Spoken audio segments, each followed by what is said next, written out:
one. So that is your reaction to this ruling. How significant is it really when a lot of these tariffs are covered under CUSMA, or a lot of these goods are covered under CUSMA? Well, that's exactly right. Actually, the rest of the world gains more from this than Canada, because over 90% of our trade is covered under CUSMA and is tariff-free. But nevertheless, this is another stone on the scale. Last week, in a very, very significant decision, Congress voted against tariffs on Canada, where 6 Republicans and joined the Democrats.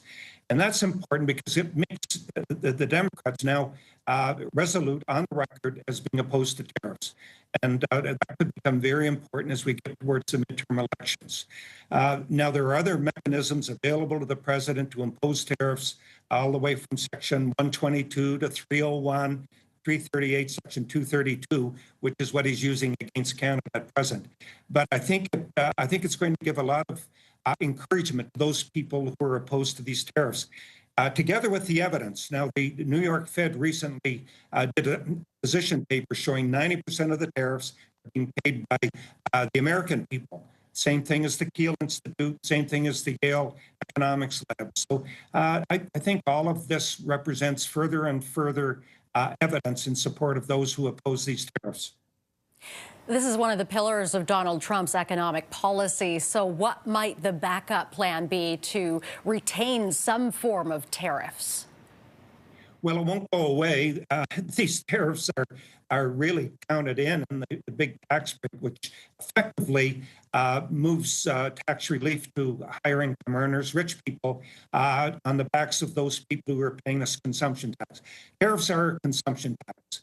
And through the back door, Trump has introduced a consumption tax in the United States of America. He needs that money, but he also, in terms of his own credibility, he's been a tariff guy his whole life. And one of his principal advisors, Peter Navarro, has dedicated his entire life to imposing tariffs on people who trade with the United States of America. So it's not going to go away. But certainly, this is good pushback. It's encouraging. All right, Mr. McKenna, thank you very much for your time today. Appreciate this. Thank you. That is Frank McKenna, former Canadian ambassador to the U.S. A live look now at Milan, Italy, where the Winter Games are now in their final days. The latest next.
We are tracking breaking news out of Washington, where the U.S. Supreme Court has rejected U.S. President Donald Trump's sweeping global tariffs. We are following reaction on this topic. For now, let's take a quick look at the markets. Both the TSX here in Canada and the Dow south of the border are trending upwards.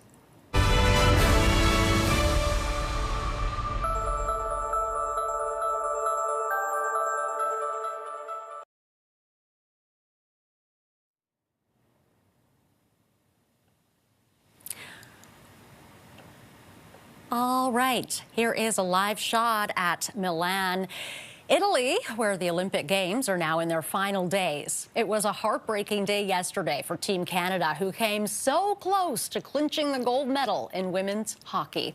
For more on this, let's bring in CTV's Scott Hurst live in the national newsroom for us. And Scott, let's start with hockey. The men's team will be taking on Finland after the women's disappointing loss yesterday. What can you tell us there? Unfortunate that the women could not finish off that game. It was so close for them. 2 minutes away really from getting the gold. They'll have to settle for silver, and now the attention has already turned to the men's hockey tournament. This is the semifinal matchup, Canada versus Finland.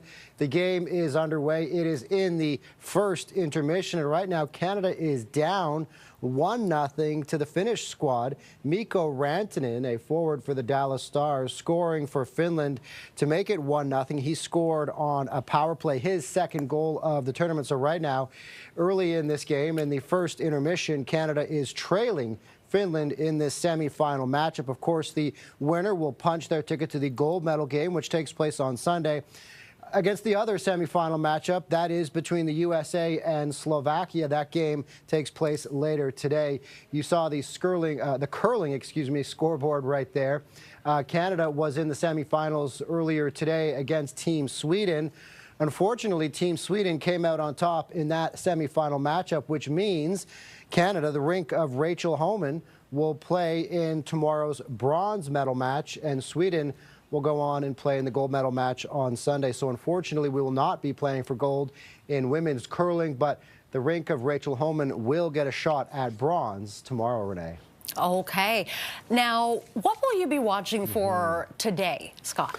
There are a few other chances where Canadian athletes could get on the podium in men's ski halfpipe. We have 3 athletes who will take part in the final, which gets underway later this afternoon. Right now, we're also watching the women's 1,500 long track speed skating, where we have 3 athletes taking part. And so there is a chance that we could climb the podium again in women's long track speed skating. And then later this afternoon, both the men's and women's will compete in short track. The men will take part in the 5,000-meter relay. They've already booked a spot in the A final, and so there's big expectations there for potentially another medal. And also on the women's side, the women's 1,500-meter, Dana Ible, Kim Boutin, and the breakout star of the games, Courtney Sereau, will go for another chance at a medal in these games. And so she really has been a star for Canada and probably the leading contender to be our closing ceremony flag bearer, because she's already won 4 medals at this point, Renee. Oh, goodness. She is just amazing. That is CTV's Scott Hurst reporting for us. Thanks for this, Scott. Thanks, Renee. Well, from the Canadian women's hockey team to the Italian women's hockey team, which set out to shock the hockey world at these Olympic Games. And by qualifying for the playoffs and winning games for the first time in history, they achieved that goal. The team prepared in Montreal and was powered by many Canadian connections. CTV's Garrett Berry explains. Montreal-born Kayla Tutino was named assistant captain of Team Italy at these Olympic Games. She scored the very first goal for the country, helping them power through to a win over France and then another win over Japan that qualified them for the playoffs. She is one of several Canadian Italian players that committed to playing in Italy and representing this country at the Olympic Games. I'm proud to be Canadian, and I'm also proud of my heritage. My grandparents are all Italian, my parents are Italian, and my mom was born here in Italy, so our ties to Italy are very strong. We still have family here that we keep in touch, and we've come to Italy regularly every year. It's been a big part of my upbringing, so for me to give back in this way and represent my grandparents and my parents, it's really special. The two ice surfaces that have seen Olympic action will be taken down, packed away over the next couple of weeks here in Milan. So the challenge for ice hockey executives and fans and players is how to make the energy that's been created here and turn it into something lasting.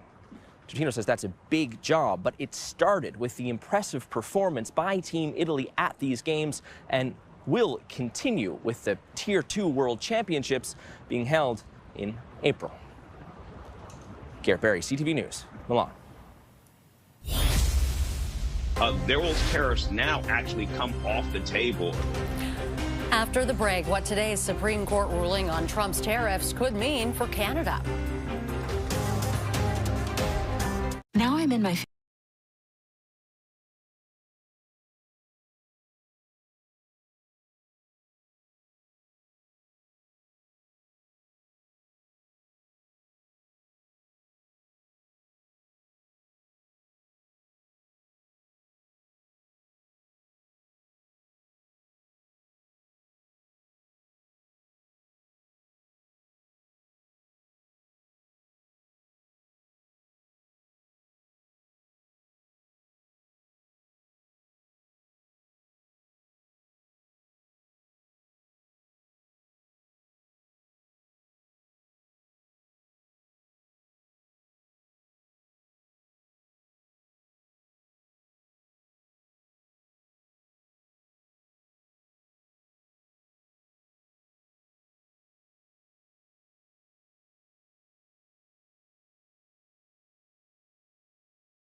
We continue to follow breaking news from Washington. The U.S. Supreme Court has rejected U.S. President Donald Trump's sweeping global tariffs. In a 6-3 decision, the court today upheld a lower court ruling that the president's use of a 1977 law meant for use in national emergencies exceeded his authority. The court reached its decision in a legal challenge from businesses affected by the tariffs, as well as 12 U.S. states. And CTV's Jeremy Sharon joins us now with the details. Jeremy, what can you tell us? Well, Renee, this is significant. Look, a decision by the U.S. Supreme Court to go against U.S. President Donald Trump and ruling that the implementation of his tariffs, IEEPA tariffs specifically, were not lawful. And so that means that the tariffs, the fentanyl-related tariffs imposed on Canada, were not imposed lawfully, and neither were the reciprocal tariffs that were imposed on the rest of the world. And so this is a significant pushback at the legal level, the judicial level, pushing back against U.S. President Donald Trump. And this means that he and his administration face pressure here to change course. Now, his trade representative, Jamieson Greer, has been clear that any lost revenues that the U.S. Treasury will see as a result of this decision by the Supreme Court, that they would be able to recuperate through different legal means and imposing other tariffs using different legal means. So, so far, the U.S. administration has been pretty keen on pushing forward with its tariffs, regardless of this decision by the U.S. Supreme Court. But nonetheless, it means that these rounds of tariffs that were imposed were done so unlawfully, and now will trigger the process to try and recuperate some of those revenues. So any firms, any companies that have paid these tariffs will be able to go through a legal process to try and recuperate some of those lost revenues that the U.S. Treasury will have to pay back. They were the ones to collect, of course, all of these revenues as a result of these tariffs. Now, that will be a long and complicated process. The U.S. International Trade Court will have the responsibility of dealing with the legal battles and the legalities of issuing, refunds. And then the Canadian Border and Patrol or Border Protections Agency will have to process all of those refunds, because of course that is where those funds are collected. So there's a massive undertaking now to try and go through the process of getting this money back for the companies that have lost this money. It's estimated as of about mid-December, upwards of $150 billion U.S. had been collected through these tariffs by the U.S. Treasury. So there's a lot of money that companies are going to be looking to recuperate here, and it's going to be a long process. But I think the bigger hit here for the U.S. administration is that this is, growing opposition to the U.S. president's use of some of these tariffs, and the means that he has used to justify those tariffs that we've now seen the U.S. Supreme Court deem, unlawful. And what it's all going to mean for Canada, that, I suppose, remains to be seen. Jeremy, thank you very much for this. Yeah, of course, anytime, Renee. And with us now is Peter MacKay, former Foreign Affairs Minister of Canada. Sir, thank you very much for being here. First off, your reaction to this? Well, this is a major blow to the president, and it's a timely one in the sense that there has been growing resistance, even in his own party, with respect to the overuse of tariffs for punitive measures for political reasons. And so the court, in taking this decision, did its job. It followed the law, it followed the Constitution. It didn't divide on partisan lines. And the president has reacted as we expected he would. They're going to try perhaps other measures, but coupled with the votes that we saw in Congress just last week, and some of the discussion that is already emerging within the Republican Party, the cracks are starting to form. And I think as Canada prepares to enter into these negotiations around the renewal of CUSMA and our free trade agreement, this is a positive development. I've just been refreshing X to see if the Prime Minister has responded, and as of now, no. Do you see a statement coming from him? How do you think he'll react? Well, thus far, Renee, that's a good question. I think it's really been Dominic LeBlanc, and we may see something coming out of his trade representative, but it's probably prudent that the Prime Minister not respond at this point. I think it's a court decision. There are potentially other shoes to drop in terms of what the president may or may not do. And so to that extent, the courts themselves have said that this is not a political or a policy decision. It's a legal one, as it should be. And so, following the Constitution, ruling that IEPA, this International Emergency Economic Powers Act, was not properly applied, is, I say again, for emphasis, a very big blow to the stick that the president was using to hammer countries like Canada, threatening other countries, the European countries, you'll recall, during the blow-up over Greenland, using this as a cudgel to leverage other countries into the position that the president thought was most beneficial to the United States. Do you think we can expect changes in the tariffs Canada has imposed on the U.S.? That has some potential. But again, that is all part of the calculus, Renee, that goes into these renegotiations happening in June. It is important to note that the sectoral tariffs, so steel, aluminum, auto, those are not affected, unfortunately, by this decision. And so those punitive tariffs remain in place, which drastically impact those sectors and more broadly the Canadian economy. And so that unfortunately was not touched by today's decision, but nevertheless, it is positive and reduces some of the president's leverage as we enter into these negotiations in a few months. What do you see happening next? Well, I see it's almost impossible, of course, to predict this president and his reaction, but I think he will bluster and look for other ways. We're already seeing some indication coming from his trade representative that they will find other ways to try to circumvent this decision or to go around it, to find new ways to use tariffs. You'll recall President Trump has famously said his favorite word is tariff. And so I don't think they're going to simply walk away. I think we can expect within the days or weeks some other means to reignite this engine of tariffs that he's using.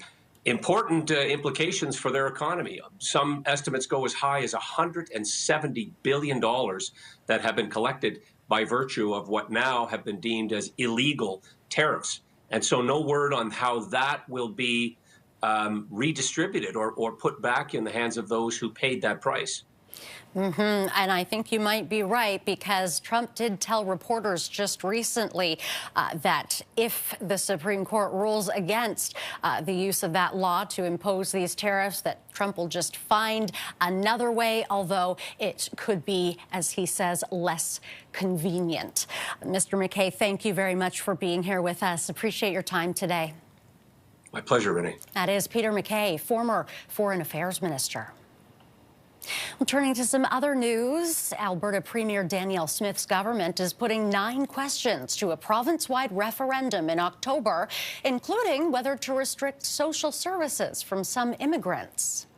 And for more on this, we're joined by CTV's Kamal Karamali. Kamal, what more can you tell us? Yeah, so this referendum is slated for October 19th, and Alberta Premier Danielle Smith highlighting what will be on that referendum, the questions that will be asked, 9 of them in a 13-minute televised address to the province. So the 9 questions that will be asked, 5 of them are focused on immigration and access to provincially funded programs and services, including whether Alberta should take more control over immigration levels, restrict eligibility for some social programs, and potentially charge fees to certain non-permanent residents accessing healthcare and education. So one of the questions asks Albertans if non-permanent residents should be charged a quote, reasonable fee to access health and education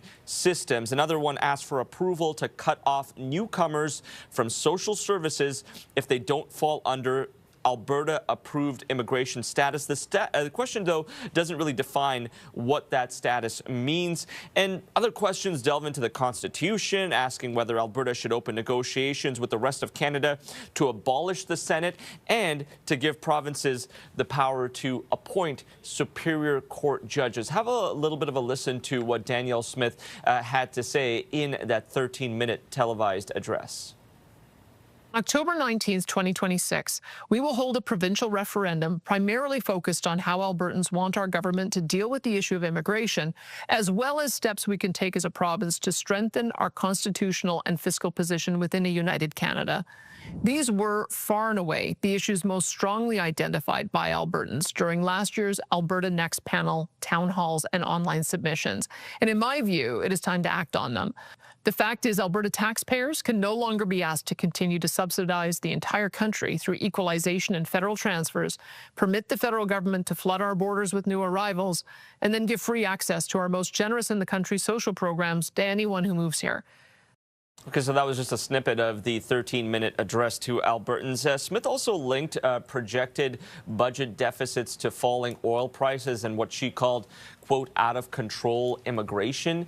And what we've also heard from her is that Alberta's population has grown by nearly 600,000 people in 5 years, which is adding, she says, to the strains on hospitals and other public services like schools as well. We are expected to hear from Danielle Smith on an announcement at 11:30 Mountain Time. That's 1:30 Eastern Time as well. We've also heard from Deputy Leader Raki Pancholi, who accused the government of using immigration as a political distraction ahead of what is expected to be a multi-billion-dollar deficit. Renee, so just a little bit of the back and forth. We are expecting to hear more from Smith once again in a couple of hours' time, and we'll bring you the latest as that comes in. We've been hearing a lot about referendums and Alberta recently. I know there's a push in Alberta for a referendum on separation, but Kamal, this is something totally separate from that. Am I correct? Yeah, absolutely. You know, so far the talk of referendums has been related to separatism. We know that you know there has been a growing calls and petitions that have been signed related to holding a referendum. That threshold has not been met, but we know that some of the leaders, or at least a leader from one of those organizations that is pushing for a referendum to have Alberta separated from the rest of Canada, did, according to them, meet one of Trump's team members as well. So that had been growing in momentum, and this is a referendum that is separate from that. Once again, what Danielle Smith says is to sort of relieve some of the strains that are pushing down on Alberta's public services. So this is not related to that, but a different one once again on October 19th, according to Smith. Okay, wonderful. Thank you for clarifying that for me, Kamal. That is CTV's Kamal Karamali reporting for us. Thanks for this. You bet, Renee. A live look at Milan, Italy, where the Olympic Games are now in their final days. Canada's men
Captain Sidney Crosby has officially been ruled out for today's semifinal against Finland.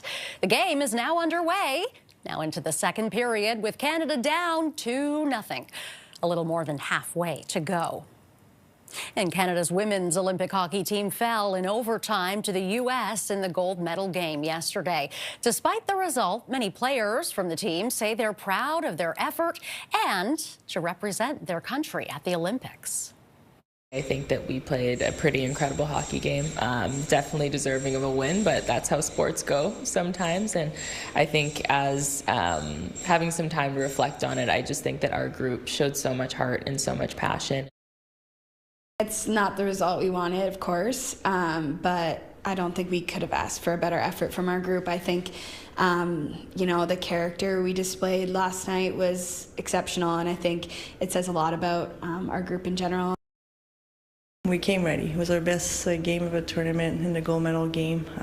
We played hard, we played fast, we played in their face. They're a talented team, and obviously we didn't give them much space yesterday. Obviously in overtime, 3-on-3 can go either way. We had some chances we were able to bury, but I'm truly proud of this group, the way we showed up. Now, Canada came into the game as a heavy underdog after losing 7 straight against the U.S., including a 5-0 loss in the preliminary round. This was the 7th time the two nations clashed for Olympic gold, with Canada having won 5 of those matches. A live look at the United States Supreme Court now, which has ruled against many of Donald Trump's tariffs imposed on Canada. The latest next.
Well, a live look at the United States Supreme Court, which has struck down some of Donald Trump's sweeping tariffs. In a ruling released this morning, the court says the law Donald Trump used, which is the International Emergency Economic Powers Act, also known as IEEPA, cannot be applied to tariffs.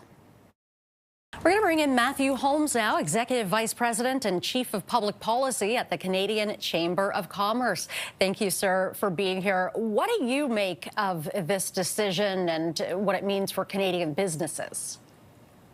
Well, it's a big day, but I think, Renee, under that will be ongoing uncertainty. What does this mean? What will the administration do next in the United States? And it's pretty clear from the signals so far that they have a number of other mechanisms and the intent to continue on this tariff journey they're on. So I don't think this is the end of the never-ending tariff story here for us, unfortunately.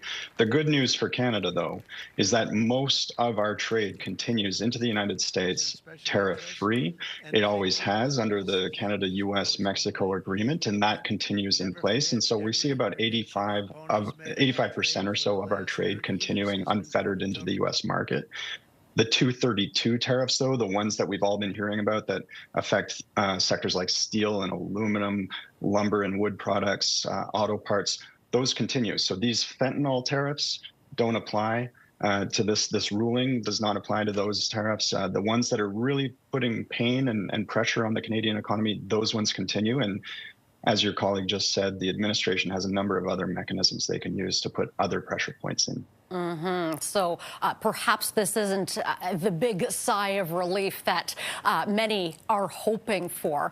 Were many businesses pretty much expecting this decision from the Supreme Court? No, I don't think so. I mean, there was a lot of people trying to read the tea leaves here, understand what way might the Supreme Court ruling go. The thing that's really, I think, material to the ruling is that IEEPA itself, the legislation under which this tariff was put in place, doesn't make any reference to tariffs. And in over 50 years, it's never been used to put in place a tariff. And so as I understand it, the legal ruling really centered in on that point. That means that there are a number of other mechanisms, and what they affirm is that the congressional authorities are the prevailing ones here. And so that means the legislative branch of the US government is the one to help make this happen. So that means that Trump, the executive, the administration, could go back to Congress and say, we want to put in place these far-reaching tariffs against countries all around the world. We need your buy-in to do so. However, as we saw from the Senate just recently, it doesn't seem like he has a willing dance partner right now, and he's facing congressional midterm elections. So the chance of that being overturned by Congress is probably diminishing. But the administration can use another part of the Trade Act called Section 122, for example, and put in place a 15% tariff that lasts 150 days without any congressional authorities. And so there's a whole range of different options that they can use. I think for businesses in Canada, what this means is, you need to be compliant with the Canada-US-Mexico agreement, CUSMA, if you're trading with the United States or Mexico. We also need to really talk seriously about our diversification, because we see from this administration a commitment to the tariff policies. And what form those take, that changes by the day, but we know the ultimate direction they're headed in. And so we need to be able to say, we'll trade with the US, of course. They're our number one trading partner. That will never change. They're a very, very important market for us. But we need to reduce our risk a bit and go to other countries and other partners where there's more potential as well. What kind of negotiating position do you think this puts Canada in for CUSMA? Are you hopeful that it could possibly give us some leverage? I don't think it directly leads to leverage. What we'll see, though, is perhaps the administration's focus will be on those other deals that it struck. Those deals are now in question. The UK deal, the Europe deal, the Japan deal, all of these deals that we saw over the last number of months, those were made in response to the IEEPA tariffs put in place by the administration. And those are now under question. Will those other countries change their approach now? Those deals don't look as competitive as they once did. Or will they wait and see what the administration does?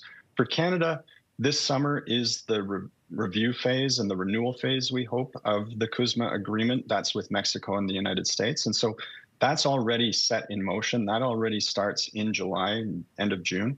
And so we already have our negotiation team in place. There's talks with the Mexicans, hopefully more talks with the Americans to come. And that really is the focus now. That's our trade agreement. It is the best agreement in the world. It's actually one that Trump himself helped broker and negotiate under his first presidency. And it's been a great one for North America. So the business communities in all three countries have really been unequivocal in saying this is a great deal. It works for all of our businesses. It helps with a real integrated continental economy, and we should really see the value there and continue to affirm that. So that's where the priority message is in terms of trade deals for Canada and the U.S. right now. All right. We'll leave it there. Matthew, thank you very much for your time today.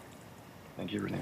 That is Matthew Holmes, Executive Vice President and Chief of Public Policy at the Canadian Chamber of Commerce. A live look at the United States Supreme Court, which has ruled against. Monday on Your Morning, getting in touch with your inner child to help you beat the winter.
This could actually neuter the president, not to mention many of the threats that we have seen from Donald Trump, particularly as it relates to Canada.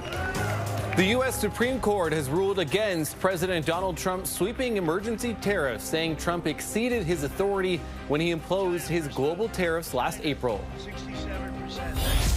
Although there are some politicians and commentators that fear direct democracy, such as referendums, I do not.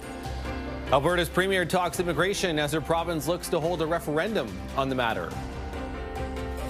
No shame in silver. No shame in silver. And after a heartbreaking loss to the Americans in women's hockey, the Canadian men are trying to punch their ticket to the gold medal game as they face Finland in the semifinals today.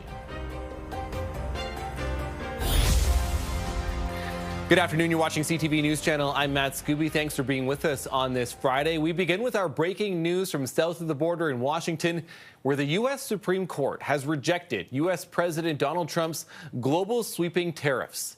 In a 6-3 decision, the justices upheld a lower court ruling that the president's use of a 1977 law meant for use in national emergencies exceeded his authority.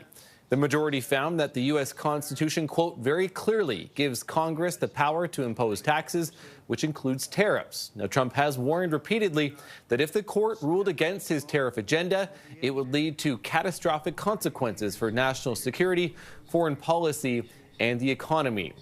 Now, we have heard already from the Minister of Canada-U.S. Trade, Dominic LeBlanc, writing on social media about the Supreme Court's decision today that it, quote, reinforces Canada's position that the tariffs imposed by Donald Trump are unjustified. LeBlanc added that as Canada goes into a joint review of CUSMA, they are working to create growth on both sides of the border and strengthen their collaboration with reliable trading partners and allies from around the world. Want to bring in Lachlan Wolfers, national leader for KPMG Law, into this conversation. Lachlan, listen, thanks for being here. We're learning more about this, but give me your first reaction to hearing that Donald Trump's tariffs were voted, and at least, again, from the Supreme Court today, said that they're illegal, I guess is the best way of putting it right now. That's exactly right, Matt, and great to be with you. My immediate reaction is, if the 2nd of April 2025 was marked by the imposition of Liberation Day tariffs, then today marks Judgment Day. And Judgment Day in which President Trump's use of the IEEPA tariffs, that's the emergency power tariffs, have been ruled to be unlawful by the US Supreme Court in a 6-3 decision, in which the court has effectively said that the power to regulate importation does not extend to the power to impose tariffs, and in fact, that power rests with the United States Congress. And so, and again, I just want to be clear, too, for our viewers and what this means, because there's a couple of different sets of tariffs, right? Everything that was under CUSMA and all of that remained, was not affected by tariffs. They couldn't be at least slapped onto them. But there's the IEEPA tariffs, and then there's the Section 232. So can you just explain for viewers the difference between that? Because I'm sure for the average Canadian, it can be very jumbled. So look, as a starting point, trade should be boring. It should be something that's frictionless, that is not front page news, because what businesses want is certainty around this. And I think what we're going to see arising from today's decision is a period of uncertainty again. So let me unscramble that for your viewers. So very simply, the IEEPA tariffs, they're the ones that are found to be illegal. They were the imposition of tariffs on Canada in response to the perceived fentanyl crisis. They were also imposed on countries like Mexico and China as well, amongst others. The separate tariffs since that time that the US administration has been focused on is the sectoral tariffs. They're the tariffs on auto, steel, aluminum, and lumber products in particular. They are unaffected by this decision. So in essence, those tariffs are likely to continue. The big question that we've got in light of this decision is, will the US administration now seek to reimpose some of those tariffs that have been ruled illegal today under different powers?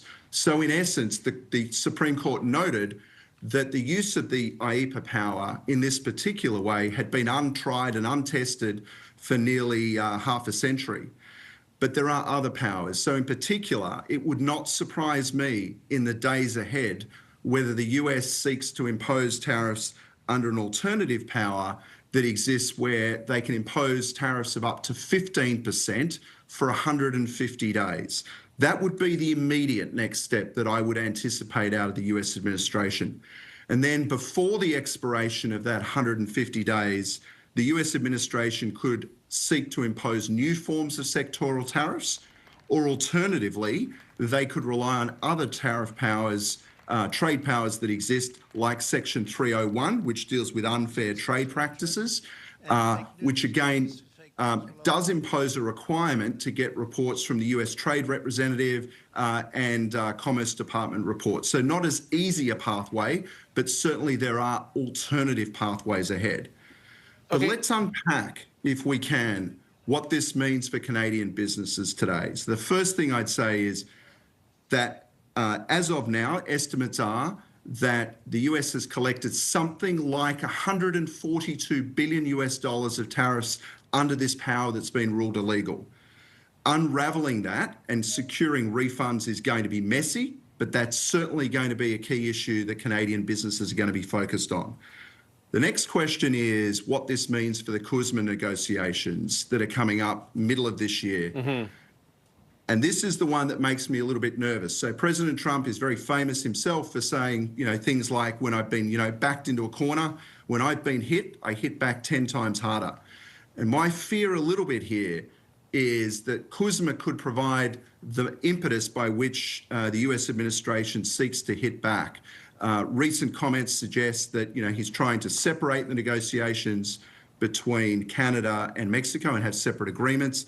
What this means for Canada, I think, is probably just as uncertain today as it was the day before.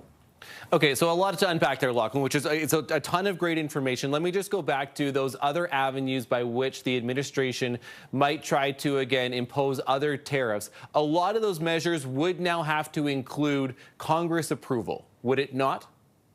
So some require congressional approval and some require reports from the US Trade Representative and the Commerce Department. So it slows them down. It doesn't necessarily prevent them.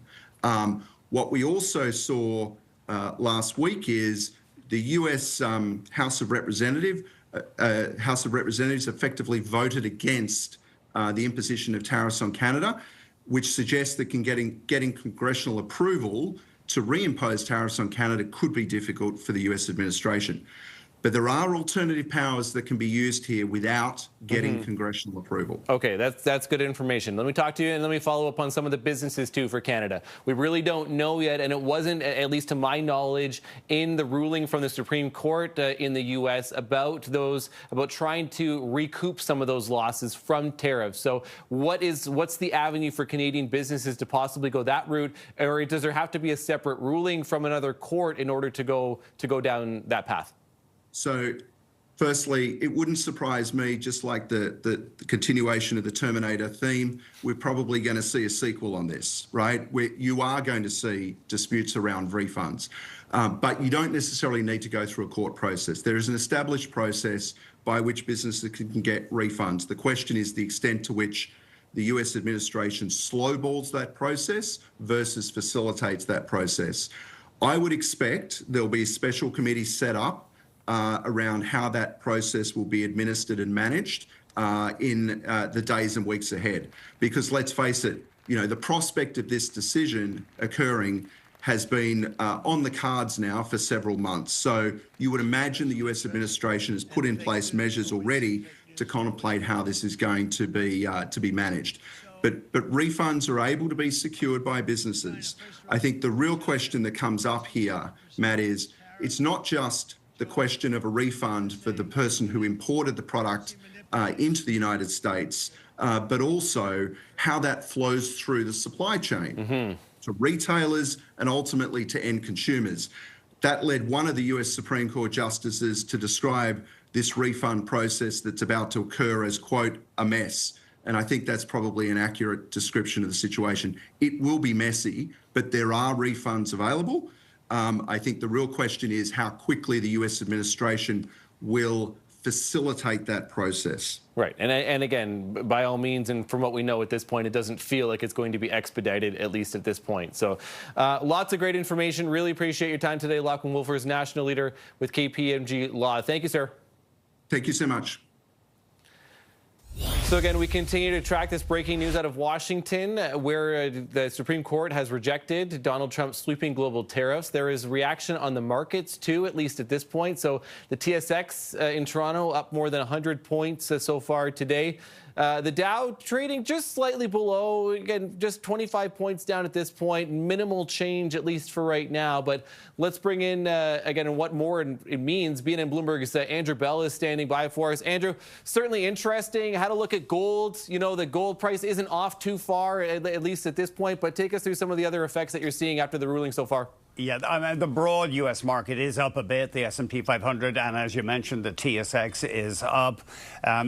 Fairly muted because there was widespread speculation the Supreme Court would go down this road. Now, the Wall Street Journal says this is a stinging rebuke to Trump's policies. And it's the first time the U.S. Supreme Court has pushed back against one of his major policy initiatives. But in a 6-3 decision, 3 conservatives actually went along with the decision to assert Congress's supremacy in this area. So as your previous guest mentioned, these particular tariffs that were imposed on the supposed emergency basis have been struck down, as have the ones that were imposed for allegedly Canada and Mexico allegedly letting fentanyl flood into the United States.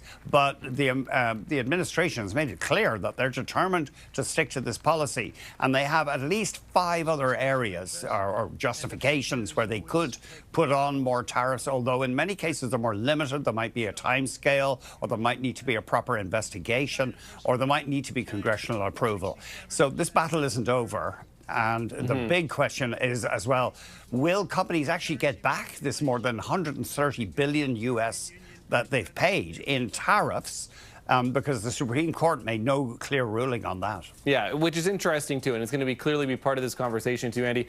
You know, otherwise, and too, when it comes to the markets, I think in particular too, haven't seen a big shift yet. No. But you know, and are we expecting this process is probably going to be slower to play out? But are we expecting any other impact? Maybe, you know, because today's Friday, so maybe into next week. Yeah, that's right. Friday often can be quiet. People are heading off to their cottages. It's uncertain. Again, the Wall Street Journal says this creates fresh chaos for the global trading system. Initially, we saw a bounce in Nike shares, Lululemon shares, because those apparel companies bring in the vast amount of their products into the United States, a lot from Asia. But then that rally faded out. And we did see the US dollar dropping because presumably this would tend, if the administration is unable to slap on fresh tariffs, this will tend to worsen the US trade deficit. But uncertainty reigns, as has been true really on trade since April of last year. Yeah, very, very true. Just one more step in all of this. BNN Bloomberg's Andrew Bell for us today. Thanks, Andrew. Thanks a million. Okay, a live look at the Supreme Court this hour. We're going to continue our coverage of today's ruling impacting, again, a number of Donald Trump's tariffs affecting Canada, China, Mexico in particular, as well as global tariffs. We're going to continue with that and more reaction after the break. Stay with us.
Implications here in Canada.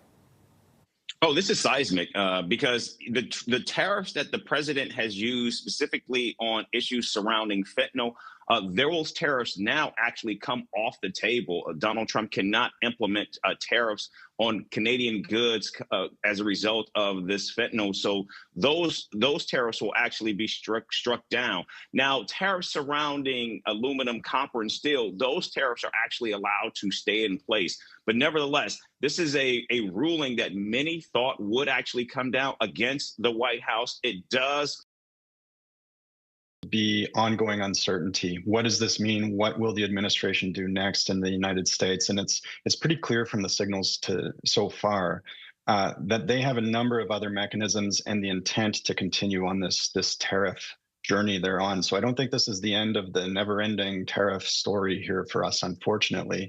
The good news for Canada, though, is that most of our trade continues into the United States tariff-free. It always has under the Canada-US-Mexico agreement. In a 6-3 decision, the court today upheld a lower court ruling that the president's use of a 1977 law meant for use in national emergencies exceeded his authority. Now, the court reached its decision in a legal challenge from businesses affected by the tariffs as well as 12 U.S. states. In other news today, Alberta Premier Danielle Smith's government is putting 9 questions to a province-wide referendum in October, including whether to restrict social services from some immigrants. I want you to know how confident I am in the judgment of Albertans on these and other delicate issues. Although there are some politicians and commentators that fear direct democracy, such as referendums, I do not. I trust the judgment of Albertans.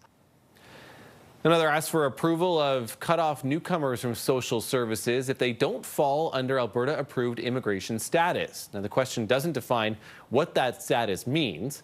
One question also asks Albertans if non-permanent residents should be charged a, quote, reasonable fee to access health and education systems. Those are looking for solutions to the problems that are top of mind for them: affordability, healthcare, education. And unless and until the government is effective in addressing those questions, these distractions of immigration, the federal government, and so forth, I think are going to be very problematic. Other questions delve into the Constitution, asking whether Alberta should open negotiations with the rest of Canada to abolish the Senate and to give provinces the power to appoint Superior Court judges.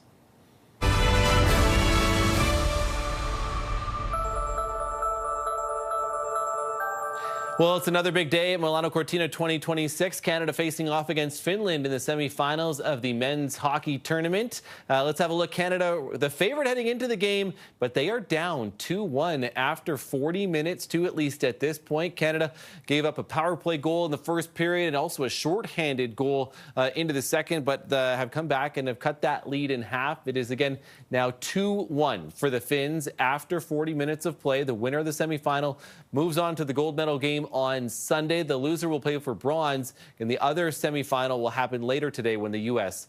takes on Slovakia. I want to bring in CTV's Scott Hurst, who is live in our national newsroom for us. So, Scott, let's get to hockey in a second, but the more important Olympic news is that we've won another bronze medal today. Of course, so much attention in the men's hockey game, but we are back on the podium. Valerie Malte in her 5th Olympic Winter Games with her 3rd medal at Milano Cortina. She moments ago won a bronze medal in the women's 1,500-meter race.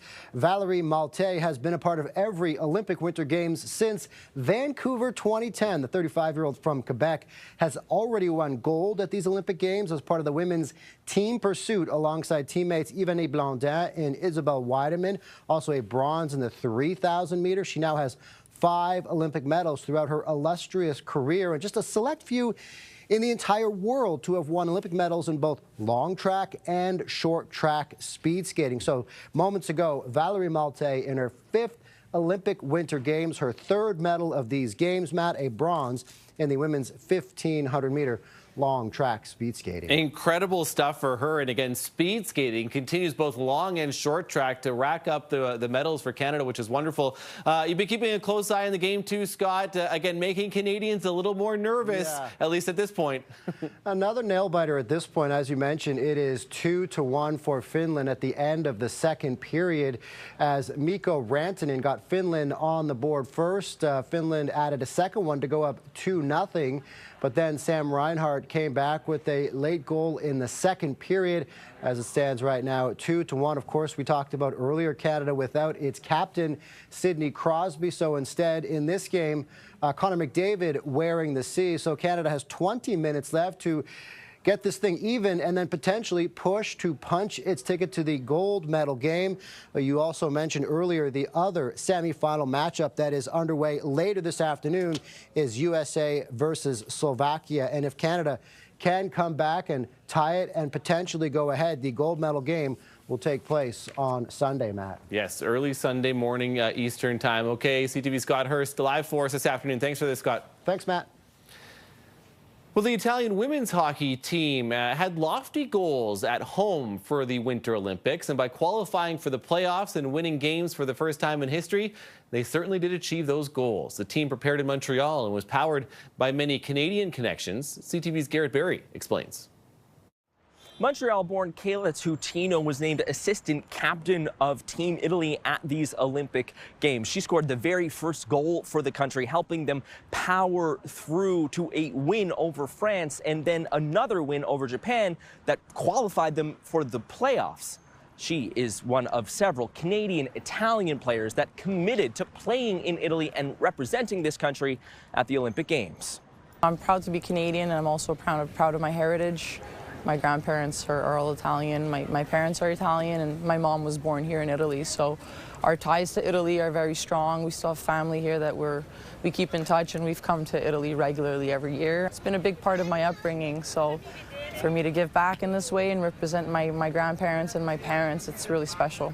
The two ice surfaces that have seen Olympic action will be taken down, packed away over the next couple of weeks here in Milan. So the challenge for ice hockey executives and fans and players is how to make the energy that's been created here and turn it into something lasting.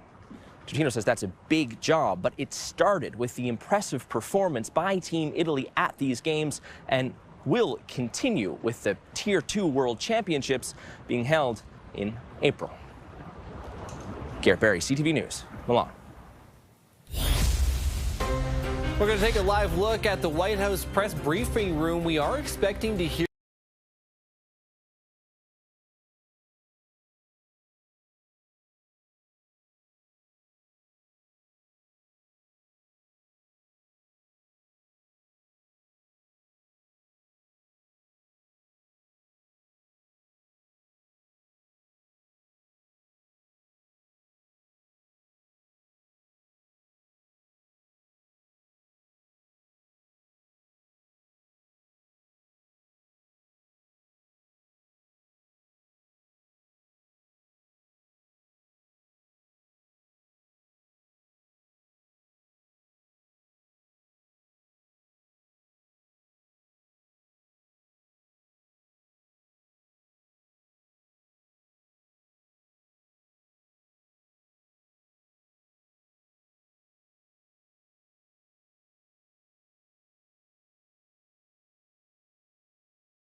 Mountbatten, Windsor, one day after the former prince's historic arrest on suspicion of misconduct in public office linked to his friendship with the late convicted sex offender Jeffrey Epstein.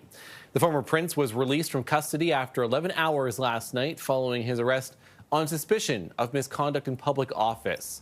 So police still searching Royal Lodge, his 30-room former home in the Parkland near Windsor Castle. The king's younger brother lived there for decades until he was evicted earlier this month and stripped of his titles and honors. The accusation at the heart of his arrest is that the former prince shared confidential trade information with Epstein when he was a trade envoy for the UK. Experts say the royal family is doing damage control, trying to distance themselves from the former royal. We've got the royal family out on manoeuvres. They were out yesterday. The Queen had an engagement. Princess Anne had an engagement at a prison. I'm sure the irony is not lost on everybody about that, visiting a prison while her brother was under arrest. You saw King Charles III at Fashion Week yesterday. More senior royals will be out on engagements today. They are firmly sticking with the keep calm and carry on mantra. The King said as much in his statement yesterday, that they wanted to carry on doing the good work and doing their acts of service. And that's how they are getting on with things. Again, the former prince was released from custody after 11 hours last night, but there are a number of other police services in the UK that might be conducting investigations. Another live look at the White House press briefing room right now. We are expecting to hear from Donald Trump in the next half hour or so when he does get up to that podium to talk about today's major ruling by the U.S. Supreme Court. We will take you there live. You're watching CTV News Channel. Stay with us. Tony can't wait for a real camping trip, but for now,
Donald Trump's sweeping global tariffs.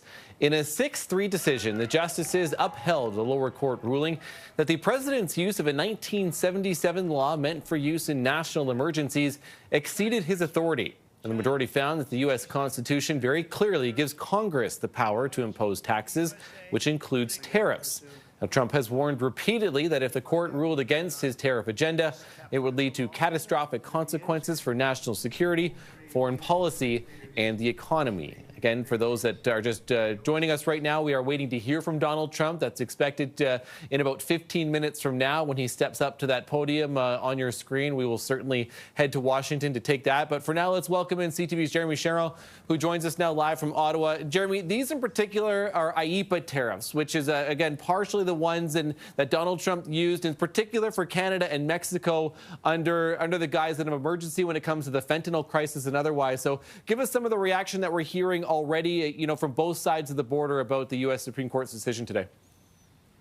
Yeah, exactly, Matt. To your point, this is only a small section of tariffs when it comes to, how Canada is concerned here. Fentanyl-related tariffs, 35% tariffs on goods not covered by CUSMA, 10% tariffs on energy products. Canada avoided a broader, section of tariffs because of the free trade agreement that exists. This also applies to the reciprocal tariffs that U.S. President Donald Trump imposed on pretty much every country in the world. And the Supreme Court here ruling very clearly in a 6-3 decision in favor that the implementation of these tariffs was illegal. Now, what does that mean? That means that the U.S. Treasury that collected, as of last count, about $150 billion as a result of these tariffs could have to pay back all or at least some of that money. The process to get that money back is going to be complicated. U.S. firms, businesses are going to have to fight to get that money in court through the U.S. International Trade Court.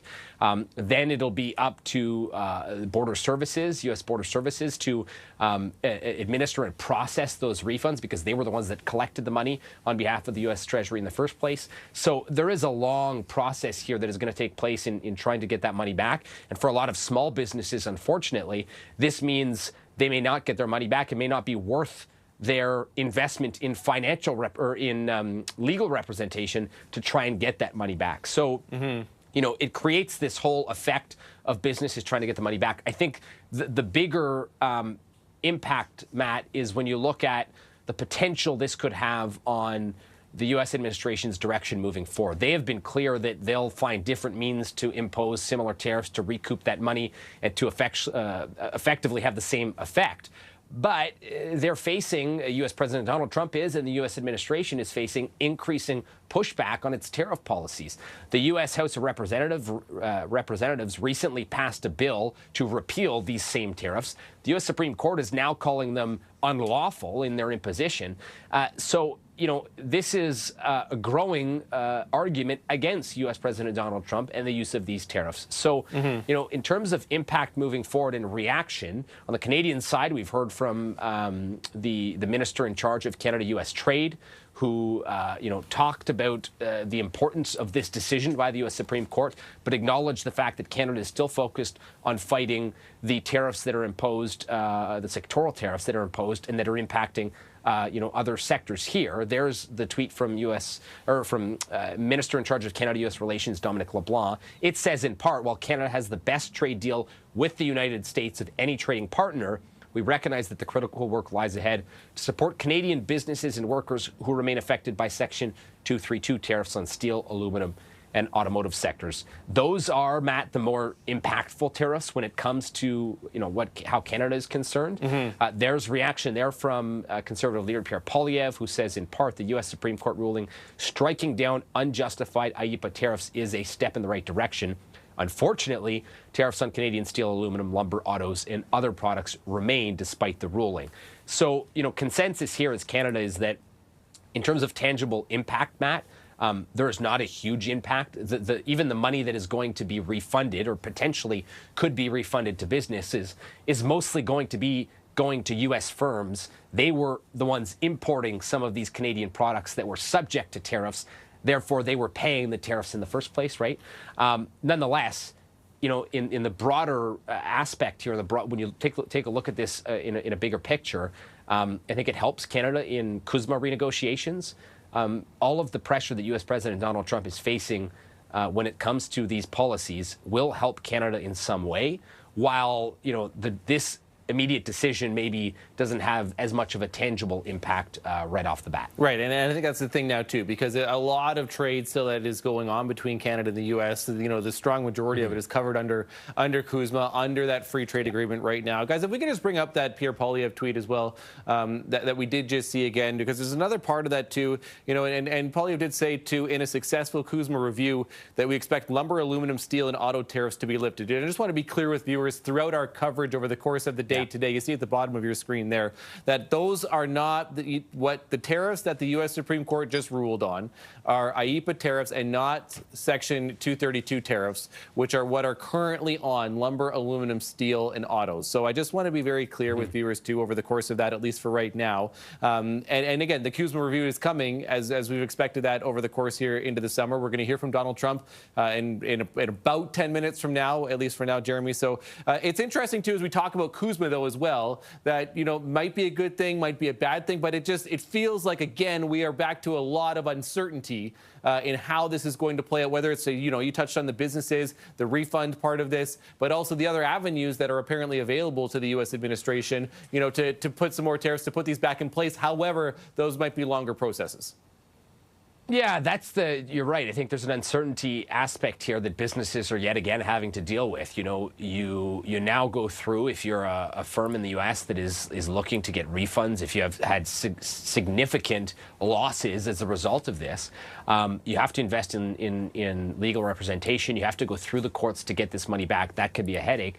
But now you're also faced with the fact that you could do all of that only to have to face different tariffs that the administration is threatening now and have to lose all that money again. So, the uncertainty element, both for Canadian businesses, American businesses, is very, very real still. And to your point on negotiations, Matt, I think you look at CUSMA renegotiations, and I think, there are multiple ways to look at this, depending on which expert you ask. This could help or hurt the Canadian side, to your point, It's a way to go into negotiations and not necessarily have to be the bad guy on trying to fight these things. Rather, you can try and position yourself to use this to your advantage. There are all kinds of scenarios, right, that negotiators are going to be working through. And the reality is, over the time that these negotiations will be taking place, Matt, these things could change again, right? By then we could see the implementation of new tariffs. So it's a challenge in the sense that things are consistently changing, but the overall consensus, the overall sentiment towards Trump and the U.S. administration and the implementation of these tariffs is shifting a little bit, and we're seeing more and more public pushback, which I think in the long term is a good thing for Canadians and other trading partners that have faced these tariffs and have faced a decrease in exports to the U.S. as a result of a lot of these tariffs that have been implemented. Yeah, I think you just look at what's happened in the House of Representatives too.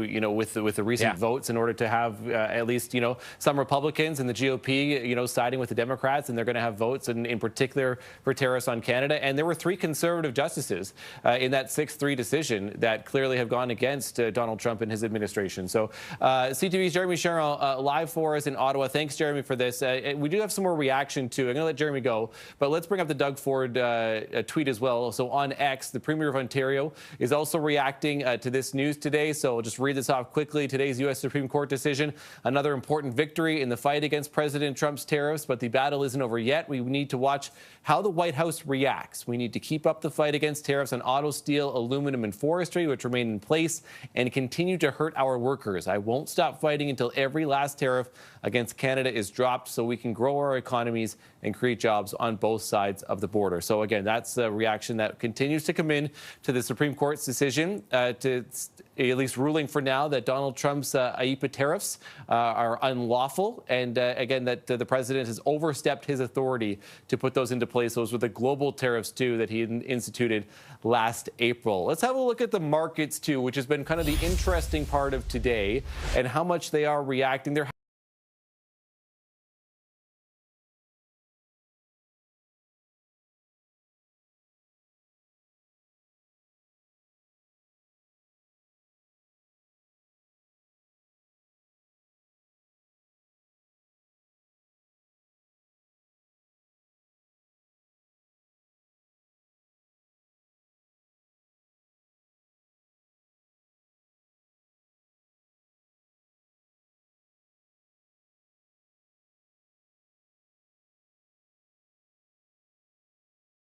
Reid is here. Scott, from a political perspective about this really is the biggest blow, it feels like, that we've seen to Donald Trump, especially coming from a Supreme Court that he was able to stack with conservative justices his last time in office. I think that's right. This is, in the narrow and precise sense, as you and Jeremy were talking about, I mean, this may not be the biggest reward possible for Canadian industry and Canadian workers, but this is an incredibly important development, in my view, on the political stage, because it gives us more leverage. It gives us more opportunity in terms of our negotiations. Why? It isn't that Canada won, it's that Trump lost. And that means that his options are fewer, his position is weaker, his power is demonstrably in decline. His ability to just demand things and say, I rule with full authority, it is visibly shrinking in front of us. And so when it comes to those CUSMA negotiations, when it comes to negotiating the remaining tariffs that are on steel and industry and others, this is going to give us opportunities. And in particular, not just because these tariffs have been declared unlawful, but because Trump has been pushed back. And with those midterms coming up, the number of Americans that are blaming him for a weakening economy, for higher prices, for trouble and job loss, all of that strengthens Canada's hand. And today's ruling, along with time, is putting us in a better position. On the other hand, Scott, it might be that that Donald Trump, when he gets hit down and he wants to strike back tenfold, right, is what we had an earlier guest say, too, is that it feels like it could, and no one knows what Donald Trump is going to do, but it feels like it could also go the other way, that I lost on this front, but I'm going to hit you on this, and this instead, especially when it comes to CUSMA. Possibly, but I don't really think that's how this is going to play out. Okay. What I think we will see is an immediate junkyard dog reaction. As he's pushed into a corner, he will bare his fangs, no question about it.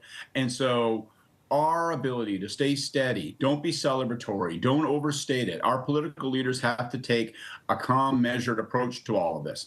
We can expect that Trump is going to thrash. He's been told that his power is less than he wishes, and he is going to react with a temper tantrum. Now, then the question is, as he pursues these other options with respect to tariffs, every single one of them takes a longer period of time. It's more complicated. There are greater hurdles. And as a consequence, there is time for his political position and the political support for this economic prescription to erode. And I think we're seeing really clear signs that with Americans, that position is eroding. His approval rating, the fears about economic anxiety and job loss and the price of everything in the United States, all of this is starting to wash up on Donald Trump's shore. Expect a short-term burst of anger and vitriol, but in the medium to longer term, he's weaker. Yeah, and it certainly does feel that way, at least at this point. And we're going to hear, you're standing by, you see it on your screen too as well, the White House press briefing room. We're expecting to hear from the president at any minute, and we'll take you to Washington when that does happen. You touched on too there, Scott, for Prime Minister Mark Carney, we've heard from Pierre Poilievre, who has put something out on social media as well, at least at this point. That measured reaction is going to be very vital. But how does this push it forward? If things take longer, again, I think to your point, that's a good thing for Canada, is that as we get closer to summer and we get actually closer to this CUSMA review. But, do the conversations just have to keep continuing the way they are? Dominic LeBlanc still, again, going south of the border to continue these conversations, no matter what you hear and no matter what rhetoric comes out of the Americans, in particular Donald Trump? Yeah. At the podium today in the next few minutes, you're going to hear enormous volume. They are weakened, and so they will attempt to project strength. And it might be illusory, it might be just all yelling and screaming, but we can expect that. I think behind the scenes, and as we work away, file by file, day by day, meeting by meeting, this puts Dominic LeBlanc in a position, as an example, where he will have more options available to him. He will have more points of leverage. And you want to be careful not to attempt to overstate that, and you want to be careful not to overreach. But there's just no objective way to read today other than trading partners with the United States are now in a better position. They have more options. They have more opportunity than does the White House. And that's going to bear fruit over time. I'm firmly of that view. Yeah, no, and again, I think it makes sense at this point as we slowly start to unpack a lot of the different parts of this as well. You know, as we continue to, at least at this point, and then we get into the Sector 232 tariffs as well. Do you expect that's now going to fall under CUSMA? I think clearly. So we have one part of this, of those IEEPA tariffs, and then, you know, the 232 is likely, do you believe, now going to firmly fall under CUSMA? We'll have to see. I mean, the options available to Trump if he wants to reanimate some of these tariffs. He can talk about it in terms of national security. He can talk about injury to specific sectors in industry. That's a bit of a long boat. You have to do studies first, then you have to get some measure of political buy-in and industry buy-in. Will all this get rolled up, as you say, the Section 232? Will they get rolled up into CUSMA? Quite possibly. We'll have to see on that. And I'm not exactly a ray of sunshine. I'm not usually very optimistic. The reason I feel some optimism today, and sincerely, is that I do think that as it approaches the CUSMA negotiations, the likelihood that Trump is going to say, I'm just going to pull the tablecloth right off the table underneath the dinner plates, I'm ripping it off, I think that is less likely now. Because I think he's going to see that his own political self-interest with these midterms, with a shifting political climate in the United States, with the inability of Congress to just follow him at a command, all of those things add up to a situation where I think it is more likely that he's actually going to engage on CUSMA than attempt to burn it to the ground. So this is as much sunshine as you've got for us. Is that's what you're telling for us, Scott? Hey, listen, man, we haven't won the ball game, but we finally got an inning. All right, take it. Yeah. Celebrate it. Have your hot dog, drink your Coke, and let's live to fight another day. It's very, very true. Certainly is significant. CTV News political commentator Scott Reed for us. Thanks for this, Scott. Thank you. Okay, so we are standing by to hear from U.S. President Donald Trump. This is a live shot of the press briefing room in Washington. Once the president begins to speak, we will take you there. Again, we're expecting to hear from him after the major ruling from the U.S. Supreme Court saying Trump's global tariffs are unlawful. Stay with us. We'll be back after this.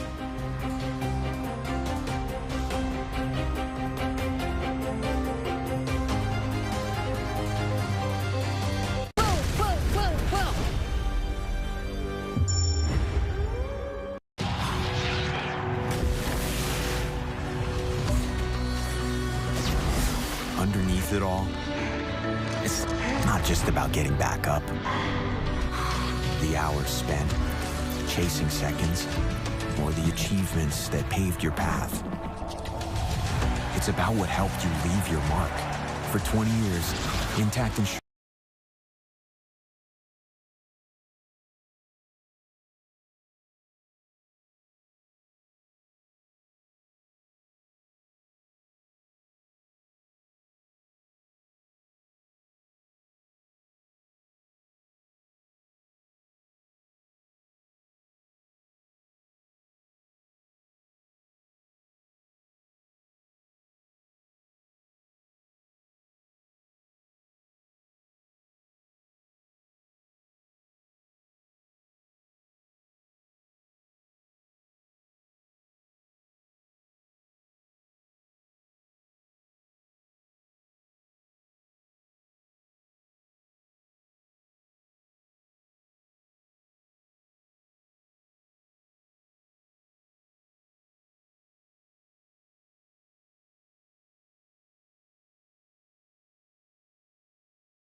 Hockey tournament, we can tell you that Canada has tied this game up at 2 goals apiece. So it's now 2-2 as they play late into the third period, under 7 minutes left in regulation in this game right now. Shea Theodore scoring for the Canadians to tie again this game up at 2, at least for right now. So that game remains squared up. Again, the semifinals, the berth in the gold medal game is on the line. The loser will play for bronze. The later quarterfinal will feature the U.S. and Slovakia. But again, Canada and Finland are tied at 2.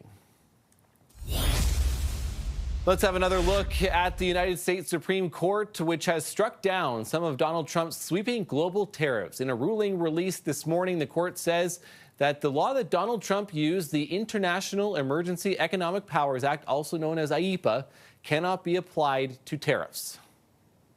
Be ongoing uncertainty. What does this mean? What will the administration do next in the United States? And it's pretty clear from the signals so far that they have a number of other mechanisms and the intent to continue on this tariff journey they're on. So I don't think this is the end of the never-ending tariff story here for us, unfortunately. The good news for Canada, though, is that most of our trade continues into the United States tariff-free. It always has under the Canada-US-Mexico agreement.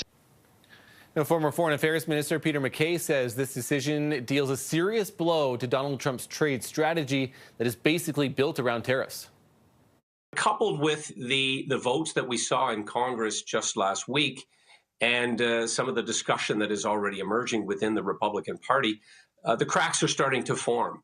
And I think as we prepare, Canada prepares to enter into these negotiations around the renewal of CUSMA and our free trade agreement, this is a positive development. Again, we're standing by to hear from Donald Trump at the White House. When that gets underway, we will take it to you live. In the meantime, in other news, Alberta Premier Danielle Smith says her province will undergo a referendum on immigration and constitutional questions this fall. CTV's Kamal Karamali explains what's on the question box for Albertans. Kamal. This referendum is slated for October 19th, and Alberta Premier Danielle Smith highlighting what will be on that referendum, the questions that will be asked, 9 of them in a 13-minute televised address to the province. So the 9 questions that will be asked, 5 of them are focused on immigration and access to provincially funded programs and services, including whether Alberta should take more control over immigration levels, restrict eligibility for some social programs, and potentially charge fees to certain non-permanent residents accessing healthcare and education. So one of the questions asks Albertans if non-permanent residents should be charged a quote, reasonable fee to access health and education systems. Another one asks for approval to cut off newcomers from social services if they don't fall under Alberta-approved immigration status. The question, though, doesn't really define what that status means. And other questions delve into the Constitution, asking whether Alberta should open negotiations with the rest of Canada to abolish the Senate and to give provinces the power to appoint Superior Court judges. Smith also linked projected budget deficits to falling oil prices and what she called, quote, out-of-control immigration. And what we've also heard from her is that Alberta's population has grown by nearly 600,000 people in 5 years, which is adding, she says, to the strains on hospitals and other public services like schools as well. We are expected to hear from Danielle Smith on an announcement at 11:30 Mountain Time. That's 1:30 Eastern Time as well. We've also heard from Deputy Leader Raki Pancholi, who accused the government of using immigration as a political distraction ahead of what is expected to be a multi-billion-dollar deficit. Kamal Karamali, CTV News, Toronto. Well, the number of people dying of overdoses in BC is going down, according to new numbers from the BC Coroner's Service. Just over 1,800 people lost their lives from illicit drugs in 2025. That's down about 21% from the year before. Almost half of the fatal overdoses happened in private homes, compared to 20% outside. There were 26 deaths reported in young people 18 and under, which is up from 21 deaths in 2024. Well, a physician from Manitoba has been named Canada's new Chief Public Health Officer. Dr. Joss Reimer replaces Dr. Theresa Tam, who retired in June after becoming a household name during the COVID-19 pandemic. Dr. Reimer was Chief Medical Officer for the Winnipeg Health Authority and was also the medical lead for Manitoba's COVID-19 Vaccine Implementation Task Force. She's the past president of the Canadian Medical Association. Dr. Reimer is set to step into the national role as Canada's top doctor on April 1st. A second federal union has taken legal action over the federal government's return to office policy. The Professional Institute of the Public Service of Canada has filed an unfair labor practice complaint over the government's decision to change the hybrid work policy while bargaining is underway. The Public Service Alliance of Canada has also filed an unfair labor practice complaint, at least at this point. Well, still to come, we are expecting to hear from Donald Trump at the White House.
Good afternoon. You're watching CTV News Channel. We continue with our breaking news coverage after the U.S. Supreme Court rejected U.S. President Donald Trump's sweeping global tariffs. In a 6-3 decision, the justices upheld a lower court ruling that the president's use of a 1977 law meant for use in national emergencies exceeded his authority. The majority found that the U.S. Constitution very clearly gives Congress the power to impose taxes, which includes tariffs. Again, you're looking at a live shot right now of the White House, the press briefing room, where we are expecting to hear from the president any minute now. We initially were told 12:45 p.m. Eastern time. So again, once he takes the podium, we will take you there to get his reaction. The decision today creating more uncertainty for global trade and clearly has major implications for Canada.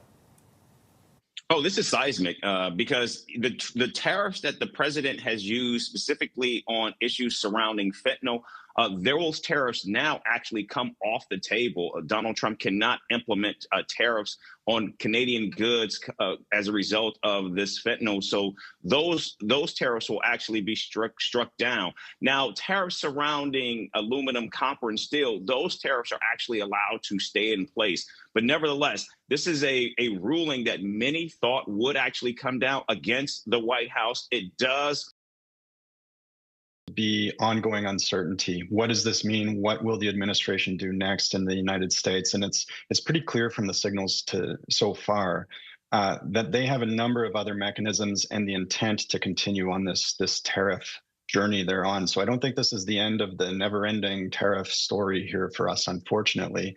The good news for Canada, though, is that most of our trade continues into the United States tariff-free. It always has under the Canada-US-Mexico agreement. Now, the court reached its decision in a legal challenge from businesses affected by the tariffs as well as 12 U.S. states. There has clearly been plenty of reaction so far. Let's start with Minister of Canada-U.S. Trade, Dominic LeBlanc, writing on social media that the U.S. Supreme Court's decision reinforces Canada's position that the tariffs imposed by Donald Trump are unjustified. LeBlanc added that as Canada goes into a joint review of CUSMA, they're working to create growth on both sides of the border and strengthen collaboration with reliable trading partners and allies around the world. Well, joining me now for more is Robert Glasgow, international trade lawyer with McCarthy Tétrault. Robert, thanks for being here. Happy to be here, Matt. I want to get your reaction about this today. You're not entirely unexpected. It felt like some of the lead up was leading to this decision. But what's your initial take on the fact that the U.S. Supreme Court, and significantly too, with that 6-3 decision? Well, I think it's a big victory for rule of law. Quite frankly, reading that CIT decision at the first instance, I think it was incredibly persuasive, and I always thought that this was a decision that, based purely on the law, was going to go basically exactly how it did, including both the Roberts and the Gorsuch majority and concurrence. I think, however, there was a lot of hesitation on the parts of some because of the Trump factor, and I think we see this in the dissent by Kavanaugh and by Thomas in particular, that contains some very results-based reasoning. So I think that this is a big win for the rule of law, and I think this is a big win for the rules-based order and trying to repair some of the ruptures that we've seen in that. However, I think we also have to be a little bit cautious about getting up over our skis on this, because as has been intimated by some of the hits at the top of the show, there are some very troubling aspects in that there still remains tariffs on aluminum, tariffs on steel, tariffs on autos and auto parts. And these are elements that we are going to have to deal with, especially as we jump into CUSMA renegotiations. Yeah, and we're trying to be clear with viewers, too, because it can be muddled, I think, at best. So these are IEEPA tariffs, which do not include the Sector 232 tariffs, which are, as you mentioned, too, Robert, those tariffs on auto parts, on steel, on aluminum, too, that a number of the industries here in Canada are facing. So it's not, at least at this point. So just take me through the impact, you think, for Canadian businesses right now. It may not be super significant. Is it more overall the political win that Donald Trump, is clearly is going to be kept possibly more at bay for now, as opposed to Canadian businesses winning with this decision? Keeping Donald Trump at bay is a full-time job, I think. But when we're talking just about the impact on Canadian businesses, I think there's two primary impacts. The first is we had that CUSMA exemption that's now going away. You might recall we were the only country with 0 rating on CUSMA originating goods. Now, that loses us that preferential access that we used to have. However, to become CUSMA originating, it's not enough just to say, I made it in Canada. There are very specific rules, and there are very specific compliance costs. And Customs and Border Patrol was, by all accounts, cracking down heavily on these imports. And so I think what we can see for Canadian businesses is an easing up of those compliance costs for goods that otherwise would have not attracted a duty, what we call most favored nation 0-rated goods. Mm-hmm. And that's a lot of goods out there. So I think your compliance is going to get a little bit easier. However, I think against all of this, and again, I hate to be pessimistic on things on a day that should be a good day, but the president retains those broad sectoral tariffs, and he can add more things to them. He can do more 232 investigations, or he can do things like adding other goods onto the 232 steel and aluminum tariffs as derivative products, like he has with some non-steel goods on those tariffs already. Okay, so and again, it's interesting as we get into some of the analysis of that. You know, just continue for that, Robert, too, with those pathways of some of those, whether, you know, it is along more 232 investigations with the Department of Commerce or otherwise.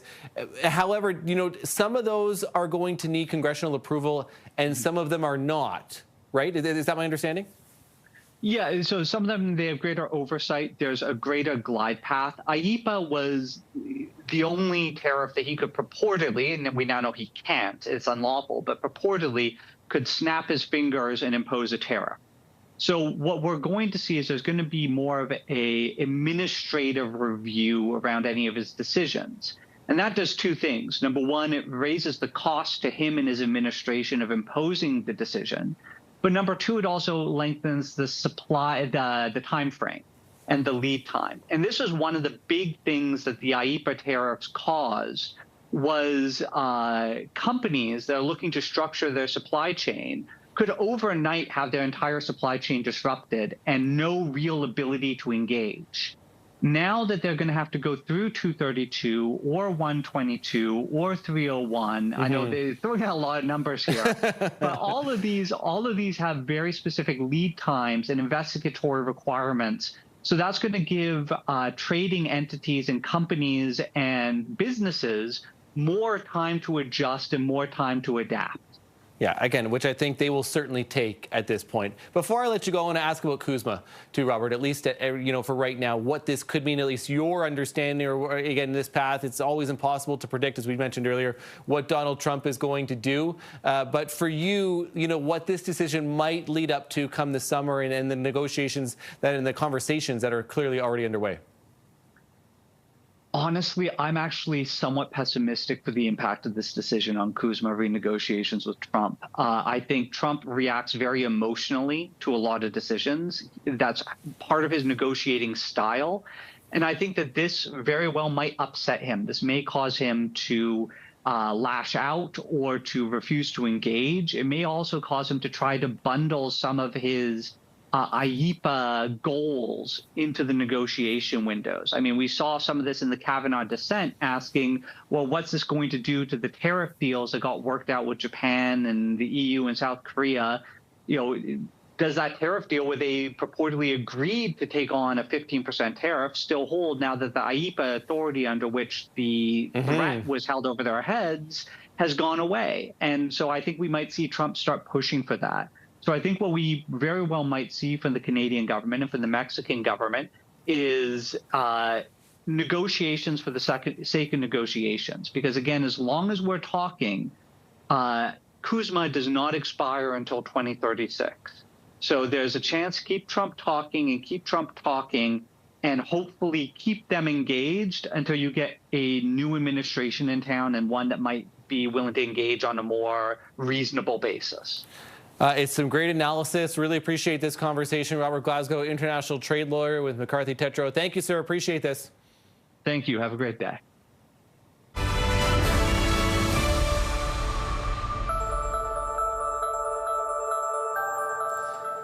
We have an update from the Canada-Finland game from a watch party, and with some cheering, I think you can imagine what exactly happened. Yes, Canada has scored in the final minute of regulation to take a 3-2 lead over Finland. It was on the power play. Nathan MacKinnon getting the Canadian goal. That's Beth McDonnell, who was standing by, I think, a little bit earlier, too, for us. But some excited Canadian hockey fans. The game is not over yet. There's still about 20 seconds left, but Canada is leading 3-2 in the semifinals of men's hockey. When it does become a final, we will let you know. Sidney Crosby is not playing in this game.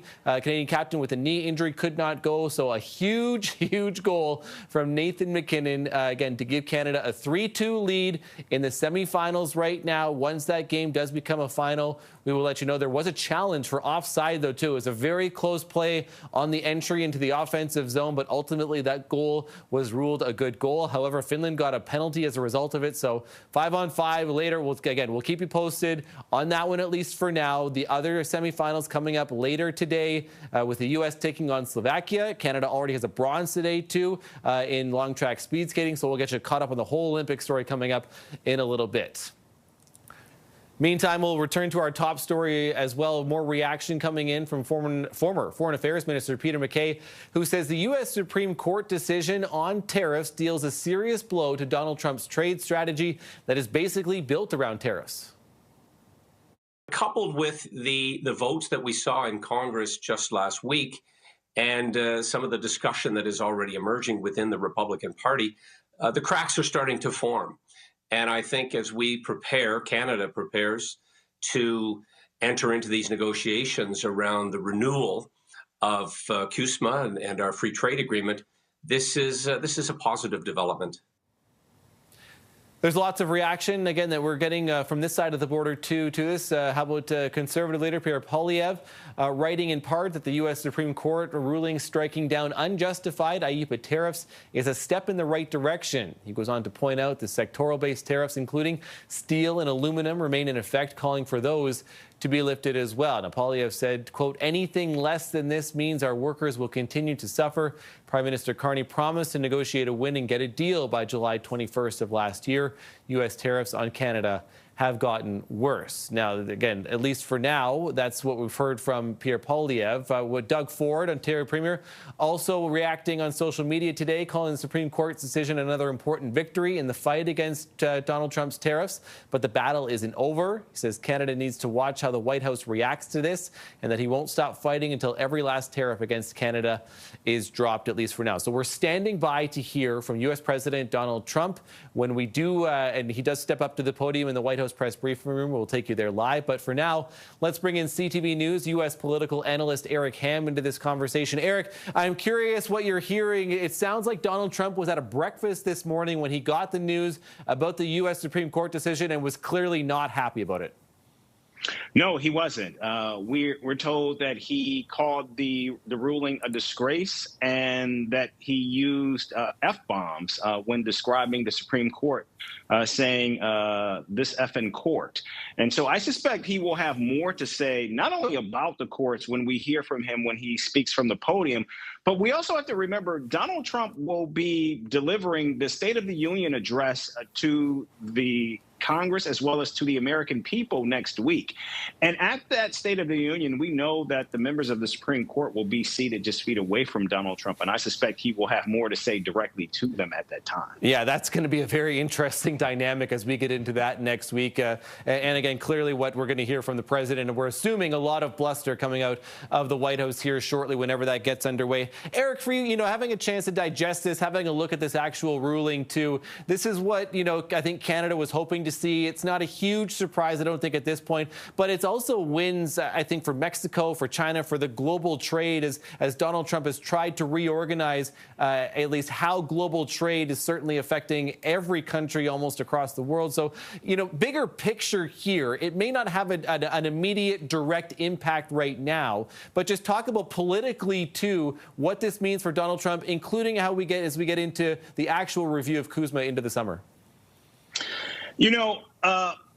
You're right, because so much of Donald Trump's presidency has been centered around tariffs. This has been his signature policy, both on foreign policy as well as domestic. And we know Donald Trump has talked very glowingly about how he has used tariffs as a bullying tactic. He talked about how he has used them to settle wars. That number of wars, it typically goes up every time he mentions it, from 6 to 7 to 8 to 9.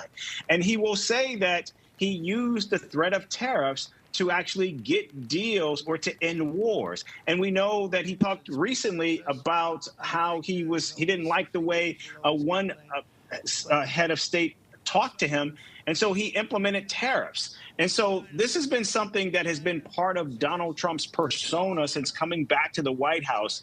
And now he has been stripped of this one central power from the Supreme Court. And for someone like Donald Trump, who likes to engage in fear and bullying tactics, this strips Donald Trump of everything that he is, not only as president of the United States, but also as many people contend, leader of the free world. Okay, Eric, appreciate this. Stand by for us. Just stay on the line for us, Eric, because we just have to switch gears for just a second. So we're going to return to our top story for now, but we also have some major news developing from the Olympic Games in Italy, where Team Canada has just defeated Finland in the semifinals of men's hockey. Let's bring in CTV Scott Hurst, who's in the national newsroom. Scott, another dramatic win. I'm not sure if any hockey fans have any fingernails left, because Canada does get it done late in the third. And we can all take a big sigh of relief. Let's all do it together. Take a deep breath, because Canada has punched their ticket to the gold medal game. So we can all set our timers to wake up bright and early, 8:10 Eastern time. So even earlier for those further out west, but it goes 8 o'clock, just after 8 o'clock Eastern time on Sunday. The gold medal game, Canada still waiting to find out their opponent in that match, as the U.S. will play Slovakia later this afternoon. But if we could talk a little bit about this game, what a comeback it was for Team Canada. They were down 2-0 at one point. We're able to cut the lead going into the third period. And then Sam Reinhart, Shea Theodore, and the Nathan McKinnon with the game-winning goal for Canada to win this 3-2. McKinnon putting that in with just about 35 seconds left in the game on the power play to put Canada ahead.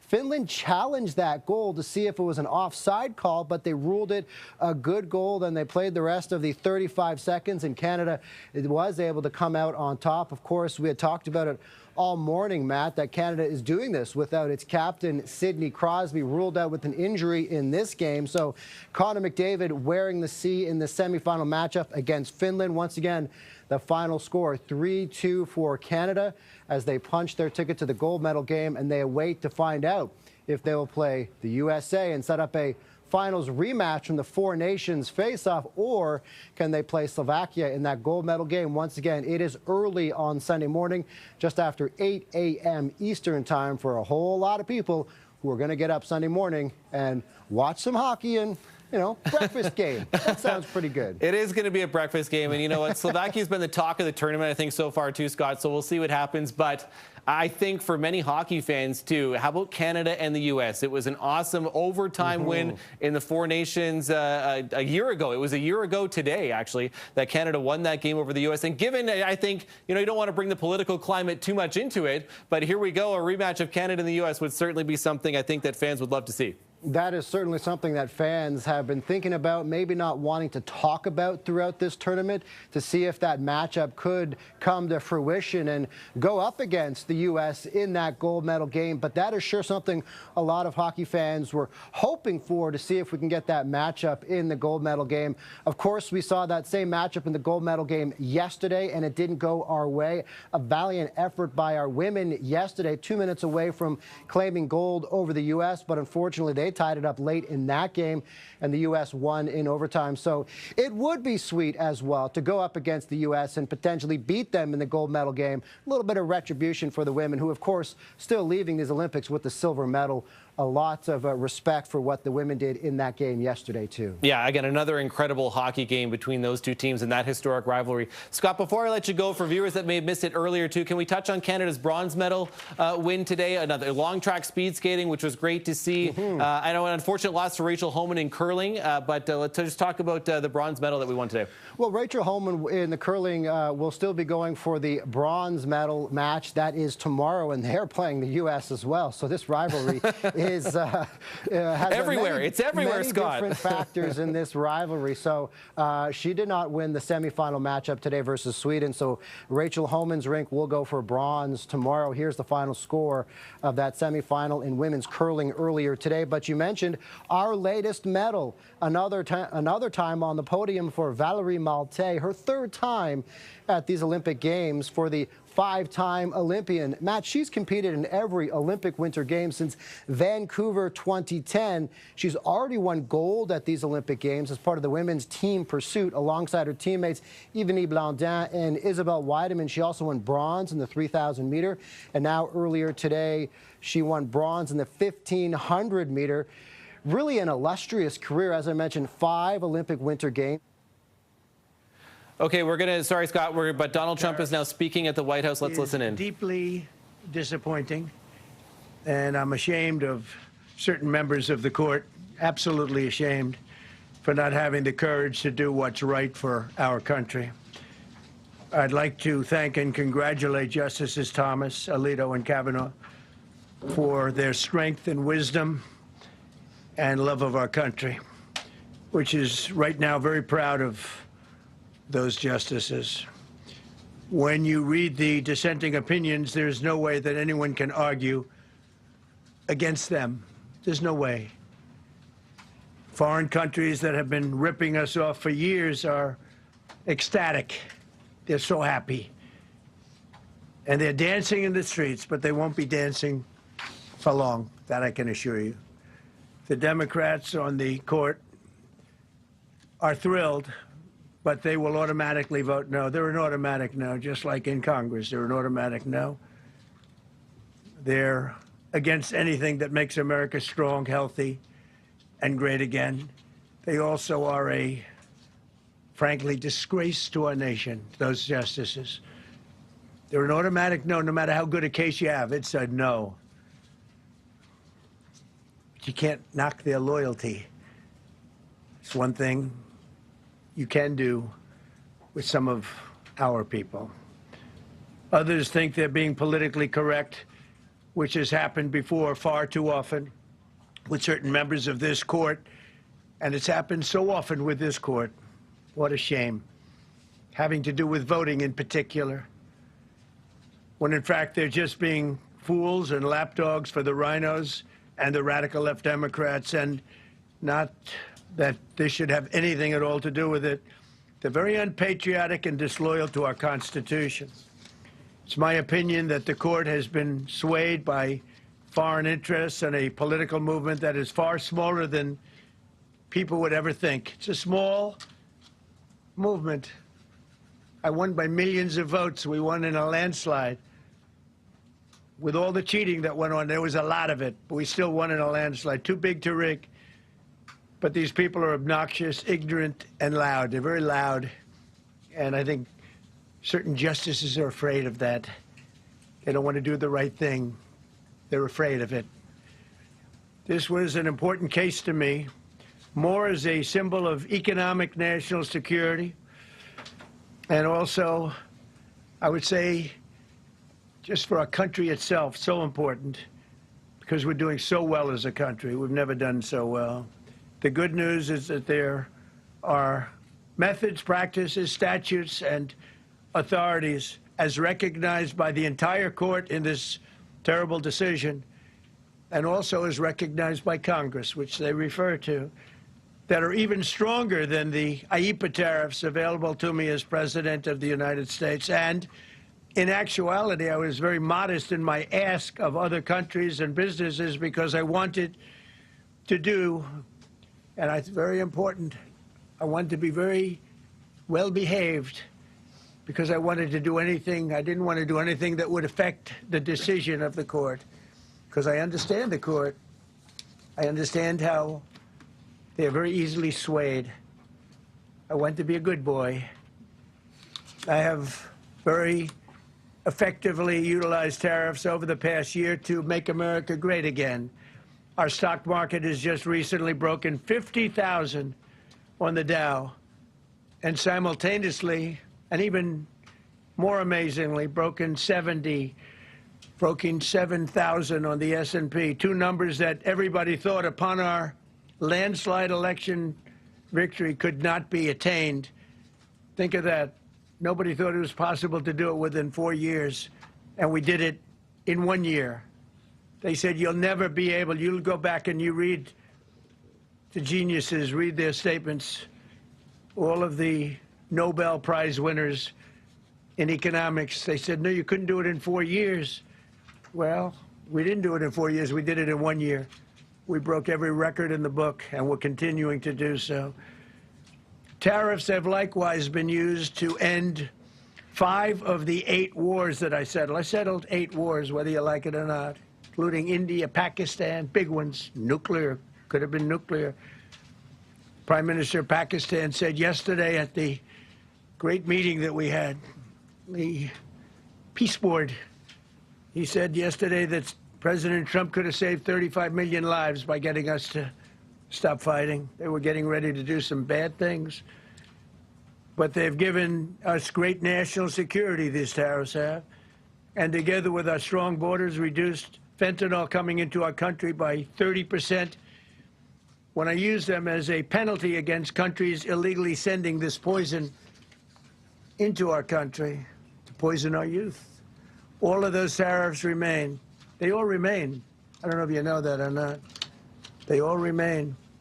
We're still getting them, and we will after the decision. I guess there's nobody left to appeal to. But again, those 3 people, such respect. I've had a lot of respect for them anyway, but such great respect. But other alternatives will now be used to replace the ones that the court incorrectly rejected. We have alternatives, great alternatives. Could be more money. We'll take in more money, and we'll be a lot stronger for it. We're taking in hundreds of billions of dollars. We'll continue to do so. To show you how ridiculous the opinion is, however, the court said that I'm not allowed to charge even $1. I can't charge $1. Can't charge $1. I would have used 1 penny, but we don't make the pennies anymore. We save money. Can't charge $1 to any country under IEPA. Not $1. I assume to protect other countries. This must have been done to protect those other countries, certainly not the United States of America, which they should be interested in protecting. That's what they're supposed to be protecting. But I am allowed to cut off any and all trade or business with that same country. In other words, I can destroy the trade. I can destroy the country. I'm even allowed to impose a foreign country-destroying embargo. I can embargo. I can do anything I want, but I can't charge $1. Because that's not what it says. And that's not the way it even reads. I can do anything I want to do to them, but I can't charge any money. So I'm allowed to destroy the country, but I can't charge them a little fee. I could give them a little two-cent fee, but I cannot charge under any circumstances. I cannot charge them anything. Think of that. How ridiculous is that? I'm allowed to embargo them. I'm allowed to tell them you can't do business in the United States anymore. We want you out of here. But if I want to charge them $10, I can't do that. It's incorrect. Their decision's incorrect. But it doesn't matter because we have very powerful alternatives that have been approved by this decision. You know, they've been approved by the decision for those that thought they had us. And they're saying that I have the absolute right to license, but not the right to charge a license fee. So think of that. I have the right to license, which is a very powerful word.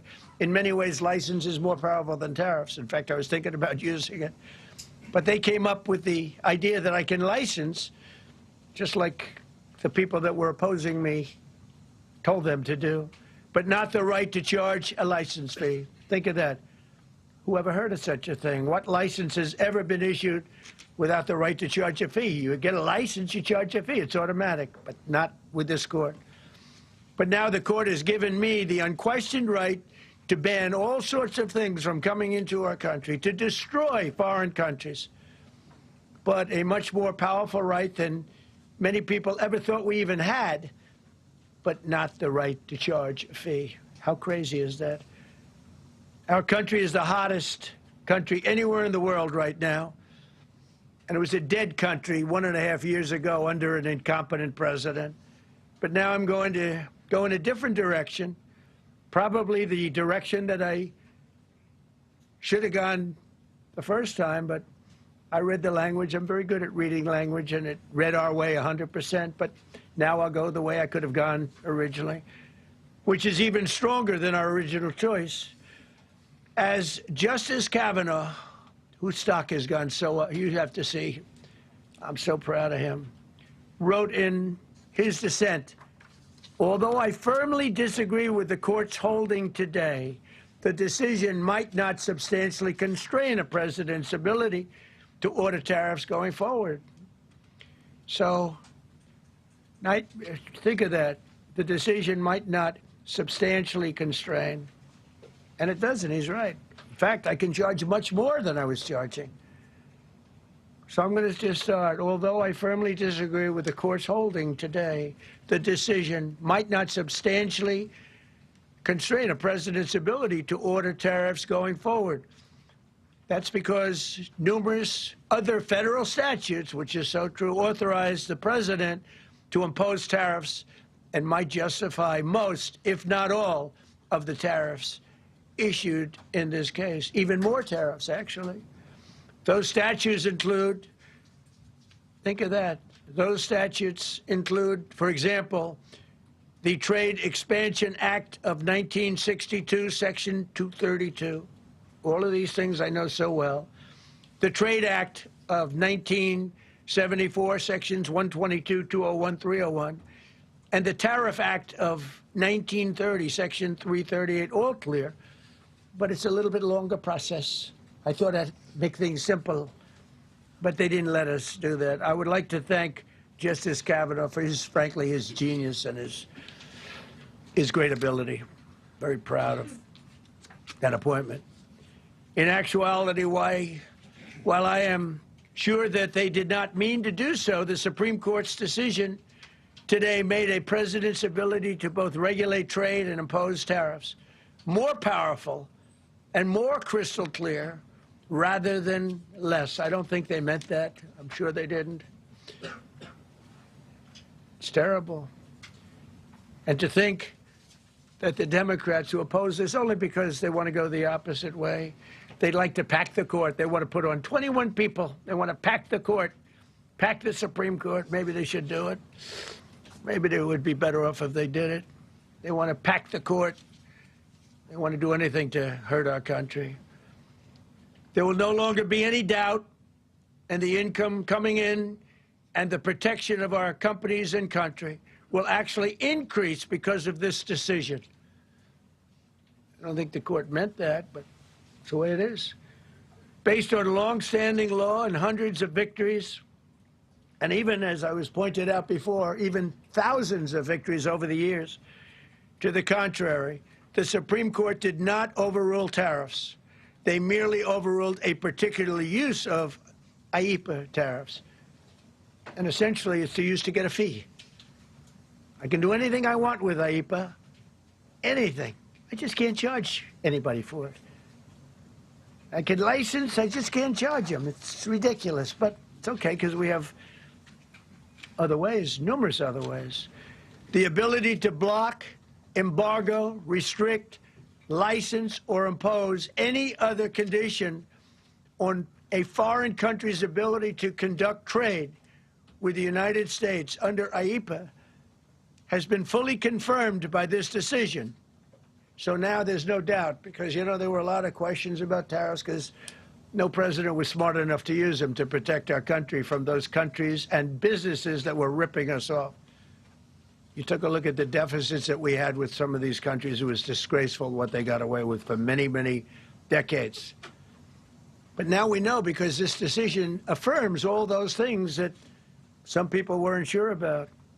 In order to protect, and it says so, in order to protect our country, a president can actually charge more tariffs than I was charging in the past period of a year under the various tariff authorities. So we can use other of the statutes, other of the tariff authorities, which have also been confirmed and are fully allowed.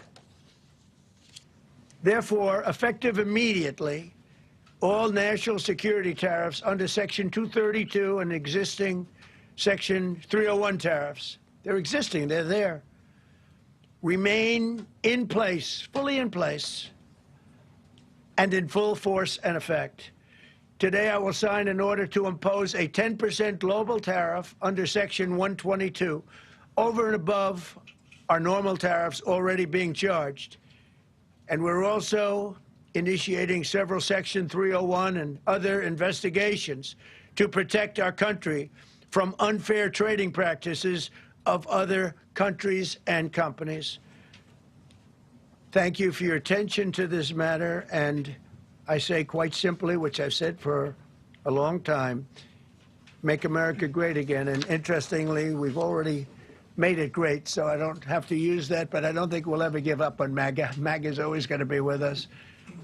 If you have a few questions, you can let us know. But just to end, so we're going forward, we will be able to take in more money, and there'll no longer be doubt, because there was always doubt.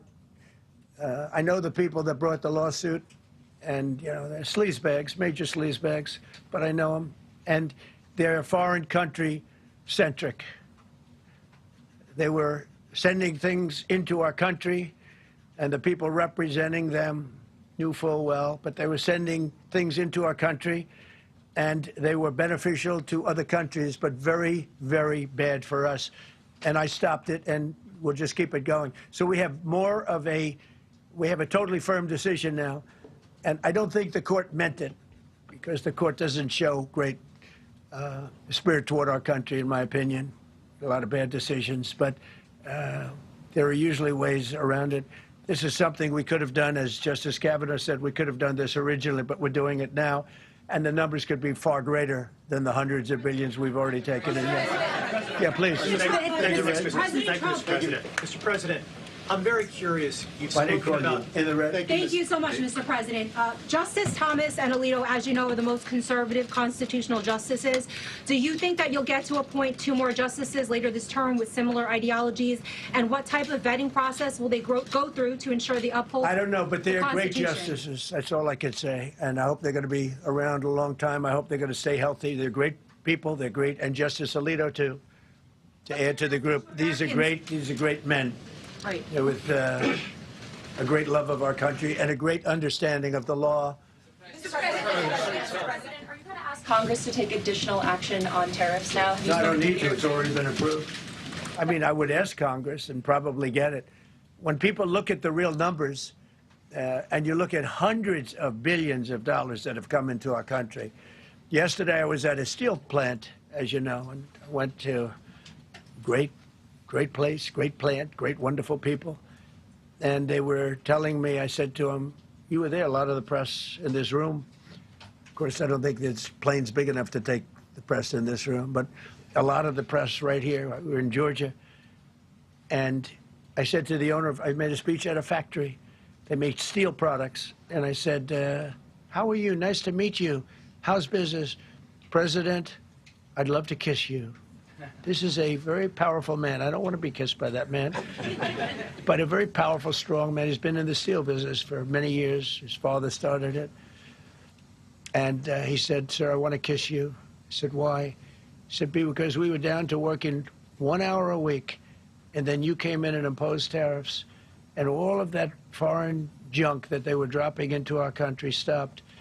And we're now going to double shifts, 7 days a week, and we may be very soon going to 24 hours around the clock, almost 7 days a week. He said, sir, I want to kiss you so badly. And I said, no, thank you. But you know what? He just to finalize it, he said, oh, this is a great place in Georgia. He said, all up and down the highway, same exact answer, sir. We're all going out of business. We're going to go bankrupt. We're all going out of business. And now every one of us are thriving, and we're hiring people like we haven't. He said, like I've never, and he's been in business for, I think, 45 years, like we've never hired before. That's because of tariffs. And we're going to keep it going the same way. And you're going to start to see the results in a year from now when all those factories start that are under construction right now. You see all the construction numbers are so good. Those construction workers are building factories that are going to be open, including not only AI, which is big, but car plants coming in from Canada, who ripped us off for 30% of our market. Mexico ripped us off for a big portion. Over the years, they've taken our market. They've taken our cars. They manufacture them in Japan, Germany, and all over the place because nobody's standing in this position, the position I have as President of the United States, had the insight, the courage, well, I don't know what it is, to charge tariffs. You can make your product outside. You can put our people out of business. You can put everybody on the unemployment rolls. But if you're going to make a car in some other country, you're going to pay a 15, 20, 30% tariff. And those things would have never happened. We wouldn't have lost our business. Same thing with, as an example, Taiwan. Taiwan came in. They stole our chip business. They make chips. For 30 years longer, they made chip. And they put our companies. Intel would be now the largest company. I saved Intel. I literally saved it at the beginning of this administration. And now all those companies in Taiwan are building factories in Arizona, Texas, and various other places because they don't want to pay tariffs. They're all pouring into the United States. But just like that great patriot said yesterday, sir, what you've done, nobody thought was possible. And Steve Moore, a highly respected economist, came into my office yesterday. He said, you've done something nobody's ever done. 22 Nobel Prize winners in economics said we would right now be in a recession. And you said, no, we're going to have a booming country. We're going to have a booming country. You were right. All 22 were wrong, and you were right. This country is booming, and it's booming because of the election on November 5th. And it's booming for another reason. It's booming because of tariffs. Yeah, please, go ahead. What will you say ahead of this decision that if the Supreme Court please, go ahead. Thank you, Mr. President. What will you say to foreign nations who seek to renegotiate their deals? And what did you mean a moment ago when you said that the Supreme Court has been swayed by foreign interests? Well, I think that foreign interests are represented by people that I believe have undue influence. They have a lot of influence over the Supreme Court, whether it's through fear or respect or friendships, I don't know. But I know some of the people that were involved on the other side, and I don't like them. I think they're real slime balls.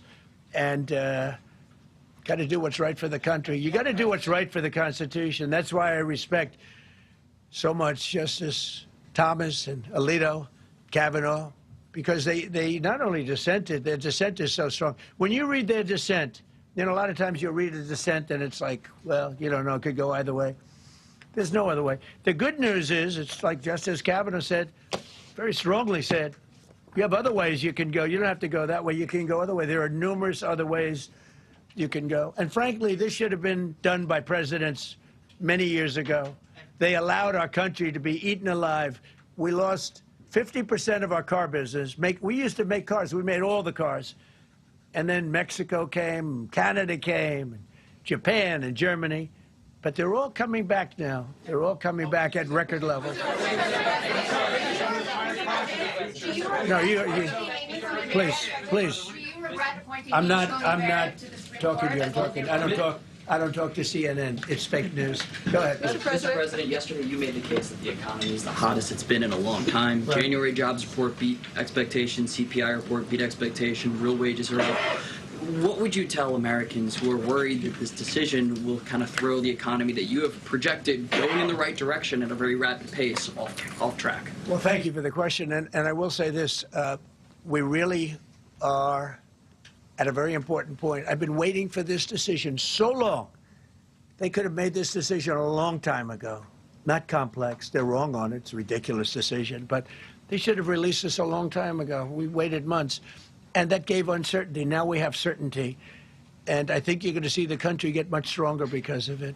Look, we were ripped off by almost every country in the world. If you look at the surpluses, almost every country in the world that did business with us, our people were stupid.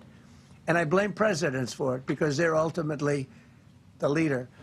We were being ripped off by almost every single country in the world, had some massive surpluses. China had hundreds of billions of dollars in surpluses with the United States. They rebuilt China. They rebuilt the army. We built China's army by allowing that to happen. I have a great relationship with President Xi, but he respects our country now. Now, what we've done, I charged China a 20% tariff as a penalty for sending fentanyl in.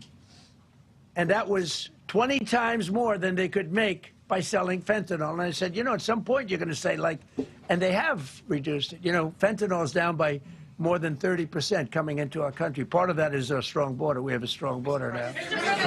But thank you. Thank you for your question. Mr. President, sir, you warned once in a social media post that if the Supreme Court did this, shot down your tariffs, the U.S. would be, quote, financially defenseless. Are we financially defenseless right now? No, because we're doing something in a different way. We're doing something in a very powerful way, and we're using things that some people thought we should have used in the first place. But it's more complicated. It's a little more complicated. The process takes a little more time, but the end result is going to get us more money, and I think it's going to be great. Yeah, please. Peter, go ahead. Thank you, President Trump. So, since Liberation Day, there's about $175 billion in tariff revenue that is now in limbo. Do you have to refund $175 billion? Think of it, Peter. Very fair question. They take months and months to write an opinion, and they don't even discuss that point. We've taken in hundreds of billions of dollars, not millions, hundreds of billions of dollars. And so I said, well, what happens to all the money that we took in? It wasn't discussed. Wouldn't you think they would have put one sentence in there saying that keep the money or don't keep the money, right? I guess it has to get litigated for the next 2 years. So they write this terrible, defective decision, totally defective. It's almost like not written by smart people. And what they do, they don't even talk about that. Your question is very basic. That was the first question I asked also to make you feel good. I said, what about all the money that we've taken in? Sir, they don't discuss that. How crazy is that? What you're saying is, are you saying that you don't plan to honor refunds for companies that file for them? I just told you the answer, right? I told you the answer. It's not discussed. We'll end up being in court for the next 5 years. Go ahead, Green. Thank you, Mr. President. When you are talking about the relationship with countries that you have sought trade deals with, do you anticipate that they will seek to renegotiate those? What do you say to them? And do you view this as a potential undermining power for your negotiations? We're going straight ahead with 10% straight across the board, which was the absolute right to do. And that's taking place. That's a lot of money coming into our country. And then during that period of about 5 months, we are doing the various investigations necessary to put fair tariffs or tariffs, period, on other countries. So we're doing that period, but we're immediately instituting the 10% provision, which we're allowed to do. And in the end, I think we'll take in more money than we've taken in before. Mr. President, you've used the tariff revenue to pay for a host of federal policies. You claim that they will pay for them. What happens Well, to like those the things? farmers. We took care of farmers. You know, the farmers were mistreated by foreign countries very badly, very, very badly. And last week, I gave them $12 billion out of tariff money. We intend to, out of tariff money, because just so you understand, we have tariffs. We just have them in a different way. And now they've been confirmed by the Supreme Court of the United States. So there's no longer that question out there about tariffs. And we'll be taking in hundreds of billions of dollars. And countries that have treated us badly will have to pay a price for treating us badly. And countries that have been good to us will be treated very well. We just left the top person in a place called Vietnam, just left my office. Great gentleman, strong and smart. He said, you know, I think this means you're allowed to charge us more tariffs than before. And Canada said to Jameson, I might want to say it, Jameson, but Canada said, I hope you win this decision, because if you don't win, you'll actually be allowed to charge us, with a little additional work, higher tariffs. Jameson, you want to comment on that? Yes, sir. So, to the President's point, we have a lot of tools out there. We have Section 122, which will be implemented today. It will be signed today and implemented very shortly. We have Section 301 investigations, which are incredibly legally durable, where we can investigate and address unfair trading practices that have led to our huge trade deficit. And so you can look forward in the coming days and weeks to seeing all of that come out, and we're going to keep continuity in the program. We're going to keep addressing this so that the deficit can keep going down. That's the trend it has, and we can make America great again. No. Several of Republicans in Congress have supported this decision by the Supreme Court, and Hakeem Jeffries, the Democratic leader, has called you a wannabe king. Why wouldn't him a low IQ? But why wouldn't he doesn't even know? And I watched him the other day interview. The guy doesn't even know what a tariff is. But there's been bipartisan criticism. No, not bipartisan. Of the tariffs. Excuse me. There's several A few Republicans people. have said that. Yeah, But why wouldn't you just work with Congress to come up with a plan? I don't have to push tariffs. I have the through? right to do tariffs, and I've always had the right to do tariffs, and it's all been approved by Congress. So there's no reason to do it. All we're doing is we're going through a little bit more complicated process. Not complicated very much, but a little more complicated than what we had. We'll be able to take in tariffs, more tariffs. And the Congress people and the Congress, the Canadian tariffs last week. Yeah, There's been votes in the Senate against it. Yeah, because we lost 2 Republicans or 3 Republicans because they're not good Republicans. What you don't say, you don't say that we got 215 votes. You need 218 for something to pass. Yeah, sure we do. We might have lost 3 votes, and we got. And what was the score on the Republican side? 215 to 3, right? But you don't say that. We have great unity. There's great unity in the Republican Party, and I hope everyone's going to vote Republican, because otherwise you won't have a country left, because these people have been they are destroying our country. Please. Mr. President, the 122 tariffs, that 10%, yeah, is that going to be for 150 days, or do you want to charge that indefinitely? We have a right to do pretty much what we want to do, but we're going to charge it starting effectively, I think it's 3 days from now. Yeah, please. Mr. President, you speak to a lot of factory workers, a lot of manufacturing workers. What does the Supreme Court ruling say? What's that message to those factory workers? Well, I think the factory workers are happy because we're now telling them that they're going to... Look, the man I met with yesterday who owned a factory was out of business. He was out of business. And now he's employing 5 times. In fact, I walked in, he's got a brand new crane. I said, how old is that crane? We got it in December. He's allowed to write it off in 1 minute. The Great Big Beautiful Act gave no tax on tips, no tax on Social Security, no tax on overtime. He said this great big beautiful bill, frankly, has been the best thing that's ever happened for the workers much more so than for rich people. The only thing it does for rich people, it allows them to hire a lot more people. But when I saw him, and then he said, it's all up and down the line. This is a place in Georgia, all up and down, other factories doing different, not only steel products, different. He said, every one of us was out of business. We could barely make it. Some of them were down to less than an hour a week. Think of it, 1 hour a week to make just a few little trinkets or whatever they make. Now they're going round the clock. I had it a month ago. I went to Michigan, went to Ford, and I met with Bill Ford, the head of Ford, and we were in one of the biggest plants, an original plant from the early 1900s, where, by the way, I might add this, it's not really relevant, but it's all relevant. Murders are down the lowest since 1900, around the time that he had this plant. That's 125 years. We have the lowest murder rate. Okay. And our crime is way down in the country. The factories that we're talking about, the people that we're talking about, they are so thrilled with Trump. So whether we charge IEEPA tariffs or whether we charge tariffs under a different section, that's what we're going to be doing. There's no way we can ever... This is what happened to our country. This is why we owe $38 trillion, which we'll get rid of in pretty good course. We have a very incompetent Fed chairman who likes high interest rates. For political reasons, he likes them. But we're going to have somebody very good.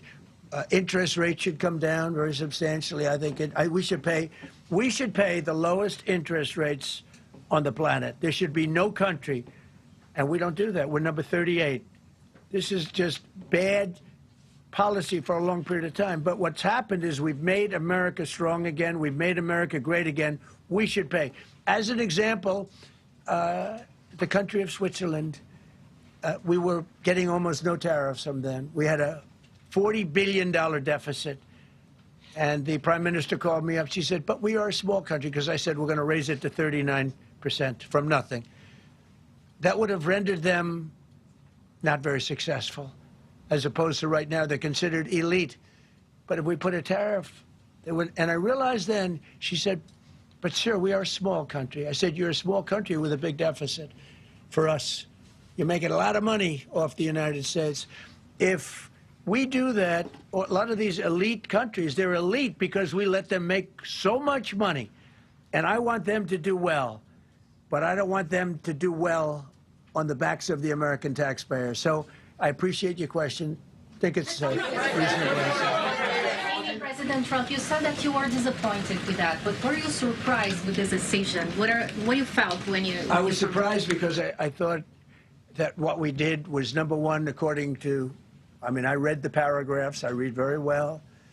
Great comprehension. I read everything there is to read, and I said, we can't lose this case. But we can when judges are political, when they want to be politically correct, when they're catering to a group of people in D.C. maybe. I don't know what it is, because when you read it, there's no other interpretation. There is no other interpretation. But it's okay, because what has come out, and I'll say it for the third time and maybe the last time in a while, is that we've taken the uncertainty of tariffs out, because we had uncertainty. We got sued by sleazebags, I know them well, that are very outside country, China-centric, but outside country-centric. And they're going to end up not doing as well as they did before. America was becoming really, really, we're strong again. Hey, we have the strongest military. I rebuilt the military in the first term. We have the most powerful military. We make the best equipment. And even them, you know, we could do much better. We have people that get paid a lot of money to manufacture Patriot missiles and javelins and all the different things. But when you want them, they're too slow. And we put them on notice, and they're going to make, our country is building a lot of things right now, and our country is doing really well. And we're going to keep it that way. The bottom line is that the word certainty is now in the equation. Okay, you've been watching, again, U.S. President Donald Trump react to the tariffs here on CTV News Channel. We are going to say goodbye to our viewers in Manitoba, but our coverage continues, and Saskatchewan at that, but our coverage does continue on CTV News Channel. The courts, and we're just going back to that. And the problem is that we had other presidents that weren't into trade. Maybe they weren't business-oriented. Maybe they weren't smart. We had some dummies, too, you know. I respectfully say we had some real dummies. So we are going to keep it going just as before, probably more so. But you're no longer going to be asked, every time I got up, you'd ask, well, what happens if you can't charge tariffs?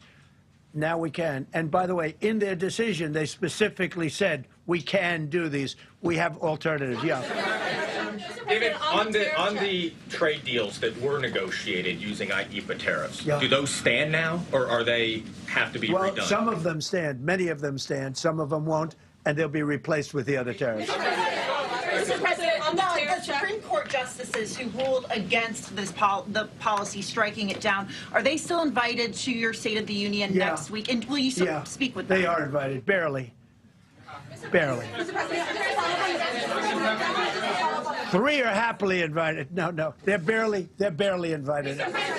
Honestly, I couldn't care less if they come, okay? Mr.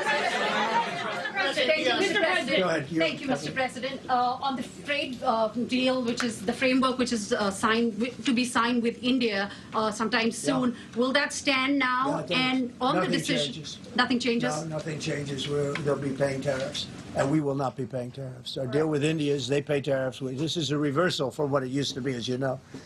India, and I think Prime Minister Modi is a great gentleman, a great man, actually, but he was much smarter than the people that he was against in terms of the United States. He was ripping us off in India. So we made a deal with India, and it's a fair deal now, and we are not paying tariffs to them, and they are paying tariffs. We did a little flip. Are up as of now for this, Mr. President? No, the India deal is on here. Mr. President. Thank you so much, Mr. President. All the deals are on it. We're just going to do it a different way. Mr. President. Thank you so much, Mr. President. I think there is another war that you started and you should take the credit, which is in Syria. Secretary Rubio, after his meeting in Munich with the Syrian Foreign Minister and the Kurdish General Muslim Abdi, he said that President Trump was directly involved in efforts to stop the fighting between the Kurds and the Syrians. How will your administration make sure that this peace is sustained? And do you support the idea of... Well, it's a very different topic, and so I don't want to spend a lot of time. But all I can say is that the president of Syria, who I essentially put there, is doing a phenomenal job. He's a rough guy. Good afternoon. You're He's not a watching choir boy. CTV News Channel's coverage of U.S. President Donald Trump reacting to tariffs and the decision by the U.S. Supreme Court today. I want to welcome in our viewers from Alberta who are now joining us here on the main network. We're going to continue listening in. Mr. President, what's your message to the Iranian people after 2 rounds of talks with them? Do you have any message to the Iranian people? The Iranian people in Iran or people here? People in Iran. They better negotiate a fair deal. You know, the people of Iran are a lot different than the leaders of Iran. And it's very, very sad situation. But 32,000 people were killed over a relatively short period of time. They were going to hang 800, 2 weeks ago, hang, some by crane. They lift them up with a tall crane, and they play them around the square. They were going to hang 837 people. And I gave them the word, if you hang one person, even one person, that you're going to be hit right then and there. I wasn't waiting 2 weeks and negotiating. And they gave up the hanging. They didn't hang 837. Supposedly, they didn't hang anybody. But no, I feel very badly for the people of Iran. They've lived in hell. Please. Thank you, Mr. President. You mentioned multiple times foreign influence over the Supreme Court. Do you have evidence of that? And if not, will you investigate that? You're going to find out. What alternatives are you going to put into place in your relationship with Europe, and also those tariffs that have been called illegal? How they're going to go impact the relationship with Russia, that you sanctions? Well, I want Europe to strengthen up. Europe has gone woke. Europe is not recognizable when you go into so many places. Not all countries. You look at Hungary. You look at Poland, Czech, Slovakia. There are some countries that have gone very much the opposite. Some really, and some others. But Europe has to be strong, and they become soft and not recognizable. You go into some of the countries, I don't want to be specific, but I think everyone knows what I'm talking about, and they're not recognizable. They become, the environmentalists have taken over. They've got windmills destroying their fields and their beautiful meadows and their oceans, and they're paying a fortune. Now, Europe has to get smart. Europe's getting killed on two things, energy and immigration. And if they don't solve both of them fast, Europe is not the same place. Yeah, please. Justices Gorsuch and Barrett, are you surprised in particular by their decision today? And do you regret nominating them? I don't want to say whether or not I regret. I think their decision was terrible. Yeah. I think it's an embarrassment to their families. You want to know the truth? The two of them. Yeah. Specifically on that $2,000 tariff check. Mr. President, I didn't call you. You didn't call me? Yeah, Mr. President, to be clear, do you believe at the end of implementing these new tariff tools, the tariff rate and tariffs will ultimately be higher than they currently are? Potentially higher. How much higher? It depends, whatever we want them to be. But we want them to be fair for other countries. And, you know, we have some countries that have treated us really badly for years, and it's going to be high for them. And we have other countries that have been very good, and it's going to be very reasonable for them. Yeah. Specifically on the tariffs question, I mean on the $2,000. I didn't call you. Mr. President, thank you, Mr. President. Do you have any plans to travel to India for the Quad Summit, and how do you think your relationship with India is right now? I think my relationship with India is fantastic, and we're doing trade with India. India pulled out of Russia. You know, India was getting its oil from Russia, right? And they pull way back at my request because we want to settle that horrible war where 25,000 people are dying every month. And my relationship with Prime Minister Modi is, I would say, great. I also stopped a war between India and Pakistan, as you know. There were 10 planes we shot down. That war was going, and probably going nuclear. And just yesterday, the Prime Minister of Pakistan said President Trump saved 35 million lives by getting them to stop. That's and I did it largely with tariffs. I said, look, you're going to fight, that's fine, but you're not going to do business with the United States, and you're going to pay a 200% tariff, each country. And they called up and they said, we have made peace. Okay? I just want to thank you all. Look, great certainty has been brought back to the economy of the United States and actually the economy of the world, because we generate so much in the world. We're the biggest in the world, and we're now the strongest by far. We were a country that was dead 1.5 years ago. Now we have the hottest country in the world. We're going to keep it that way. Thank you very much, everybody. Thank you. Thank you very much. Thank you, Mr. President.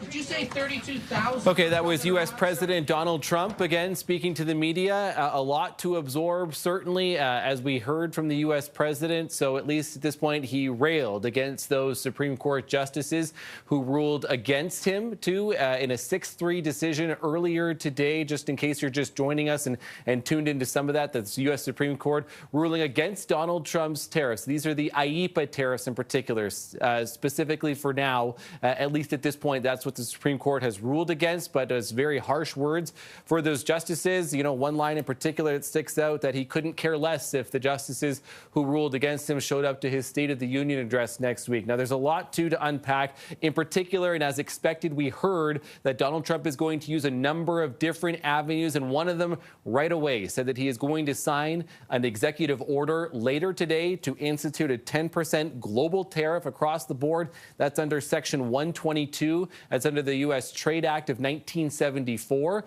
Those tariffs, at least under that act, can be instituted for 150 days for now until an extension, if they wanted one, the U.S. administration, that would take congressional approval. So I think that's one of the biggest things we take away from this, that Donald Trump, hours after finding out that he was that the Supreme Court has ruled against him, is now going to use another avenue to bring in more tariffs. Lots to break down. Let's bring in CTV News U.S. political analyst Eric Hem and Sharon Carr, CTV News political analyst as well. Eric, I want to start with you.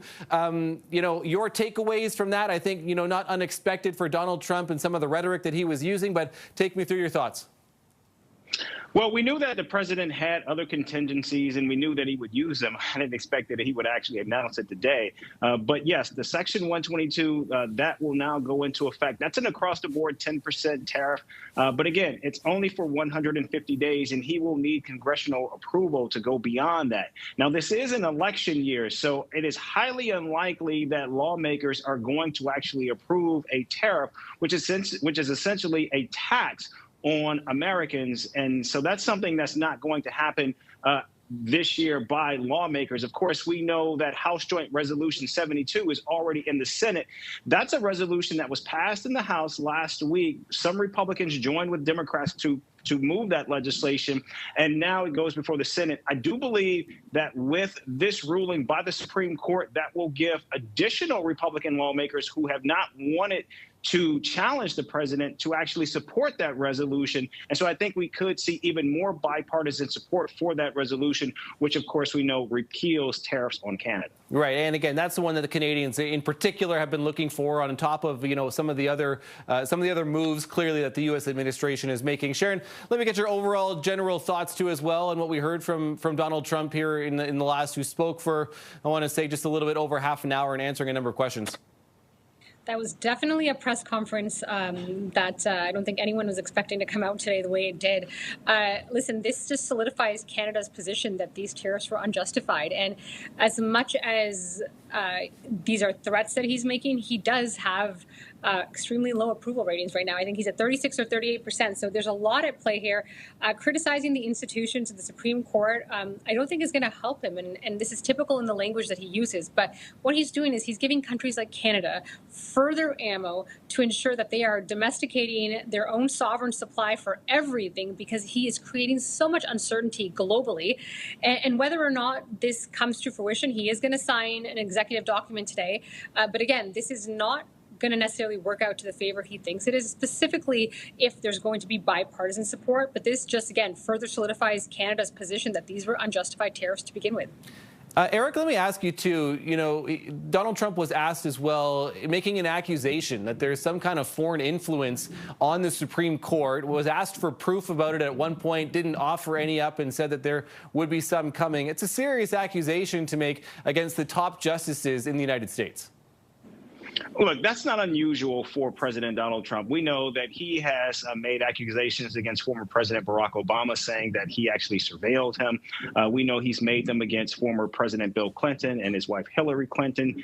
So this is a policy, this is a ruling from the Supreme Court that Donald Trump is taking very personally, which was to be expected. However, many, including perhaps those even inside the Trump administration, knew that this ruling was potentially coming down, which is why we'd heard from people like Scott Bessent, the Treasury Secretary, and Howard Lutnick, the Commerce Secretary, that they were actually planning and preparing for contingencies like what we saw today on Section 122. Now, again, President Donald Trump has made clear that tariffs for him is the way to go. In fact, we heard him talk about that, not only in how he uses tariffs to enforce economic policy, but also how he uses them diplomatically. But I think when we're looking at Canada, I think as it relates to CUSMA, certainly Donald Trump, and as a result of this new ruling, is certainly going to try to use every opportunity to gain additional leverage when going into those CUSMA negotiations. And I think the best thing for Ottawa negotiators right now is to simply work to try to buy time. We know that this is an election year in the United States. Congress is likely going to change hands. And because CUSMA was ratified in 2018, those same lawmakers would have to then pass laws that would actually rescind the very law that established CUSMA as the law of the land in the United States. And Donald Trump is going to have to need Democratic support in order to get that, which we know he simply will not. So right now, while certainly I'm sure everyone in Canada is watching this entire process play out, right now, time is actually on their side, not on Donald Trump's. Right. Again, it's a very good point that you bring up, too. He can't unilaterally just scrap CUSMA by himself, even if he chooses to walk away from it. So an excellent point. Sharon, and speaking, to Eric's point as well, and we bring up Canadian negotiators, we haven't heard from the Prime Minister, at least at this point. I'm not sure that we're going to. I'm not sure, that he is going to chime in on this, possibly. But what do you believe that he, the rest of the government, should do even at this point? Is it just stay quiet and, again, quietly just kind of continue some of these conversations? It seems like possibly the best course of action, but what are your thoughts? So we've seen Minister Dominic LeBlanc put out a statement, again, solidifying that these are unjustified tariffs. But I think if we've learned anything from Prime Minister Carney's style with handling President Donald Trump, it's kind of keep calm and carry on. Trump wants a reaction. That is what he thrives off of. It creates more controversy, and that's not the style that Prime Minister Carney is going to take. So whether or not he comes out with a statement, if he does, I think it'll be fairly neutral. We do have these CUSMA negotiations that are upcoming, and again, time is on our side. So I don't think we're going to see any intense response. We're seeing what Dominic LeBlanc's statement is going to be, and you'll probably see the rest of the government come out with something similar. But again, it just further solidifies Canada's positions that these tariffs were imposed in an unjustified way, and Canada is going to do its best to find the best trade deal. But right now, reacting in a visceral way back to Donald Trump is what he expects, and I think the best thing Canada and Carney will do is stay somewhat silent. Okay, Eric, let me just give you the last word here, moving forward, and at least we talked a little bit earlier to big picture about what this means in Donald Trump's loss, at least for now. So for the U.S. in particular, maybe put Canada aside for a second too, but for the U.S. in particular, now moving forward with this, what's going to happen? I think is maybe the biggest question for now that we're already seeing. You were surprised. I think many people were surprised that we're going to see an executive order already for another avenue, but it certainly is not going to spell the end of tariffs at any point soon. No, and for people in Canada who are certainly unaware of this, in fact, many in the United States are not, yesterday there was a large banner that was draped over the Department of Justice with Donald Trump's picture on it. And that's something you typically see in autocratic governments, authoritarian nations. And what it signified was that it was President Donald Trump, not the Constitution, not the law itself, that actually governs this nation, but Donald Trump. And oftentimes there are those who have thought that Donald Trump has acted more and more like an authoritarian since coming back into power. And we know that this Supreme Court has certainly sided with Donald Trump on a number of different issues. But in real time, at least today, and based on what we saw last week, we are now seeing a Supreme Court and even a Congress that are now beginning to find their spine, find their voice, and actually speak up and speak out against this president. Today, we saw a ruling by the Supreme Court that severely handicaps and handcuffs the president. And I think what we saw last week and what we will continue to see from this Congress, particularly on legislation like this resolution, is they too are now beginning to try to check this president. So real checks and balances playing out right now at a time when the country and the world is desperately looking for it and need it. Eric Ham, Sharon Carr, want to thank both of you so much for sticking with us and for this analysis today. Appreciate your time. Thank you. You bet. Thank you. Okay, so again, we have complete the reaction too. There is more online. If you want to know some of the details, you can head to ctvnews.ca. We have, at least for now, and we're going to continue our reaction and to get more of it throughout the afternoon right here on CTV News Channel. For now, we're going to take a short break. We'll be back after this.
Okay, one of our other big stories today is the Canadian men's hockey team is moving on to the gold medal game at Milano Cortina 2026 after a nail-biting win over Finland. 3-2 the final in that one. Canada scoring late in the third period with Nathan MacKinnon getting the game-winning goal. Joining me now for more analysis is TSN's Frankie Corrado. Frankie, listen, hey, thanks for jumping on. I'll appreciate this. Let's talk about it. You know, I'm not sure Canadian hockey fans have any nails left. These have been a couple of tense days between the women's and the men's game, but give me your thoughts on Canada's 3-2 win over Finland. Listen, it was Team Canada that finally found a way to get to their game plan in this game, and more of a stiff test in the quarterfinals against Czechia and now against Finland than they had played against in the preliminary rounds. Czechia played them hard, Finland played them hard. Team Canada, it was closer than they wanted it to be, and they had to do it without Sidney Crosby. It was such a slim margin for error. Both of the last two games could have gone either way. A lot of tense, nervous moments, but ultimately, you know, Canada getting some big moments from some key players. Nathan MacKinnon draws a penalty in the last couple minutes of this game, and then he scores the goal, Matt, with 2 seconds left on that power play. So he had been on the ice for almost a full 2 minutes before scoring that goal. It almost looked like he didn't even have enough energy to celebrate. You know, that's how hard and how taxing of a game this has been for Team Canada, but ultimately a big win, and now they get to play for the gold medal. Yeah, super. Is that a good thing, Frankie? Do you think a little adversity? This team was clearly the favorite coming into this tournament. You know, they're still playing against some other very good teams. Finland's, you know, sports more than 20 NHLers as well. So is that a good thing for this team heading into the gold medal game? It is a good thing. They've learned something about themselves. And keep this in mind, right? These are all the best players in the world.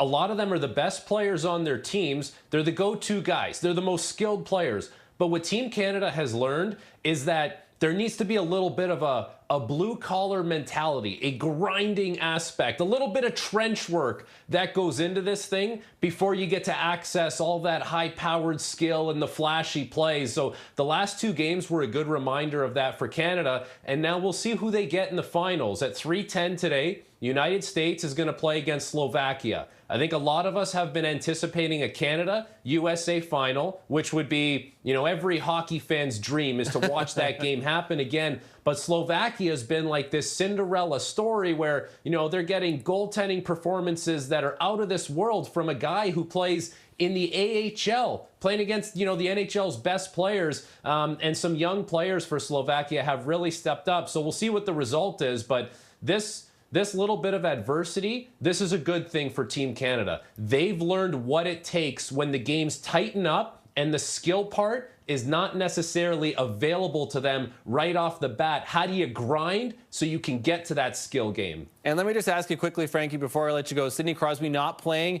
You know, John Cooper saying after the game today, the semifinal, that his chances of playing on Sunday are better than they were today. Not that Canada necessarily needs him, but what do you think are the chances that the captain comes back for the gold medal game?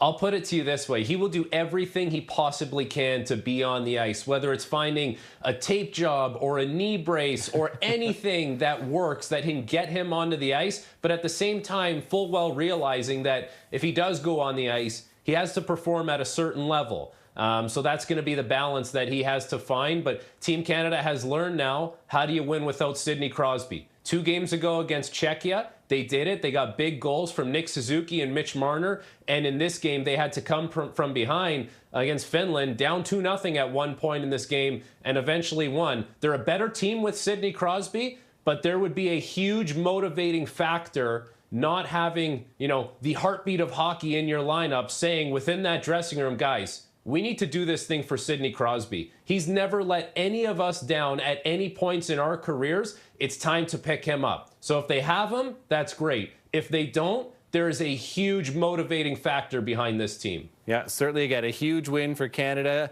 TSN hockey analyst Frankie Corrado, appreciate your time today, pal. Thank you.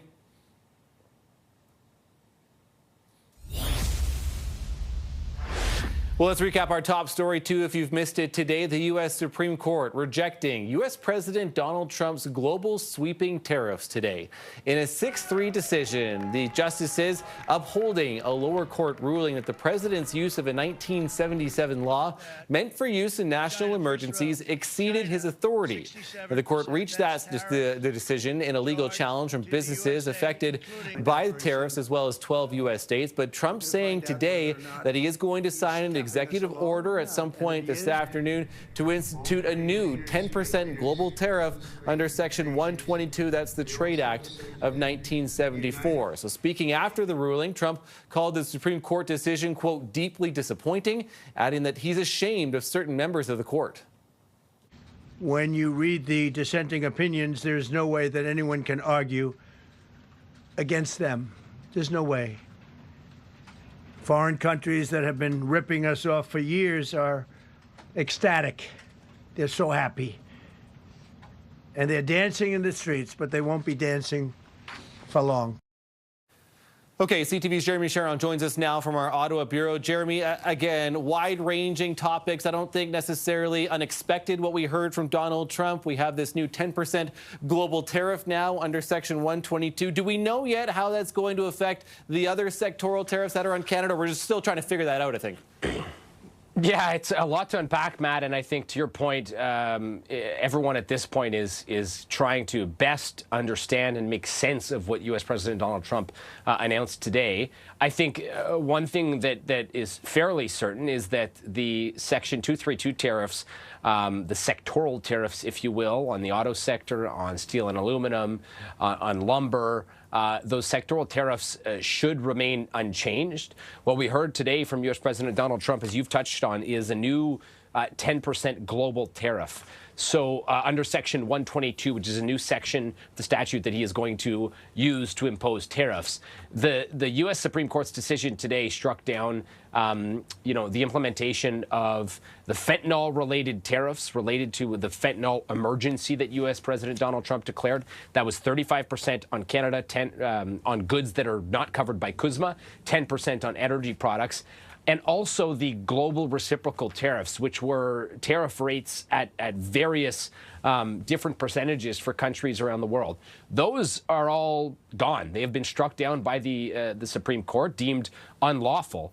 What is not, definitively clear, Donald Trump today said that he was signing an executive order to impose 10% global tariffs over and above the normal tariffs already being charged. Not clear if he's talking about other tariffs, in Canada's case under Section 232, or in China's case 301. There are various tariffs that are there.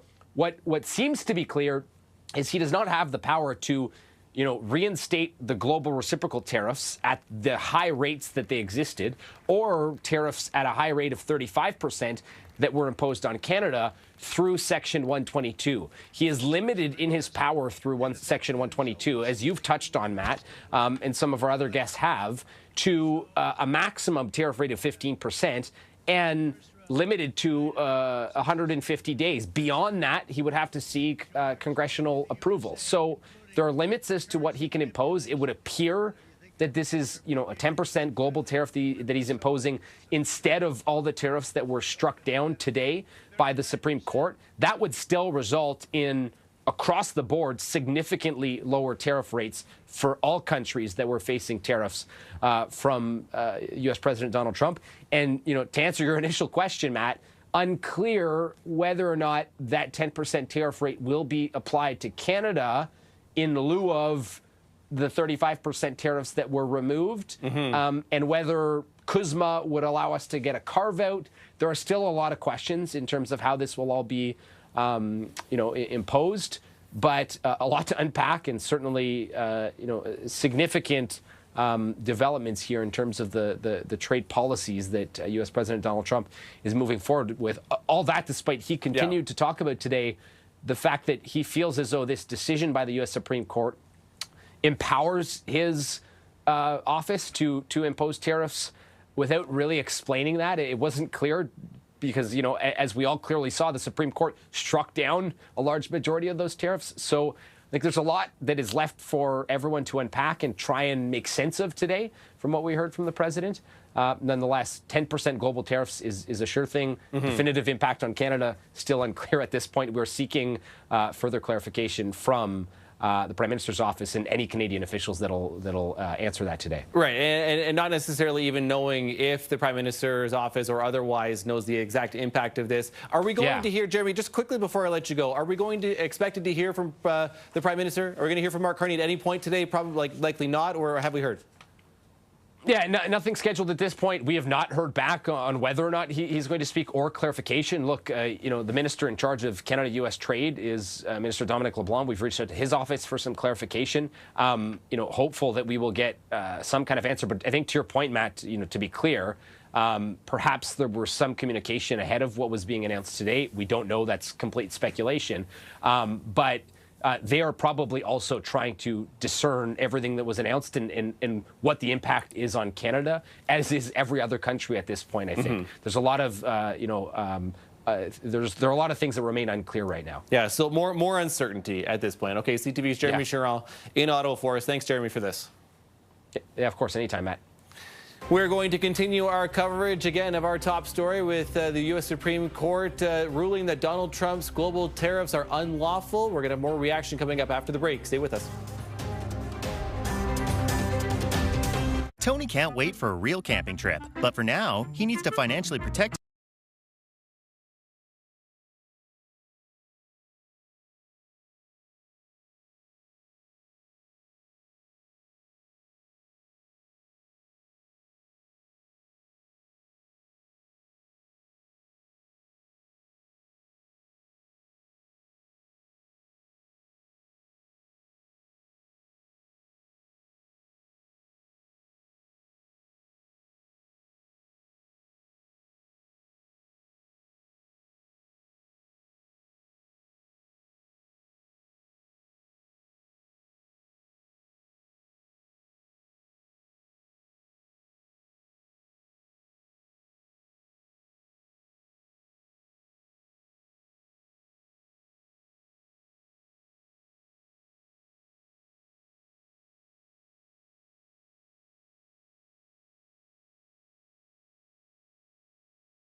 ecstatic.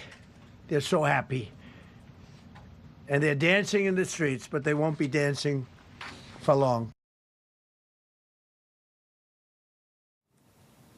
That's a frustrated U.S. President Donald Trump reacting to the decision by this U.S. Supreme Court today that rejects his global tariffs. Trump calls the ruling, quote, deeply disappointing, adding that he's ashamed of certain members of the court. Now, reaction continues to come in. Canada's Minister of International Trade says that Ottawa's position on tariffs has not changed. The U.S. is our #1 trading partner. We need to continue working with the U.S., and Minister LeBlanc is leading those conversations. What we said from the very beginning is these tariffs are unjust, and that position has not changed. We still have the best trading arrangement of any country in the world, and we'll continue to work with the Americans on that. But at the same time, my job as the Minister of International Trade is to look beyond North America.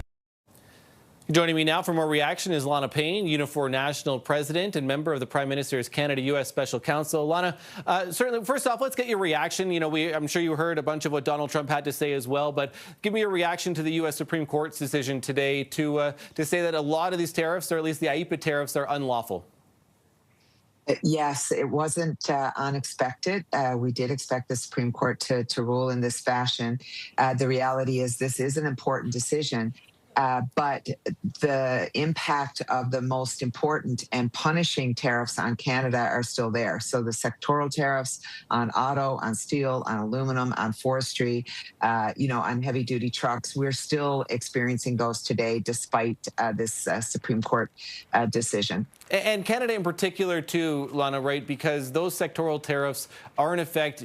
The rest of and a lot of trade between Canada and the U.S. is covered under CUSMA, but those ones in particular are not. And then you hear that now another global order is coming for another 10% possibly. We're still trying to determine how that factors in because it's under another section. It's Section 122, at least for now. So when you hear that coming, is that going to mean more difficulty for those industries that are already facing significantly high tariffs? It could. It absolutely could. It'll depend on what this proclamation looks like. The reality is that the President of the United States has many tariff tools in his toolbox. We have been experiencing a variety of them in Canada that have been designed to surgically destroy jobs in this country. That is what the sectoral tariffs have done. Tens and tens of thousands of Canadian workers have been impacted by these tariffs in terms of either job loss or layoff, and those tariffs are still there. And there's likely to be seen, given what the president has said today, that we will have a backlash here as a result of the Supreme Court ruling. But that can't deter us from what it is that we need to achieve, and that's eventually a trade agreement with the United States. In the days and weeks and months ahead as we go into the CUSMA review. And give me your thoughts on that too, and what you think, how this is going, this decision in particular, is it going to affect CUSMA, review and renegotiation as we slowly, those conversations are happening now. I'm sure you're privy to some of that information, but as we lead up to the summer and the actual review itself, how do you think this one is going to affect it? I mean, I think everything is going to have an impact in some form or another at this bargaining table. It can't not, given the character of the President of the United States. But the reality is, for Canada, we have to stay very focused. We have a job that we have to do at that table. We have leverage that we can use as a country. We can't fear using it. If you look at what's happening in the U.S. right now, the cake is baking. We've had this, this Supreme Court ruling, but we are also seeing an impact of these tariffs on the U.S. economy. They are losing manufacturing jobs hand over fist every single month down there. The very sector of their economy that Trump said these tariffs were designed to help is having the opposite impact. And all of that is creating conditions now where Canada could get a better trade deal, which was why it was so important that we didn't sign a bad trade deal last year. Okay, Lana Payne, Unifor National President. Appreciate your time today, Lana. Thanks so much for this. Thank you. Thank you so much. Again, our reaction continues today to what's happening south of the border. The U.S. Supreme Court, at least for right now, in ruling against Donald Trump and his sweeping global tariff order. Now, we are expecting Trump, at least he said it earlier this afternoon, that he's going to sign a new executive order with a 10% tariff going into effect under Section 122. We're exactly determining what that means for Canada and beyond, but we're going to continue with our coverage of this story when we come back.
Smith was speaking to reporters a short time ago about her plans for referendums that are going to happen and expected this fall. Let's listen in.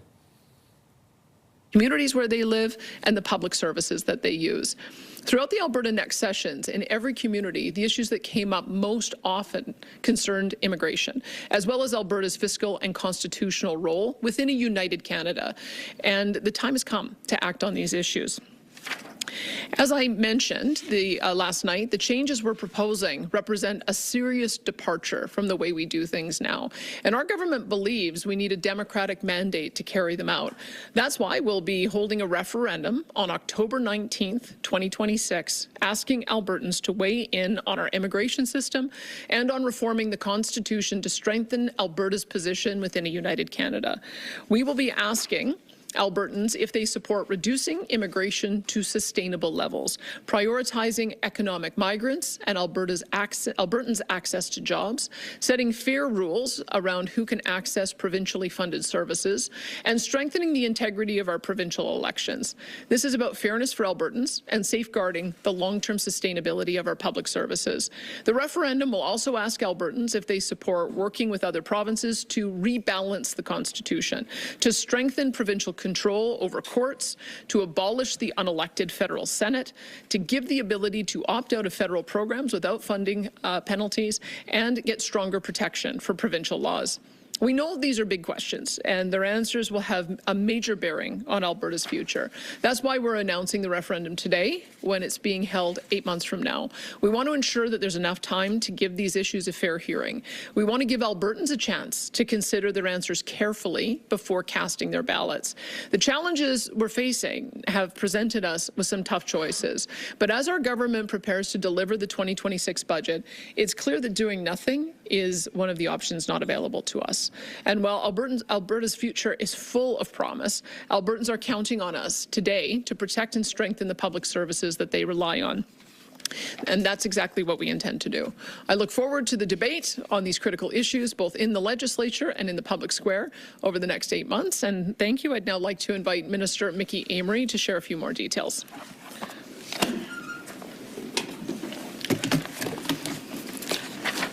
Well, thank you very much, Premier, and good morning to all of you. In the last year, our government has been very clear that we encourage all Albertans to participate directly in our democracy through voting in general elections and through avenues such as citizen initiative petitions. Last year, we amended our democratic process legislation as part of our mandate to strengthen public trust and encourage participation in our democracy.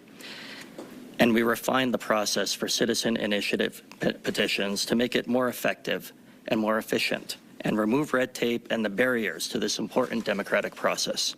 Our democracy thrives when people trust the process, and that those processes are accessible to people. I'm also proud to be part of this government that has been listening actively to Albertans, as we saw through the Alberta Next town halls this past summer. As the Premier mentioned, this coming fall, Albertans will have a direct say in the future of our province and our economy. This referendum gives Albertans a clear opportunity to express their views and will amplify their voices. It's an opportunity for Albertans to set the direction of our province for years to come. Direction that I have no doubt will ensure that Alberta remains strong and free. Thank you very much.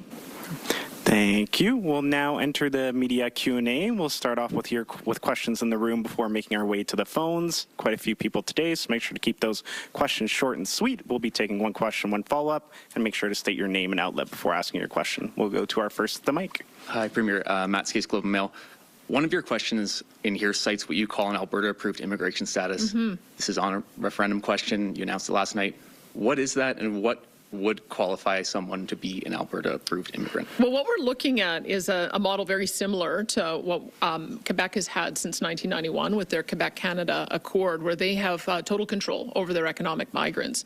And so that would put us in a position where we would deliver a work permit. If that person wanted to move on to permanent immigration status, then we would have a provincial nominee program so that they could become a permanent resident. And then the federal government would determine citizenship at a time if that individual wanted to become a citizen. But But we have to make sure that we're involved at the very beginning stages of determining what the market need is, issuing the permits so that we can connect the people who have the jobs with the person who need the jobs with the right skills, and then also creating a pathway to permanent citizenship. And so it would be very much modeled after what we see in Quebec. Okay.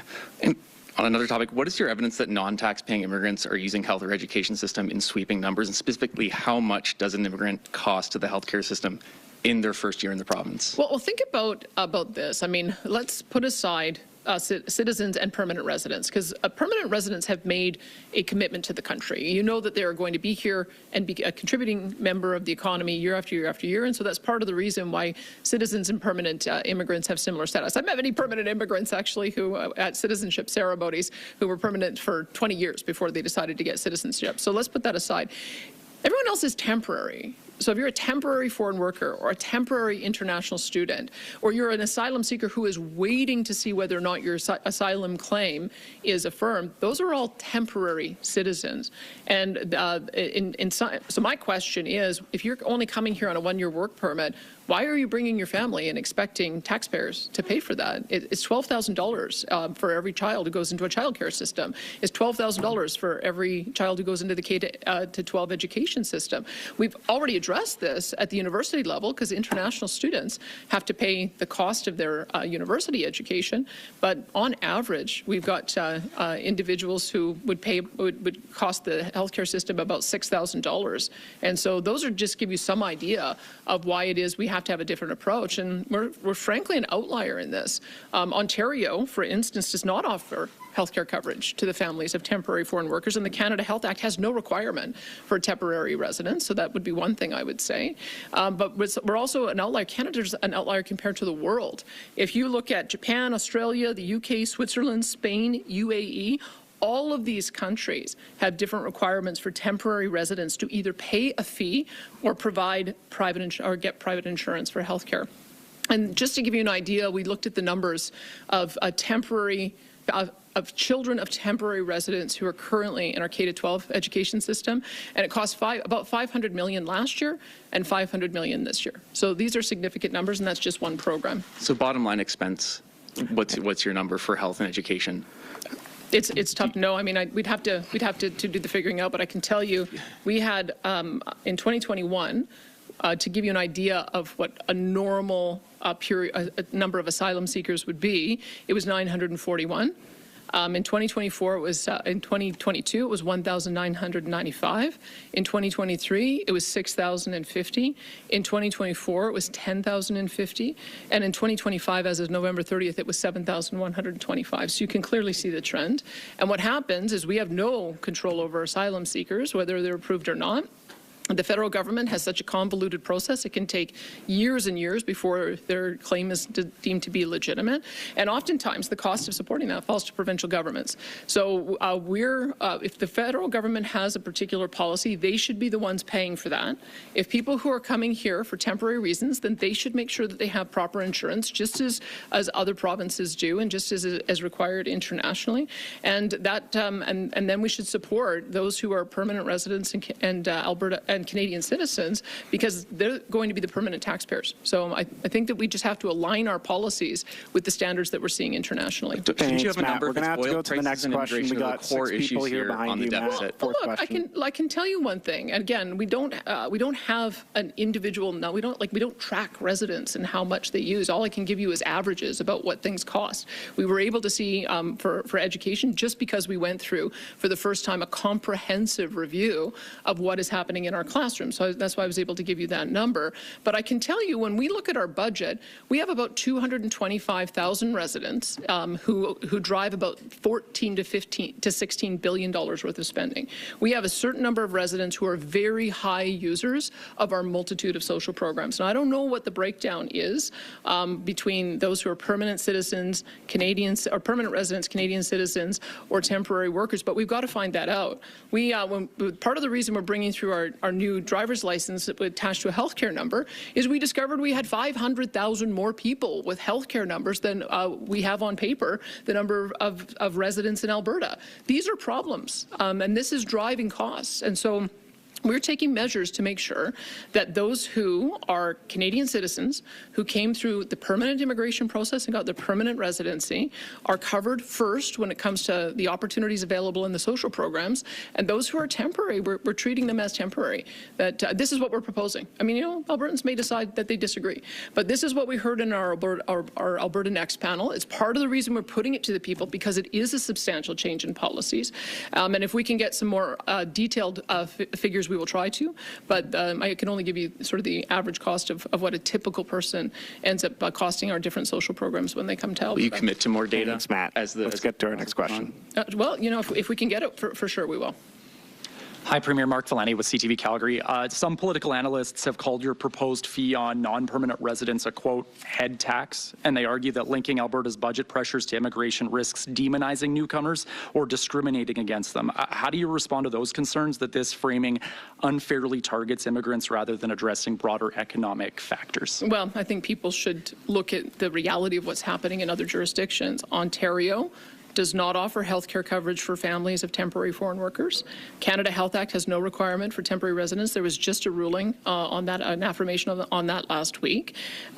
In Alberta, disability programs, like persons with developmental disabilities, FCHD and H, are already only accessible to permanent residents and citizens. So that is one part of our system that we have only made available to permanent residents and citizens. So this would be an expansion to Okay, you've been listening to Alberta Premier Danielle Smith taking questions from reporters on a referendum that she announced last night too in Alberta. It's 9 questions that are going to be put to residents too in October, coming up in a number of months from now, mostly on immigration and access to provincially funded services for immigrants into the province, as well as some constitutional questions as well. So we continue to follow that story and have the latest on our website too, in case you've missed it. Also coming up, it came down to the wire again, but Canada is headed back to the gold medal game in men's hockey. We'll have a recap after the break. Stay right here. A new season of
Men's hockey team pulled off quite the comeback in their semifinal against Finland today.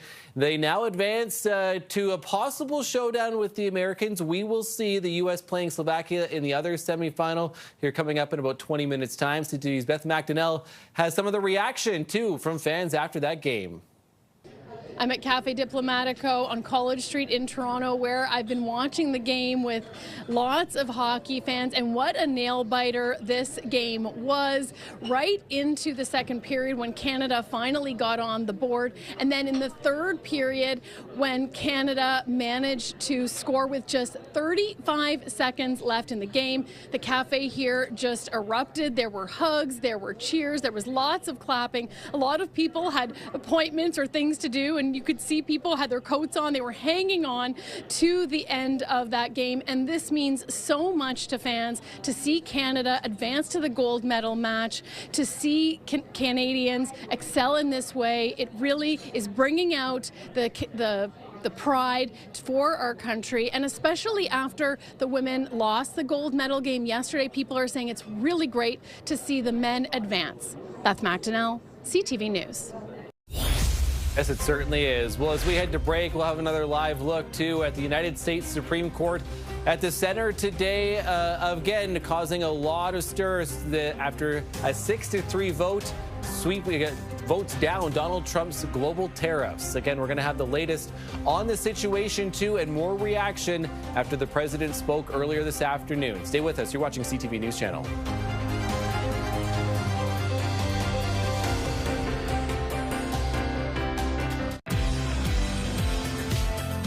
Monday on your morning.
The Supreme Court's ruling on tariffs is deeply disappointing, and I'm ashamed of certain members of the court.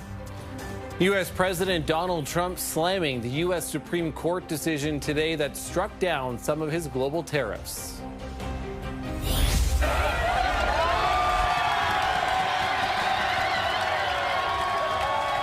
A comeback for the ages. The Canadian men's hockey team finds a way to get it done in the semifinals, and they are off to the gold medal game. Although there are some politicians and commentators that fear direct democracy, such as referendums, I do not.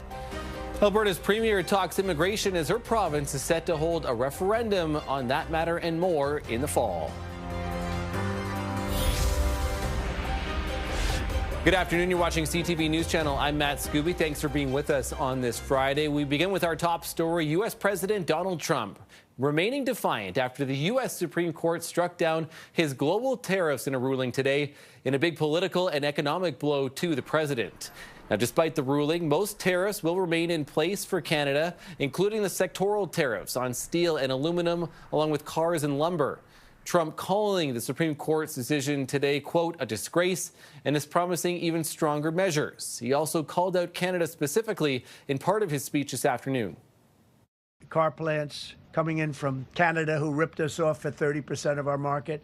Mexico ripped us off for a big portion. Over the years, they've taken our market. They've taken our cars. They manufacture them in Japan, Germany, and all over the place because nobody's standing in this position. The position I have as President of the United States had the insight, the courage, well, I don't know what it is, to charge tariffs. You can make your product outside. You can put our people out of business. You can put everybody on the unemployment rolls. But if you're going to make a car in some other country, you're going to pay a 15, 20, 30% tariff. So the decision today ends the IEEPA tariffs, which are related to the fentanyl-related duties that were placed on Canada. But now Trump says he's going to use a different tool to bring in a 10% global tariff, but that can only stay in place for 150 days unless it gets congressional approval to again be extended. Trump has specifically targeted Canada with some threats, including to introduce a 100% tariff if Ottawa strikes a trade deal with China, as well as a 50% tariff on Canadian aircraft until American-made Gulfstreams are certified in this country. Neither of those threats, though, have materialized. Now, the Democrats have responded to the ruling as well. Senate Minority Leader Chuck Schumer posting on social media, quote, a victory for the wallets of every American consumer. Trump's illegal tariff tax just collapsed. He tried to govern by decree and stuck families with the bill. Enough chaos, end the trade war. Now, there's also been plenty of reaction, including from Canada's Minister of International Trade, who says that the federal government's position on these tariffs have not changed. The U.S. is our #1 trading partner. We need to continue working with the U.S. and Minister LeBlanc is leading those conversations. What we said from the very beginning is these tariffs are unjust, and that position has not changed. We still have the best trading arrangement of any country in the world, and we'll continue to work with the Americans on that. But at the same time, my job as the Minister of International Trade is to look beyond North America. Okay, let's get some more analysis, shall we? With me is Rini Rashid, international trade loader at McMillan LLP. Rini, thank you for being here. Thank you for having me. I have a number of questions for you. First of all, let me talk about, for viewers that don't understand, sectoral 122 and section 122. This is the trade war, right, for the Trade Act of 1974. Correct me if I'm wrong on that. But that is right. So in particular, what could that mean for Canada? We're still awaiting some details from the Canadian government, but could those tariffs also be that 10% be applied on top of the 232 tariffs that are already applied in Canada?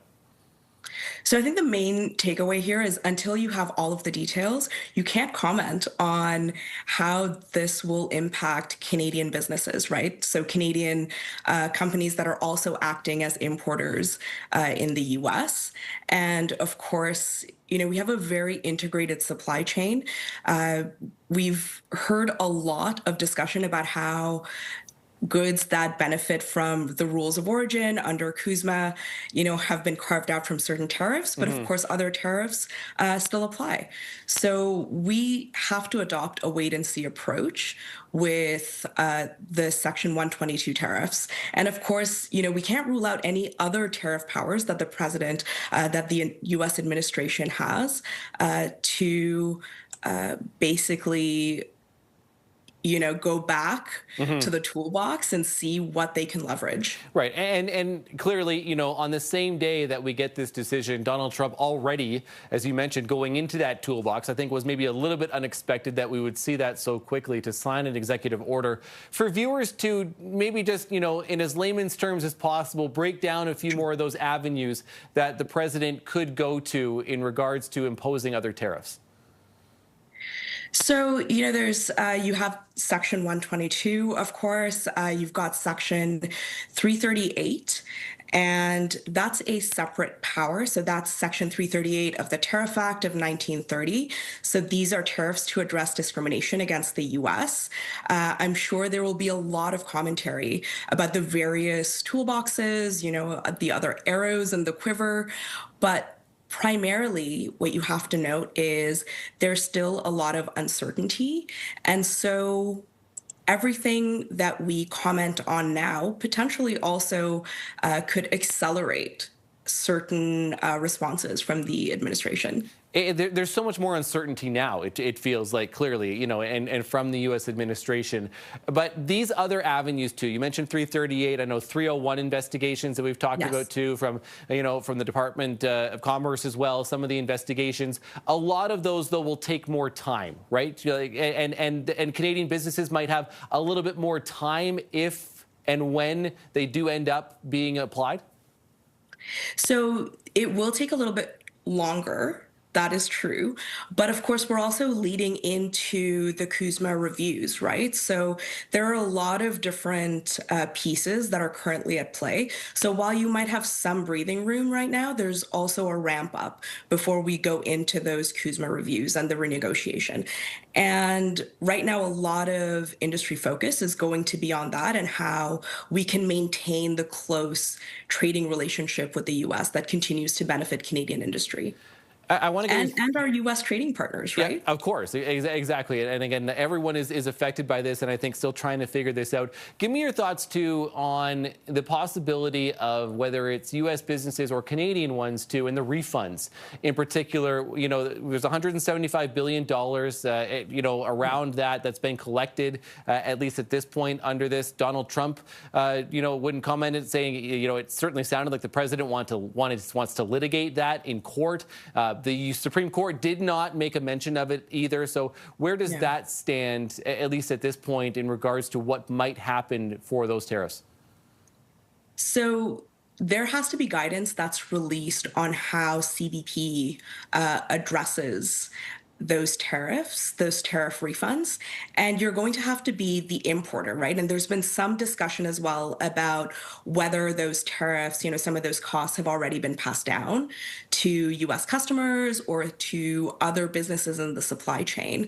And it's going to be a really interesting issue to follow. And you're absolutely correct. This is going to be litigated.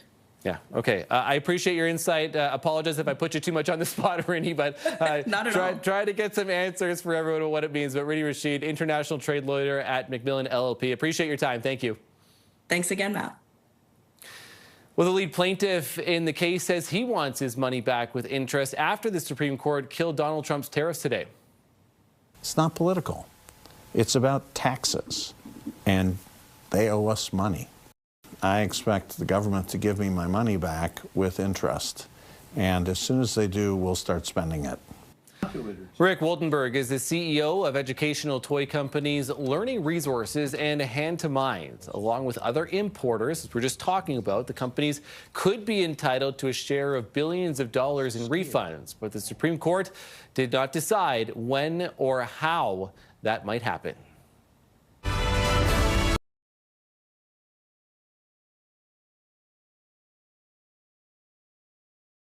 26 for Canadians as well. A couple of more medals along with that big win in men's hockey. Let's bring in CTV Scott Hurst, who is live in our national newsroom for us. So, Scott, another medal to put on the board for Canada. Another bronze medal adding to our medal haul right now. Another one on this day, a bronze medal in men's free ski halfpipe. Brandon McKay, the 28-year-old from Calgary, Alberta, he needed a big score in his third and final run, and that is exactly what he got from the judges, a 91 even, enough to put him in a third, a bronze medal for the 28-year-old in his second Olympic Winter Games 4 years ago in Beijing. He qualified for the ski halfpipe, but finished off the podium in 9th place in Beijing. He was the last skier to drop in, so when his score came on the board, it was a celebration, it was a party. archery, another bronze medal for Team Canada, bronze for Brendan McKay in men's free ski halfpipe. That adds to our bronze earlier today in speed skating. Valerie Malte with another trip to the podium. The 35-year-old from Quebec in her 5th Olympic Winter Games, getting her 3rd medal at Milano Cortina. She had already won gold at these Olympic Games as part of the women's team pursuit alongside teammates Ivani Blondin and Isabelle Weideman, and a bronze in the 3,000 meter, and earlier today a bronze in the 1,500 meter to give Canada another medal and to give herself another medal for her ever-growing trophy collection.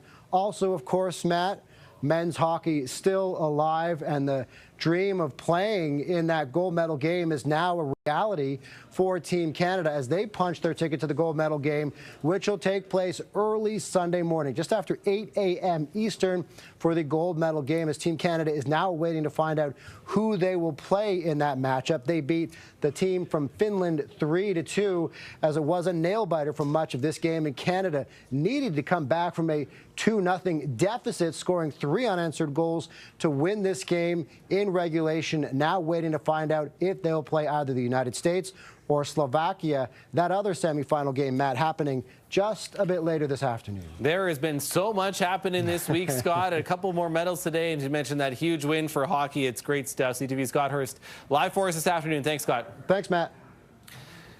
We're going to take a short break, too, at least for now. So that's the update on the Olympic story. We're going to have more in our top story on the U.S. Supreme Court. Again, mostly it's saying that Donald Trump's global sweeping tariffs are unlawful. Plenty more reaction to come. Stay with us.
Symbol of economic national security, and also, I would say, just for our country itself, so important, because we're doing so well as a country. We've never done so well.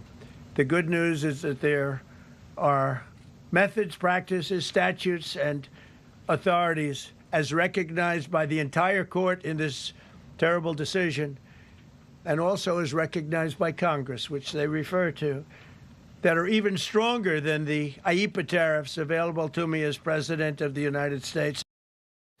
That's a frustrated U.S. President Donald Trump reacting to a decision by the U.S. Supreme Court today that rejects his global tariffs. And Trump calls the ruling, quote, deeply disappointing, adding that he's ashamed of certain members of the court. We spoke to a trade lawyer here in this country about the impact of that decision earlier today before Trump spoke to the media. Want to bring in Lachlan Wolfers, national leader for KPMG Law, into this conversation. Lachlan, listen, thanks for being here. We're learning more about this, but give me your first reaction to hearing that Donald Trump's tariffs were voted, and at least, again, from the Supreme Court today, said that they're illegal, I guess is the best way of putting it right now. That's exactly right, Matt, and great to be with you. My immediate reaction is, if the 2nd of April 2025 was marked by the imposition of Liberation Day tariffs, then today marks Judgment Day. And Judgment Day in which President Trump's use of the IEEPA tariffs, that's the emergency power tariffs, have been ruled to be unlawful by the US Supreme Court in a 6-3 decision, in which the court has effectively said that the power to regulate importation does not extend to the power to impose tariffs, and in fact, that power rests with the United States Congress. And so, and again, I just want to be clear, too, for our viewers and what this means, because there's a couple of different sets of tariffs, right? Everything that was under CUSMA and all of that again, remained, was not affected by tariffs. They couldn't be at least slapped onto them. But there's the IEEPA tariffs, and then there's the Section 232. So can you just explain for viewers the difference between that? Because I'm sure for the average Canadian, it can be very jumbled. So look, as a starting point, trade should be boring. It should be something that's frictionless, that is not front page news, because what businesses want is certainty around this. And I think what we're going to see arising from today's decision is a period of uncertainty again. So let me unscramble that for your viewers. So very simply, the IEEPA tariffs, they're the ones that are found to be illegal. They were the imposition of tariffs on Canada in response to the perceived fentanyl crisis. They were also imposed on countries like Mexico and China as well, amongst others. The separate tariffs since that time that the US administration has been focused on is the sectoral tariffs. They're the tariffs on auto, steel, aluminum, and lumber products in particular. They are unaffected by this decision. So in essence, those tariffs are likely to continue. The big question that we've got in light of this decision is, will the US administration now seek to reimpose some of those tariffs that have been ruled illegal today under different powers? So in essence, the Supreme Court noted that the use of the IEEPA power in this particular way had been untried and untested for nearly half a century. But there are other powers. So in particular, it would not surprise me in the days ahead whether the US seeks to impose tariffs under an alternative power that exists where they can impose tariffs of up to 15% for 150 days. That would be the immediate next step that I would anticipate out of the US administration. And then before the expiration of that 150 days, the US administration could seek to impose new forms of sectoral tariffs, or alternatively, they could rely on other tariff powers, trade powers that exist, like Section 301, which deals with unfair trade practices, which again does impose a requirement to get reports from the US Trade Representative and Commerce Department reports. So not as easy a pathway, but certainly there are alternative pathways ahead. But let's unpack, if we can, what this means for Canadian businesses today. So the first thing I'd say is that as of now, estimates are that the US has collected something like $142 billion of tariffs under this power that's been ruled illegal. Unraveling that and securing refunds is going to be messy, but that's certainly going to be a key issue that Canadian businesses are going to be focused on. The next question is what this means for the CUSMA negotiations that are coming up middle of this year. Mm-hmm. And this is the one that makes me a little bit nervous. So President Trump is very famous himself for saying, things like, when I've been, backed into a corner, when I've been hit, I hit back 10 times harder. And my fear a little bit here is that CUSMA could provide the impetus by which the US administration seeks to hit back. Recent comments suggest that, he's trying to separate the negotiations between Canada and Mexico and have separate agreements. What this means for Canada, I think it's probably just as uncertain today as it was the day before. Okay, so a lot to unpack there, Lachlan, which is it's a ton of great information. Let me just go back to those other avenues by which the administration might try to, again, impose other tariffs. A lot of those measures would now have to include Congress approval, would it not? So some require congressional approval and some require reports from the US Trade Representative and the Commerce Department. So it slows them down. It doesn't necessarily prevent them. What we also saw last week is the US House of Representatives effectively voted against the imposition of tariffs on Canada, which suggests that getting congressional approval to reimpose tariffs on Canada could be difficult for the US administration. But there are alternative powers that can be used here without getting congressional approval. Okay, that's good information. Let me talk to you and let me follow up on some of the businesses too for Canada. We really don't know yet, and it wasn't, at least to my knowledge, in the ruling from the Supreme Court in the U.S. about trying to recoup some of those losses from tariffs. So what's the avenue for Canadian businesses to possibly go that route, or does there have to be a separate ruling from another court in order to go down that path?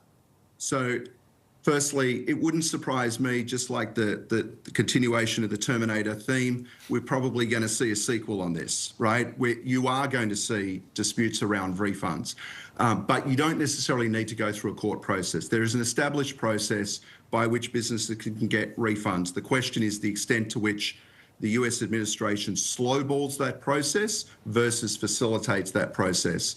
I would expect there'll be a special committee set up around how that process will be administered and managed in the days and weeks ahead. Because let's face it, the prospect of this decision occurring has been on the cards now for several months. So you would imagine the US administration has put in place measures already to contemplate how this is going to be managed.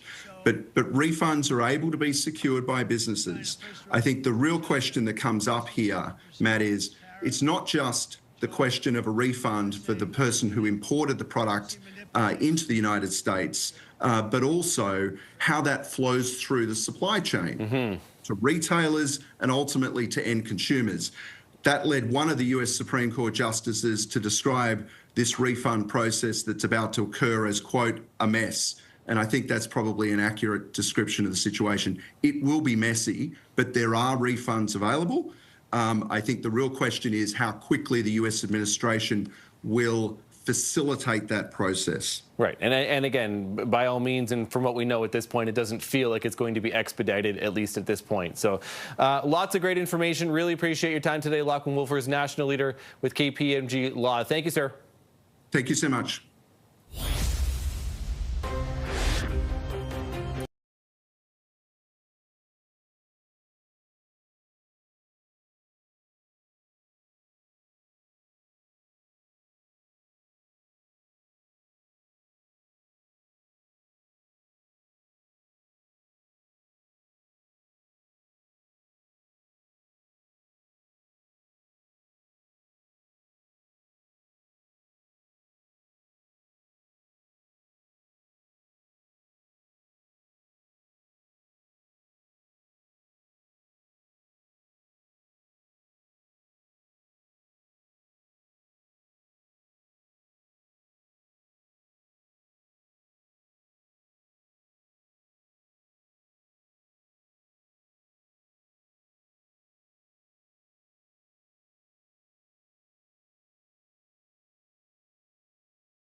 Immigration and constitutional questions this fall. CTV's Kamal Karamali explains what's on the question box for Albertans. Kamal.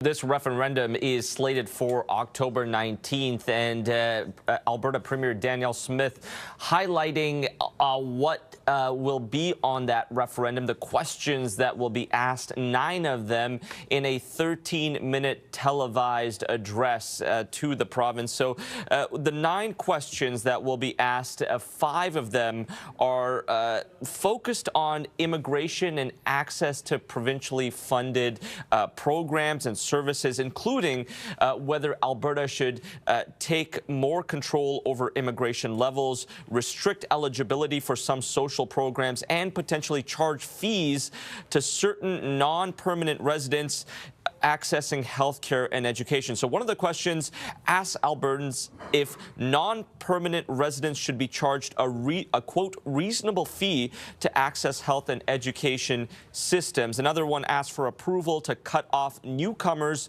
from social services if they don't fall under Alberta-approved immigration status. The question, though, doesn't really define what that status means. And other questions delve into the Constitution, asking whether Alberta should open negotiations with the rest of Canada to abolish the Senate and to give provinces the power to appoint Superior Court judges. Smith also linked projected budget deficits to falling oil prices and what she called, quote, out-of-control immigration.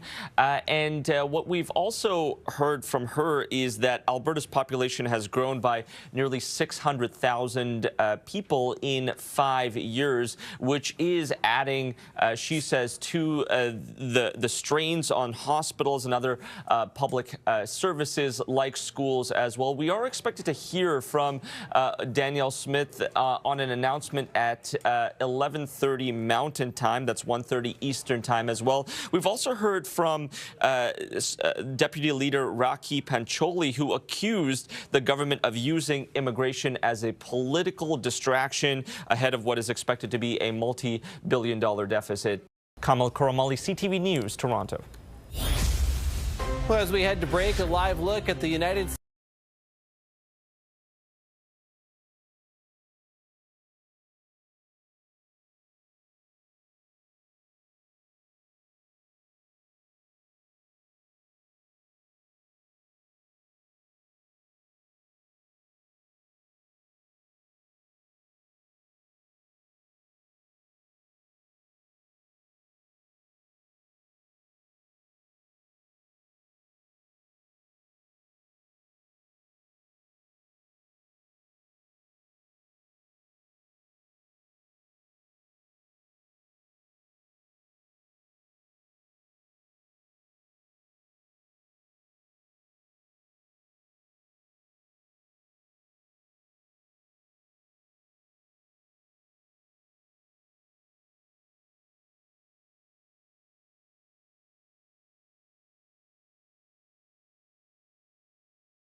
We continue of our breaking news coverage south of the border, where U.S. President Donald Trump remains defiant after the U.S. Supreme Court struck down his global tariffs today in a big political and economic blow to the president. Now, despite the ruling, most tariffs will remain in place for Canada, including the sectoral tariffs under 232 on steel and aluminum, cars and lumber. Now, Trump is calling the decision a disgrace and is promising even stronger measures.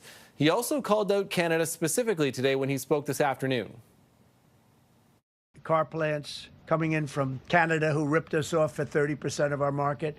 Mexico ripped us off for a big portion. Over the years, they've taken our market. They've taken our cars. They manufacture them in Japan, Germany, and all over the place, because nobody's standing in this position. The position I have as President of the United States had the insight, the courage, well, I don't know what it is, to charge tariffs. You can make your product outside. You can put our people out of business. You can put everybody on the unemployment rolls. But if you're going to make a car in some other country, you're going to pay a 15, 20, 30% tariff. Now, the decision ends the fentanyl-related duties that were placed on Canada, but now Trump says that he's going to use a different tool to bring in a 10% global tariff. Now, that can only stay in place for 150 days unless it gets congressional approval. Here's a reaction from the Democrats to the news today. Donald Trump's speech is just like his tariffs: erratic, disorganized, based on fiction. He just does not understand what Americans are going through. Congress has the ultimate authority to impose these tariffs. I am urging, for the sake of American families, pleading with my Republican colleagues to buck Donald Trump and not allow him to impose these tariffs on the American people. Now, Canada's Minister of International Trade says that the federal government's position on these tariffs has not changed. The U.S. is our #1 trading partner. We need to continue working with the U.S., and Minister LeBlanc is leading those conversations. What we said from the very beginning is these tariffs are unjust, and that position has not changed. We still have the best trading arrangement of any country in the world, and we'll continue to work with the Americans on that. But at the same time, my job as the Minister of International Trade is to look beyond North America. Let's bring in CTV's Jeremy Sherrill, who is live in our Ottawa bureau for us with the latest on this. Jeremy, again, any updates yet? I know we're awaiting some more clarification, either from the White House to the Prime Minister's office, about what that 10% additional tariff is going to mean for Canada. Yeah, not completely clear still at this point. As you said, waiting for clarification either from, this side of the border and the federal government, or the other side of the border. We've reached out to the White House as well. There is more reaction, though, continued reaction, including from Minister Dominic LeBlanc, who was just referenced there by Minister Sidhu, who is the minister responsible for Canada-U.S. trade specifically. Minister LeBlanc taking to social media to say, in part, the United States Supreme Court's decision reinforces Canada's position that the IEEPA tariffs imposed by the United States are unjustified. Goes on to say, while Canada has the best trade deal with the United States of any trading partner, we recognize that the critical work lies ahead to support Canadian businesses and workers who remain affected by the Section 232 tariffs on steel, aluminum, and automotive sectors. Important to clarify, those are not affected today by the Supreme Court's ruling. Conservative leader Pierre Poilievre, official opposition leader, also taking to social media, reacting to the news by the Supreme Court today. He also is celebrating the decision by the U.S. Supreme Court to strike down these tariffs. He says the U.S. Supreme Court ruling striking down unjustified IEEPA tariffs is a step in the right direction. Goes on to say that, unfortunately, tariffs on Canada steel, aluminum, lumber, autos, and other products remain despite the ruling and continue to inflict real damage on Canadian workers and industries. Premier Doug Ford here in Ontario also wanted to react today. Of course, the auto sector has been hit hard by those Section 232 tariffs that, again, remain after today, despite the Supreme Court ruling that was only on the IEEPA tariffs. Ford says in part today in his comment, today's U.S. Supreme Court decision is another important victory in the fight against President Trump's tariffs, but the battle isn't over yet. We need to watch how the White House reacts. We need to keep up the fight against tariffs on auto, steel, aluminum, and forestry, which remain in place and continue to hurt our workers. Of course, that comment coming before U.S. President Donald Trump's reaction, which we now are aware of, Matt, but this has maybe not offered that much more clarity, other than the fact we know the 35% tariffs on non-CUSMA compliant goods and the 10% tariffs on energy products that were imposed under IEEPA are no longer. They've been struck down by the Supreme Court. But as we heard from U.S. President Donald Trump today, he is signing an executive order to impose new global tariffs of 10% under Section 122. The big question here, Matt, is under this new Section 122, the president is restricted in his ability to impose tariffs. There is a limit of 15% on the tariffs he is able to impose. And beyond 150 days, he would need to seek congressional approval to keep those tariffs in place. So remains to be seen exactly how he is going to roll out these new tariffs under different legal authorities. But what we've seen today is a president who seems committed still to a path forward that includes tariffs. Just maybe not clear exactly what those tariffs are going to look like long term, at least for countries like Canada and others around the globe that are reacting and trying to make sense of what has unfolded today. Yeah, certainly interesting. Jeremy, just some context too for CUSMA renegotiations and the review that's coming to. It's going to be interesting to see because people are, it sounds like, falling on both sides about whether this is a good thing or a bad thing for what it could mean at the negotiating table. Yeah, I mean, it depends who you ask, right? Some believe this could help Canada's case. Others believe, maybe it hurts Canada's case. Trump turns today to a different set of legal levers that he has to impose tariffs. He went on and on today about how he believes this court ruling has actually just solidified his ability to impose tariffs, again, under different legal means. Perhaps part of what he is referencing is the fact that these tariffs, the original tariffs that were imposed under IEEPA, were always contested. Some had always questioned whether or not they could be implied and imposed the way that they were, and then tested at every judiciary level before being struck down by the Supreme Court. Versus these new sets of tariffs are a little bit more proven. They are a little more complicated in the sense that, as we've talked about, after 150 days, the president would have to seek congressional approval to keep them in place. There are different things that he has to do to make these measures work, but they are more legally proven, have already stood the test of the judicial system in some ways. So, does that hurt negotiations in some ways because the president now feels that he has, his tariffs are a certain thing and there is no more, looming legal battle over them? Or, does the ensuing pressure on him and his administration by Republicans in the House of Representatives, by, judges at the Supreme Court now, does all that pressure, impact the administration's path forward? And does that in turn help Canada in negotiations? So to your point, there are different ways to look at this, and depending on who you ask, this is either a good or a bad thing when it comes specifically to CUSMA renegotiations. Yeah, certainly. Again, we're still unpacking all of this and how it is actually going to affect Canada and other countries. But CTV's Jeremy Sherrill live for us in Ottawa. Thanks, Jeremy, for this. Appreciate it. Of course, anytime, Matt. I want to pick up, too, on what Jeremy was just talking about. We're going to break down some of what was actually in that ruling. So as part of the court's decision, U.S. Supreme Court Chief Justice John Roberts wrote the following for the majority. Quote, "The president asserts the extraordinary power to unilaterally impose tariffs of unlimited amount, duration, and scope. In light of the breadth, history, and constitutional context of that asserted authority, he must identify clear congressional authorization to exercise it. The fact that no president has ever found such power in IEEPA is strong evidence that it does not exist." Now, Brett Kavanaugh was one of three Supreme Court justices who dissented in this decision. He writes in part, quote, "The tariffs at issue here may or may not be wise policy, but as a matter of text, history, and precedent, they are clearly lawful." I want to bring in Wendy Wagner now, who's the head of international trade at Gowling WLG. Wendy, thank you for being here. You know, I want to get into that maybe a little bit more and pick up on some of the points that Jeremy had mentioned as well. But we hear from the justices in particular, and that no president had gone down this path of IEPA before. And clearly, it was a clear majority, at least at this point, ruling against U.S. President Donald Trump. From a legal perspective, again, it was maybe expected a little bit. What's your reaction to what the justices had to say in their actual ruling today? I mean, it's certainly a welcome decision because I think in essence it puts some constitutional guardrails back around U.S. trade policy, which of course is very important for Canada. We depend on the rule of law to govern our trading relationship. And I think, you know, that was one of the more concerning aspects of the use of the power under IEPA.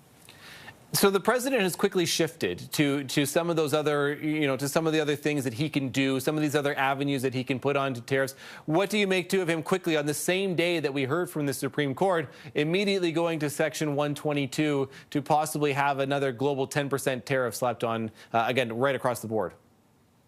I don't think that was unexpected. You know, most commentators and trade policy experts who were following the case itself and what was happening with respect to tariffs did anticipate that would be the case. I think, you know, the difference here is that there are still executive powers to impose tariffs. Those still remain. But they are under more established and more predictable frameworks, which I think is something that is helpful from a trade perspective. Yeah, and just can you expand on that too, especially for Canadian businesses and otherwise, right? That process and those processes under those other sections might be a little bit slower. They might get a little bit more leeway when it comes to the timing that it would take, for them to possibly react to it, even though ultimately some of those tariffs still might be additional.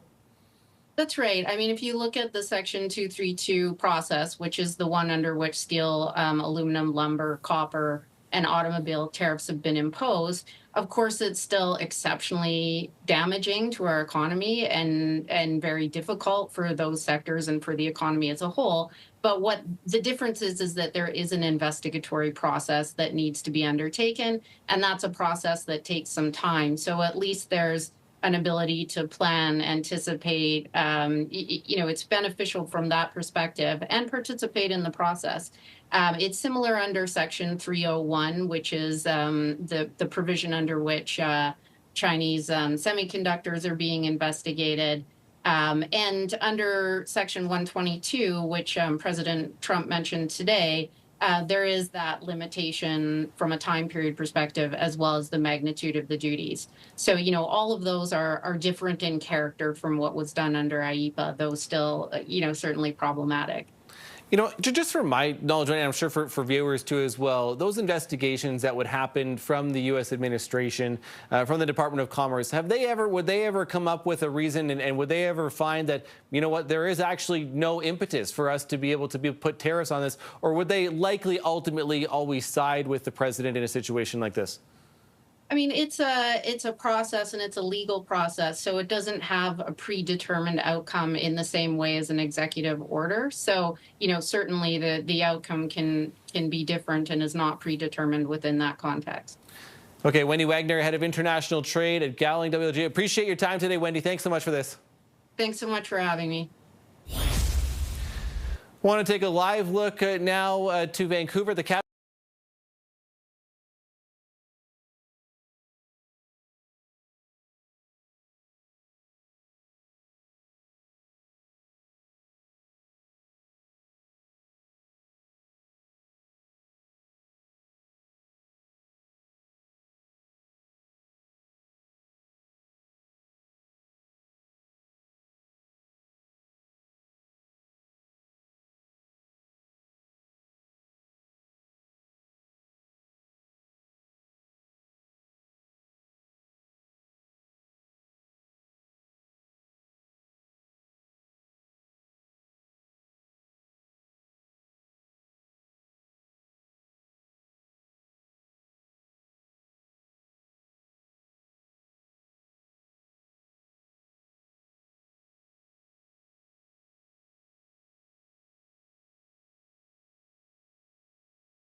And remaining defiant after the U.S. Supreme Court struck down his global tariffs earlier today in a big political and economic blow to the president. Now, despite the ruling, most tariffs remain in place for Canada. The Sector 232 tariffs we've been talking about for the afternoon, those are the ones on steel, aluminum, cars, and lumber in Canada.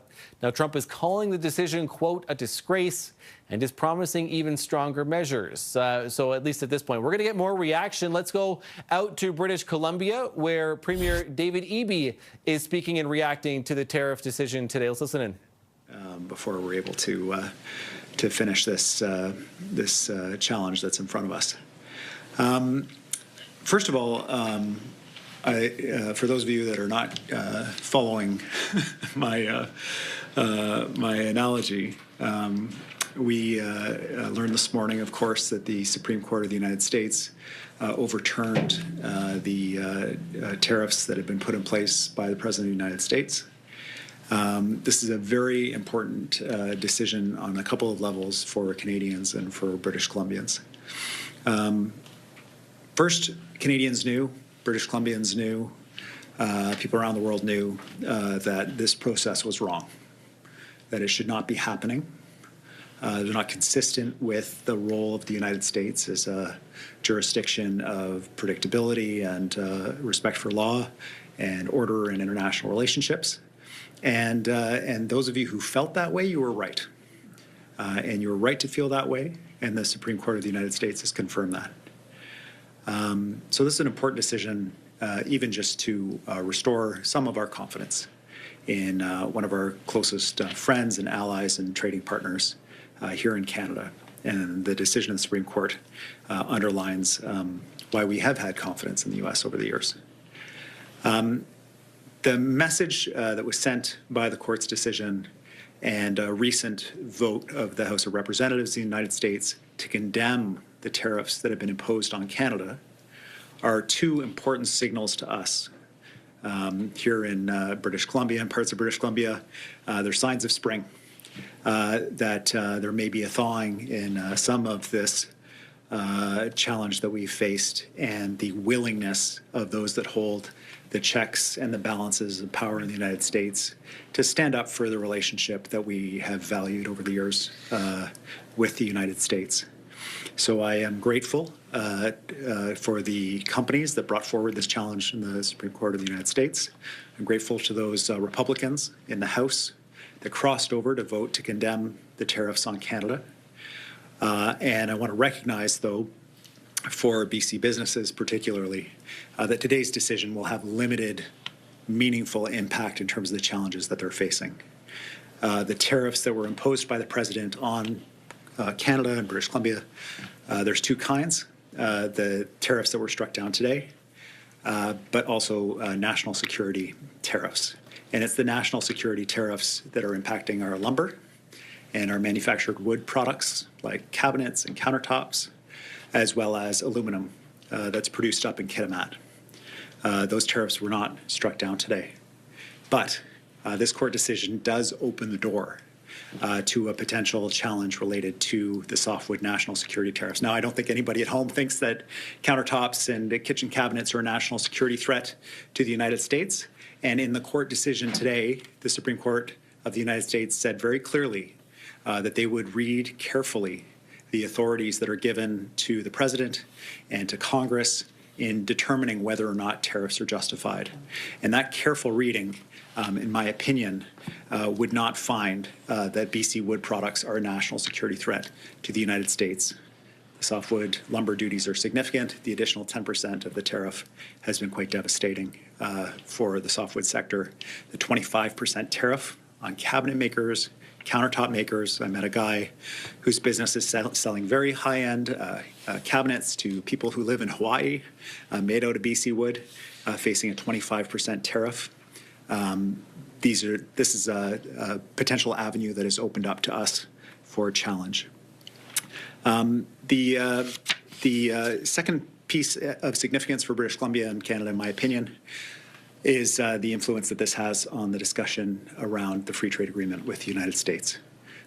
It's our hope, it's my hope, that this decision creates a shared understanding about the president's authorities, about the importance of this free trade agreement, and enables us to be able to have a realistic conversation about how we can engage in a trade relationship that has benefited both Americans and Canadians for so long. And one last piece that I would like to address is just the impact of tariffs on Canadians has been significant. But if you look at who is lining up to seek refunds of tariffs, who paid tariffs, who brought this litigation, it's American companies. We have been clear about the impact on BC businesses for sure. But the real impact of tariffs in terms of higher prices, in terms of lost jobs in the manufacturing sector, in terms of the struggles with affordability in the United States, the real impact of tariffs has landed significantly on Americans. It is American companies that are seeking refunds. To the extent that Canadian companies, BC companies have subsidiaries in the U.S., they need assistance trying to recover those tariffs that they've paid. We will help BC companies connect with the law firms in the U.S. That are doing that work to recover those tariffs. But for the most part, those were American companies, and it reflects why our trade agreement with the U.S. has benefited Americans with low cost, with high quality goods and jobs on both sides of the border. So we hope that this decision also assists Americans in understanding how it is that will benefit. When U.S. companies are celebrating that the tariffs are gone, that should be a message about where the impact has landed in the United States. I'm joined today by the Minister of Jobs, Ravi Kahlon. We're here to take any questions that you may have about the impacts of the decision or otherwise, and would be glad to hear those questions now. Thank you, Premier. As a reminder for media on the phone, please press *1 to enter the queue. That's *1 to ask a question. We're going to start with questions in the room today with Aaron MacArthur, Global News. Hi, Premier. Softwood lumber, as you rightly say, is not affected by this decision. Successive administrations have continually upheld the anti-dumping tariffs into the United States. What gives the industry any cause for optimism that that trade relations with the United States will be thawing, as you say, the signs of spring? So this is softwood lumber and the tariffs on softwood lumber out of BC, New Brunswick, Quebec, Ontario is a challenging one because there are multiple different kinds of tariffs. There's the duties that people have been hearing about for a generation that have been imposed on Canadian softwood going across the border. Then there was a new tariff, a national security tariff that was imposed by the president. This is the one that I think today's decision opens up the possibility of a judicial challenge of. We'll be studying this decision, working with our American legal team and determining with the federal government how we can best move forward with that. And then there's another set of national security duties. In this case, it was 25% on cabinets, tabletops, countertops that are made from wood in Canada. And that is also a national security tariff. So the tariffs are multiple. They are confusing, they are chaotic, they have destroyed a lot of business certainty in the United States, but most importantly, they've driven up prices for American consumers, and some of those tariffs are, in my opinion, as a result of this decision today, potentially open for challenge, and courts seem willing now to review the president's decisions in these areas. I have a follow-up off-topic for a colleague. A company in BC called Fair Price Pharma that could produce nasal naloxone here far cheaper than we could buying it from the United States. Has the government had any support for Fair Price Pharma? Could the government offer support for this company? Yeah, you know, one of the big pushes that came out of the really tragic death of a University of Victoria student who had incredible promise and as a result of a misadventure died of an overdose in a residence room at the University of Victoria. Her family, one of their key pushes was just about the challenge of administering the drug that reverses overdoses through a syringe or another mechanism is just so difficult that if nasal naloxone had been available, that their daughter said he might still be alive. And we took that advice very seriously and rolled out increased availability of nasal naloxone across the province. It is significantly more expensive. We would love the opportunity. We are certainly looking for opportunities to buy Canadian wherever we can, as well as to control costs while delivering high-quality services for British Columbians. So if there's a Canadian company that's cheaper that can make this product available for British Columbians and save lives, I'm certainly happy to explore that. For our next question, we're going to go to the phones. Wolf Deppner, Canadian Press. Please go ahead. Yeah, hi, good afternoon, Premier Minister. Thank you for taking my question. Since the announcement this morning, President Trump has imposed a 10% global tariff over and above existing tariffs. What is your reaction to that, and how does it sort of line up with the Supreme Court decision? I guess sort of the question I'm driving at is how much reason is there to celebrate, given that the Trump administration has already taken countermeasures, so to speak? Thank you.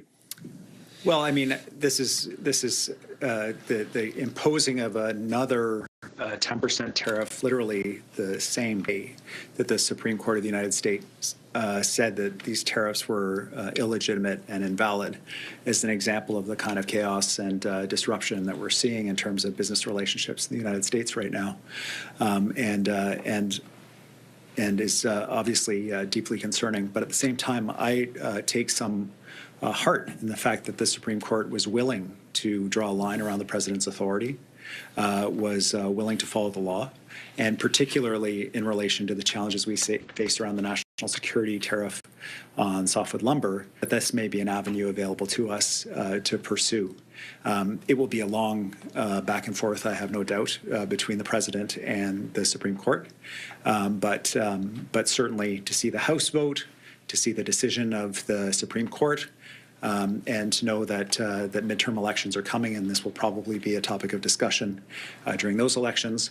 I am hopeful that we are moving in the right direction after a period of time when it felt like maybe what we saw as wrong and improper and disrespectful to our special relationship with the United States, that wasn't being seen. I feel like we're starting to be seen on this.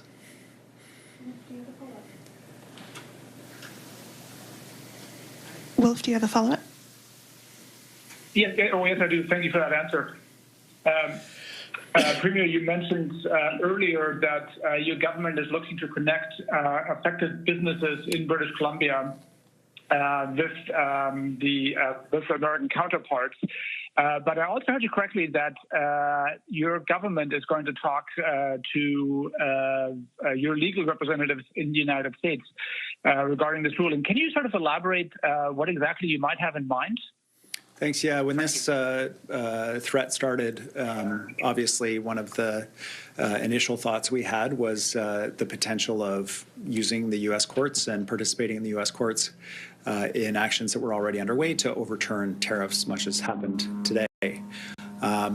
We retained a firm in the United States to be able to advise us on these things, to keep us up to date on different challenges that were happening, so that we could either find an opportunity or at least know what was coming to be able to respond as a province.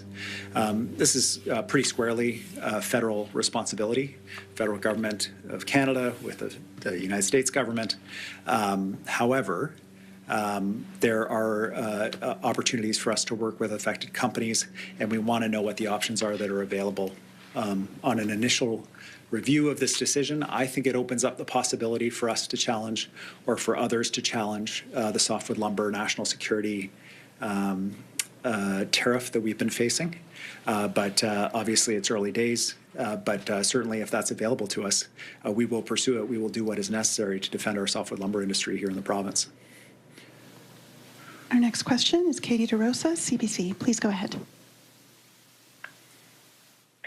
Premier, I'd like to ask about extortion. Yesterday, Prime Minister Mark Carney was in Surrey to talk about the changes to FinTrack and trying to track the money to catch people committing extortion. But I'd just like to get your reaction to why it took so long. If obviously there's knowledge that extortion is a financial crime. So was this something you're pushing for the federal government, and what's your reaction on the timing?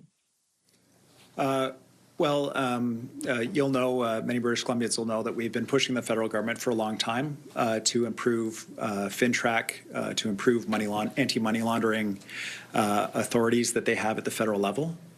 We obviously here in the province have been pursuing that for a while.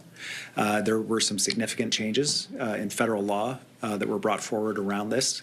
And I'm heartened that they're starting to manifest in terms of tools that law enforcement can actually use to trace money, be able to find the people who are committing crimes.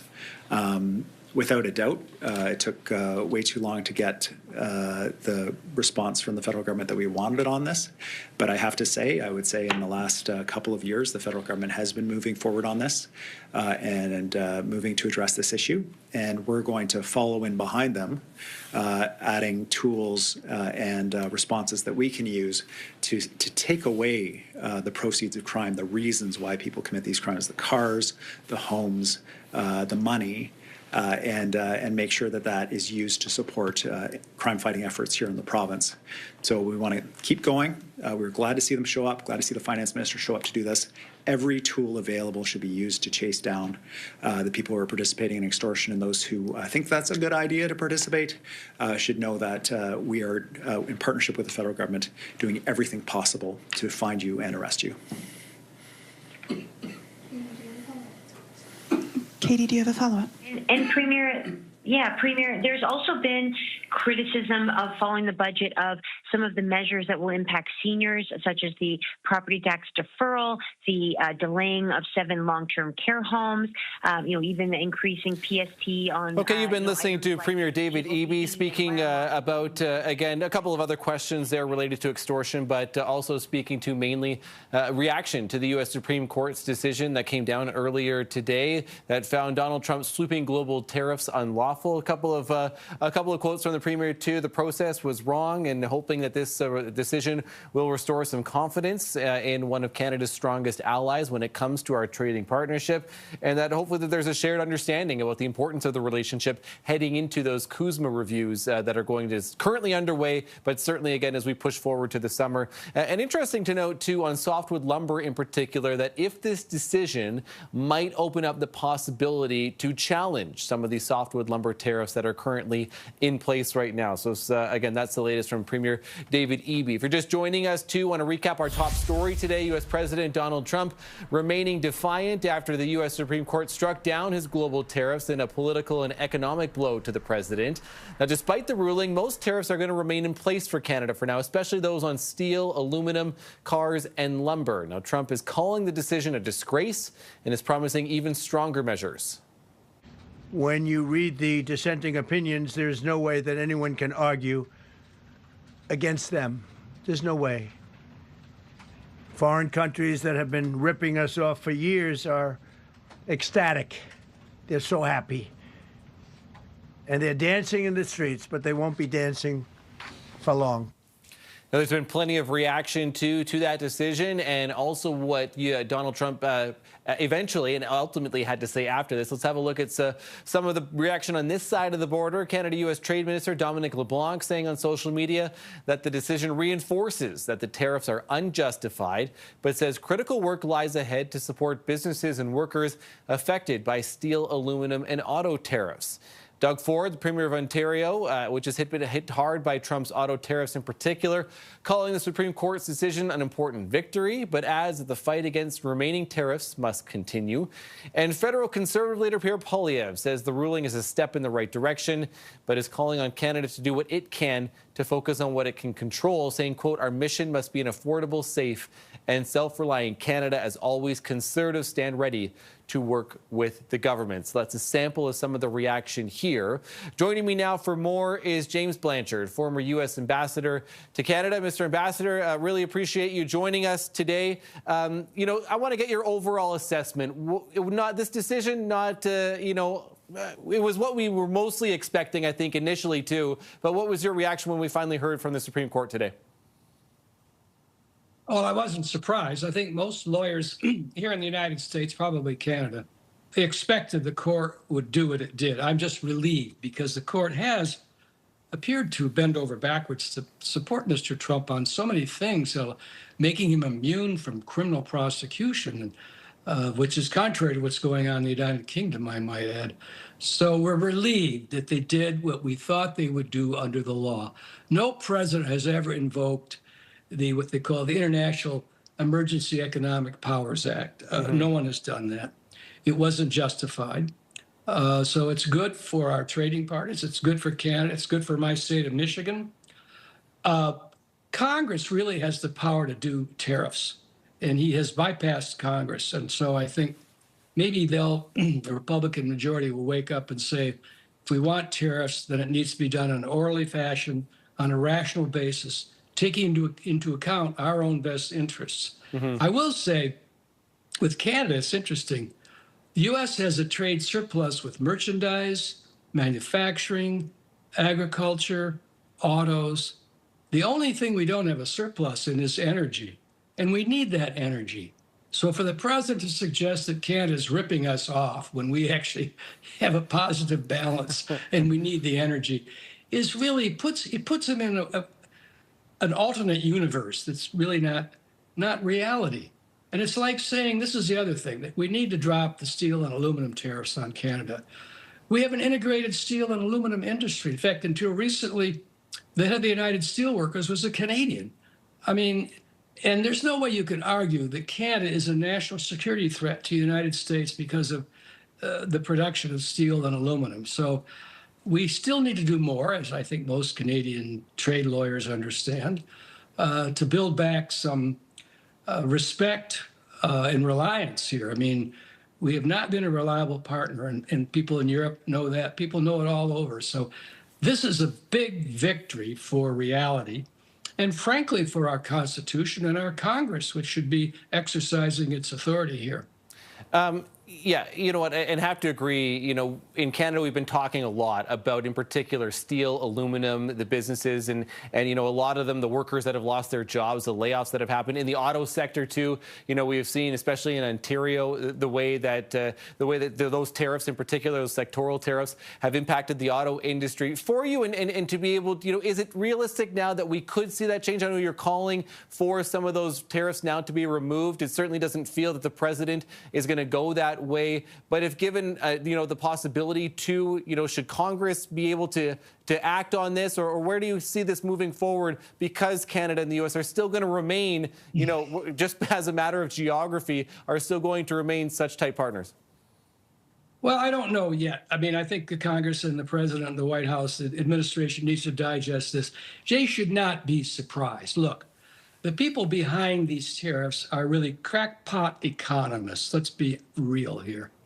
And they have tried to convince Mr. Trump that by levying tariffs on everyone, he could someday replace our income tax. That is totally unrealistic. They tried to convince Mr. Trump that tariffs are paid by foreign countries who are, quote, ripping us off, when indeed they're paid by our businesses and our consumers, or really a combination of both. Tariffs are a tax on our people in the United States, and they harm relations with Canada or with the European Union or anyone else, Mexico, Asia. And so we have a problem here. Mr. Trump is in an alternate universe. He's got advisors who are not, they're really crackpots, basically. He doesn't have serious trade lawyers around him like he did in his first term. Remember, he bragged that the new CUSMA is the best trade agreement in the history of the United States, and that NAFTA was the worst one, when indeed CUSMA is simply NAFTA too. Right. So our administration is not dealing with reality. That's why Congress has begun to have some guardrails. You will note recently, in a bipartisan vote, Congress passed a resolution opposing the tariffs on Canada. That's a really good sign. And now this Supreme Court decision is another sign. It's a big victory.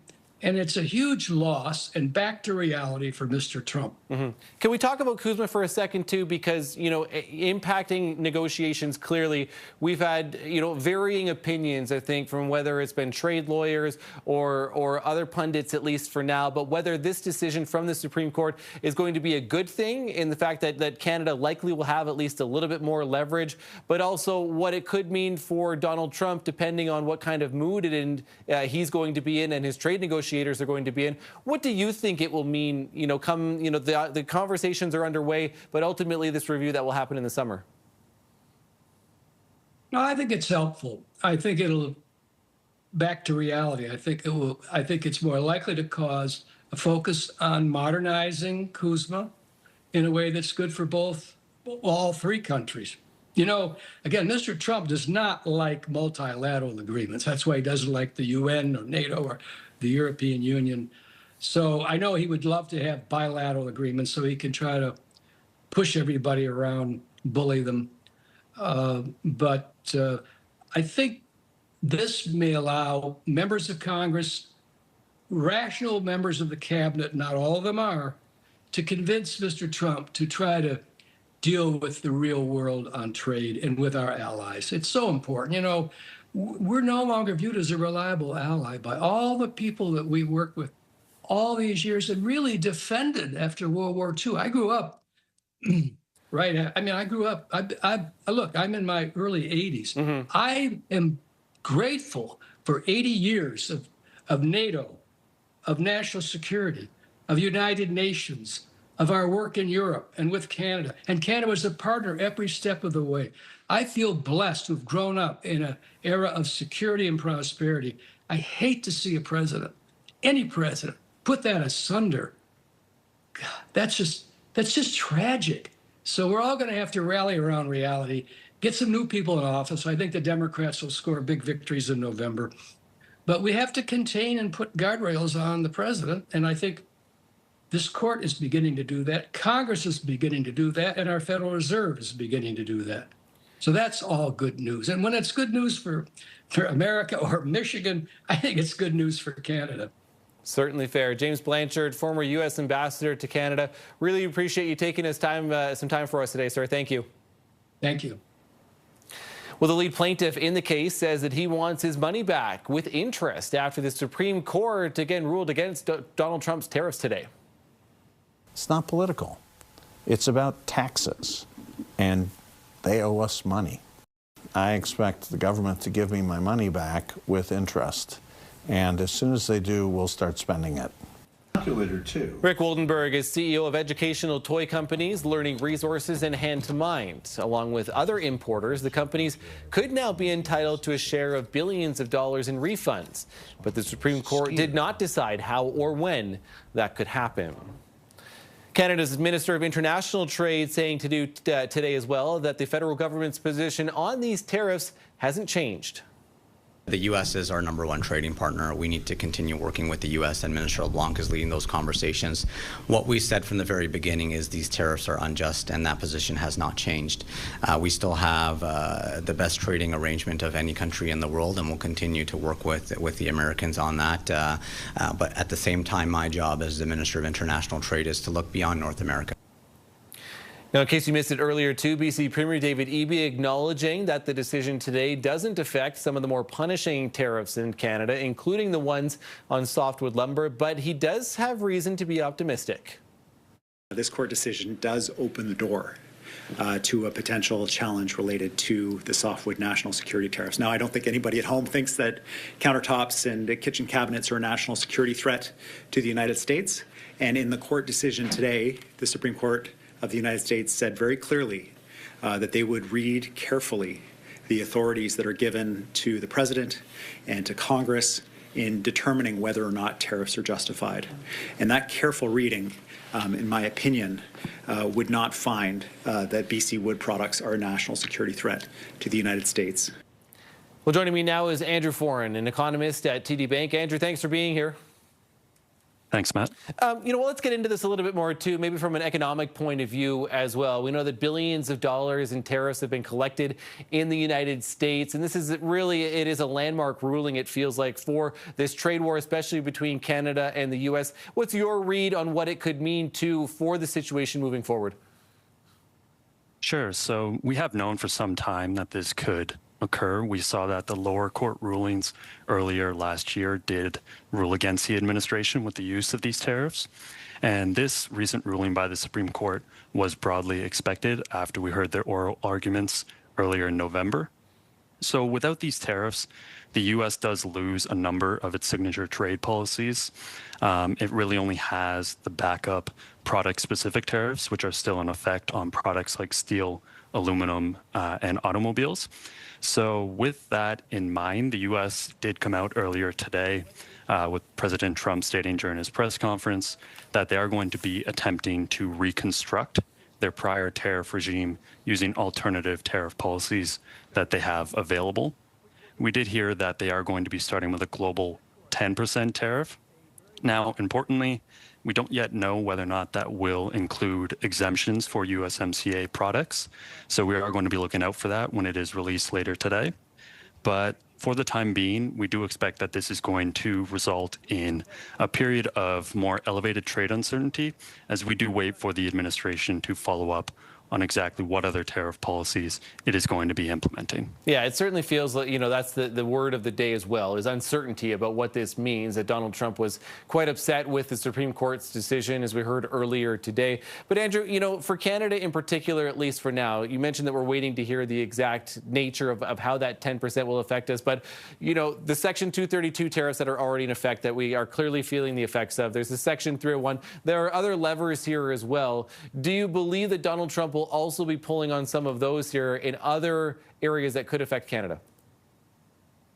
Sure. So importantly, right now, even though this decision today is a positive result for Canada, the Section 232 tariffs are having a more material effect on the economy overall, especially the 50% tariffs on steel, aluminum, and copper. So these are still in effect on Canada. Now, in terms of what we might expect moving forward, there's still obviously a fair degree of uncertainty, but it seems like the U.S. is going to be attempting to increase tariffs on countries such as Canada, although given the tariff policies we saw them implement last year, it does seem that they do recognize the importance of the USMCA exemptions that they had previously had in place, given the level of integration between the North American economies. So it seems right now likely that that could continue moving forward, but again, we are still awaiting that decision later today. I want to ask you too, it's another thing that we're waiting for some more details on, but refunds in particular, in the U.S. for businesses, talking about $175 billion or so. There's some differing numbers about tariffs that have already had money that's already been collected from tariffs as well. Does that affect Canadian businesses at all, as some of those companies are going to be looking for refunds, as we heard earlier too, and the process that's involved in how that might work? Right. So that is probably the biggest point of uncertainty with this decision, just because the Supreme Court did not explicitly rule on how these refunds might be repaid.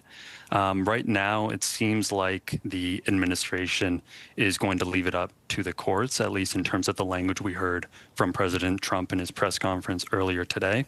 He explicitly said that it could be litigated in the courts for the next 2 to 5 years, I believe. So if that is true and the administration does not take proactive steps to potentially repay the tariffs, then that is entirely possible that we could see that result in private businesses pursuing litigation in terms of trying to get those refunds. Andrew Foran, an economist at TD Bank. Really appreciate your insight today, Andrew. Thanks so much for this.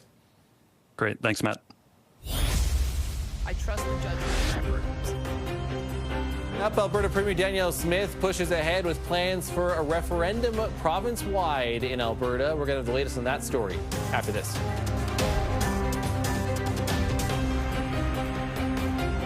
Tonight, they made it sound like mournful event.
applicants. Today, she was asked what her evidence is that non-tax-paying immigrants are using Alberta's education system in sweeping numbers. If you're only coming here on a one-year work permit, why are you bringing your family and expecting taxpayers to pay for that? It's $12,000 for every child who goes into a child care system. It's $12,000 for every child who goes into the K-12 education system. We have direct democracy, and it's called a general election. Call it. Let Albertans judge her performance and the last 6 years under the UCP. It's all a massive distraction from the real things Albertans expect their government to deliver. The Alberta NDP's deputy leader says Smith is trying to distract from a looming budget deficit expected next week, the ongoing separatist movement in the province, and real challenges Albertans are facing, such as affordability and healthcare access. Well, coming up, it came down to the wire again, but Canada is on its way back to the gold medal game in men's hockey. We're going to have more and an Olympic wrap coming up after the break. Stay with us.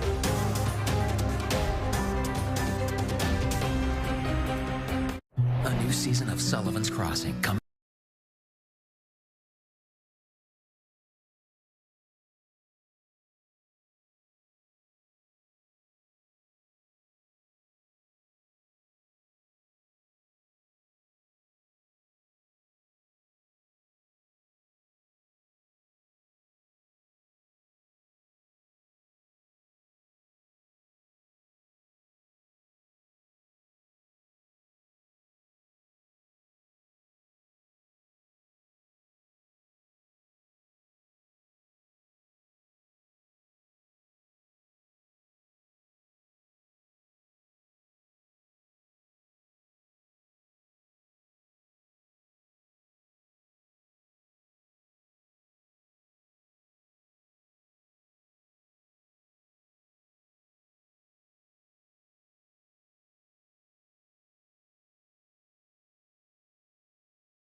The Winter Olympics, including the Canadian men's hockey team, who is headed to the gold medal game once again after a comeback win over Finland in the semifinals today. The tense match being watched by fans at games and here at home. Here's a look at some of the fan reaction in Milano Cortina.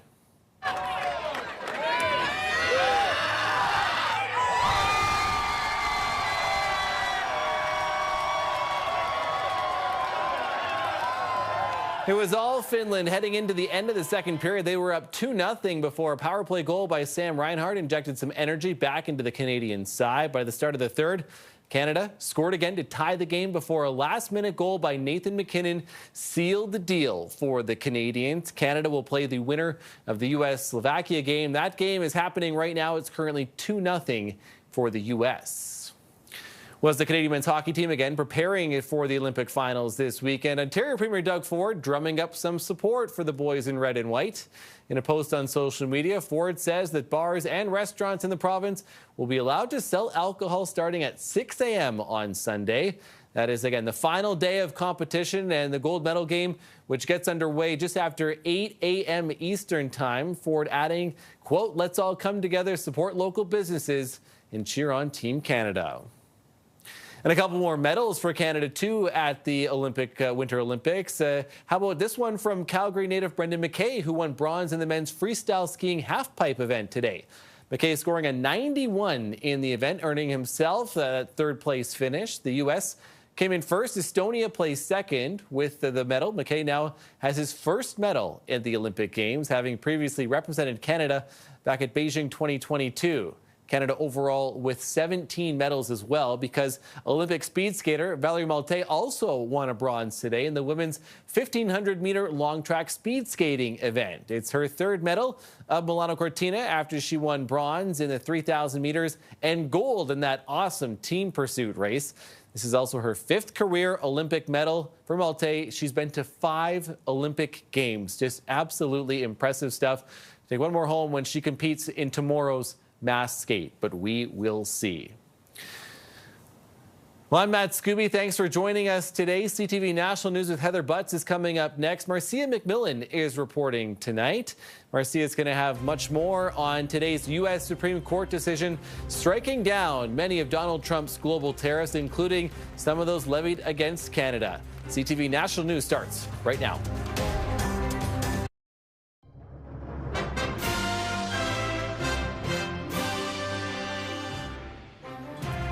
Hello, and thanks for joining us. Here's what's happening right now. Trump's sweeping tariffs struck down. Foreign countries that have been ripping us off for years are ecstatic. The president's defiant pivot and furious response, and what it all means for Canada. If you're only coming here on a 1-year work permit, why are you bringing your family and expecting taxpayers to pay for that? Danielle Smith's defense of her new referendum plan and why the opposition is crying foul. Plus, how the country held its breath during a comeback for the ages.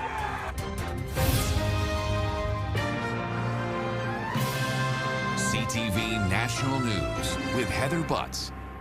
I'm Marcia McMillan in today for Heather. Let's get straight to our developing news. The U.S. Supreme Court struck down President Donald Trump's global tariffs, dealing a stunning political and economic blow to the president and his agenda, with far-reaching implications for many countries, including Canada. Trump reacting to the decision, calling it a disgrace and promising even stronger measures. Lots to unpack here. CTV's Abigail Beeman starts us off in Ottawa. Abigail. Marcia, Donald Trump came out swinging against the ruling and announced a new 10% global tariff. So far, neither the Prime Minister's office nor the White House has clarified to CTV News whether Canadian CUSMA-exempt goods are impacted. I'm ashamed of certain members of the court, absolutely ashamed. The American president says he's deeply disappointed in the U.S. Supreme Court decision striking down so-called IEEPA or fentanyl tariffs. He then, as many predicted, announced new ones. Today, I will sign an order to impose a 10% global tariff under Section 122, over and above our normal tariffs already being charged. And we're also initiating several Section 301 and other investigations to protect our country. President Trump has famously said his favorite word is tariff. And so I don't think they're going to simply walk away. IEEPA tariffs collected an estimated $240 billion. The Supreme Court decision did not address refunds, while one dissenting opinion noted handling them would be a mess. Unraveling that and securing refunds is going to be messy, but that's certainly going to be a key issue that Canadian businesses are going to be focused on. While steel and aluminum, automotive and lumber tariffs remain in place. Yet the vast majority of Canadian goods were exempt from IEEPA tariffs anyway due to CUSMA, the free trade deal that's up for review. With these midterms, with a shifting political climate in the United States, with the inability of Congress to just follow him at a command, all of those things add up to a situation where I think it is more likely that he's actually going to engage on CUSMA than attempt to burn it to the ground. The lead minister on the Canada-U.S. file said in a statement the court decision reinforces Canada's position that IEEPA tariffs are unjustified, but says, quote, critical work lies ahead to fight for businesses still impacted by tariffs on steel, aluminum, and autos. Marcia? Abigail, thank you. And as Abigail just reported, despite today's ruling, most tariffs remain in place for Canada, including on steel, aluminum, cars, and lumber. CTV's Adrian Gabriel is tracking that part of the story for us. Adrian. Marcia, whether you're a Canadian auto worker or you ply your trade in the steel or aluminum industry, the president of Canada's largest private sector union says today's U.S. Supreme Court ruling is no reason for celebration. Sitting idle, Canada's auto assembly industry knows full well the toll of President Donald Trump's trade tactics, as does the country's steel and aluminum sectors, railroaded by punishing tariffs. Today's Supreme Court ruling brings little reprieve. Our members have been on the front lines of this trade war because they work in all the sectors that Trump is coming after: the auto sector, the steel sector, the aluminum sector, the lumber sector. Sectoral tariffs remain in place for each of those Canadian industries under President Trump's so-called national security tariffs. Trump has multiple levers he can still pull to apply additional trade pressure north of the border. We expect him to explore a whole range of other options. Those include introducing new legislation to give himself new presidential powers that both President Trump but future administrations would wield. While bracing for a blunt response from the Trump administration, Unifor's president notes that U.S. trade policy isn't just hurting Canadian industry. They're having an impact on U.S. workers and U.S. industry. The manufacturing footprint in the U.S. is actually declining. Speaking at Harvard this week, the president of Canada's Auto Parts Manufacturers Association believes the door has been opened to fight the tariffs still hammering Canada's economy. It's really important to see that the Supreme Court will rule against the president, even when he overreaches. I think that's an important victory for the rule of law. Those we spoke with today also add that it's important to keep focused on the upcoming CUSMA negotiations. The consensus, the clearest path towards keeping Canada's economy afloat, a new free trade agreement with our largest trading partner. Marcia. Adrian, thank you. Conservative leader Pierre Poilievre called today's ruling a step in the right direction, but also called for sectoral tariffs to be lifted. In a post on X, he said, anything less than this means our workers will continue to suffer. Prime Minister Carney promised to negotiate a win and get a deal by July 21st of last year. U.S. tariffs on Canada have gotten worse. With more from Ottawa, let's bring in CTV's chief political correspondent, Vashi Kapelis. Vashi, what are you hearing from the federal government on this decision? Well, there's a lack of clarity there, just as Abigail was conveying to our viewers and to you a few moments ago. The White House has yet to specify exactly how this new threat of additional tariffs would apply to countries that have some CUSMA exemptions like ours. So we await to see. And so far, from what I can ascertain from people I'm speaking to, they don't have that clarity yet. Either some of them are, in fact, being told that they might not have that clarity from the White House until early next week. So right now, it's kind of a holding pattern. I think what they're really trying to do is stay out of the line of fire of the president, not be too public about their reaction, because you heard the president very specifically threaten to go after all these foreign countries that would be celebrating this verdict. So what could this mean for trade negotiations between our two countries? Well, I think, there is the possibility that this is good news in the longer term as this review of CUSMA that Adrian mentioned gets underway.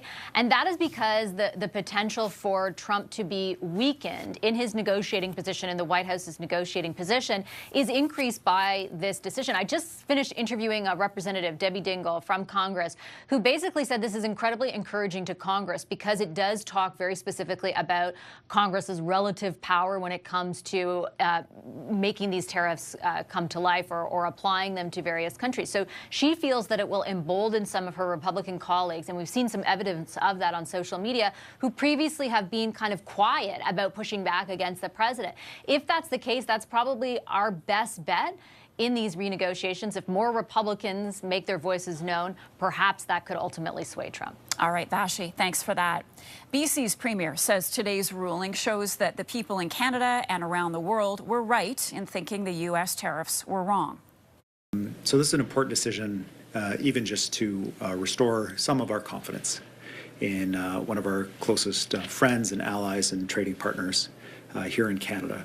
And the decision of the Supreme Court underlines why we have had confidence in the U.S. over the years. All right, let's turn now to the impact on our pocketbooks and bring in BNN Bloomberg's Andrew Bell. Andrew, how are the markets responding? Markets were pretty calm. The TSX actually rose a bit and closed at a new record high. It's hard to attribute much of that to the tariff decision because right now, I know the government has been beating this drum endlessly. The tariff burden on Canada is not that bad. I know our steel and aluminum sectors have been hit by another set of tariffs that weren't even affected today.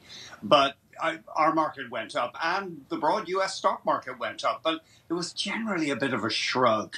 I'll give you one example. Nike stock jumped after the Supreme Court decision came out because, of course, Nike brings in so much stuff from Asia, but then it ended the day down.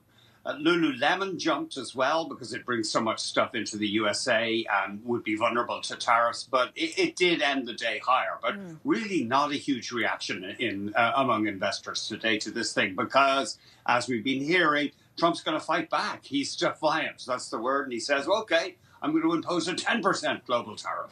In the meantime, Andy, what could this mean for Canadian consumers and their investments? Not a lot, because some stuff has gone up because of tariffs.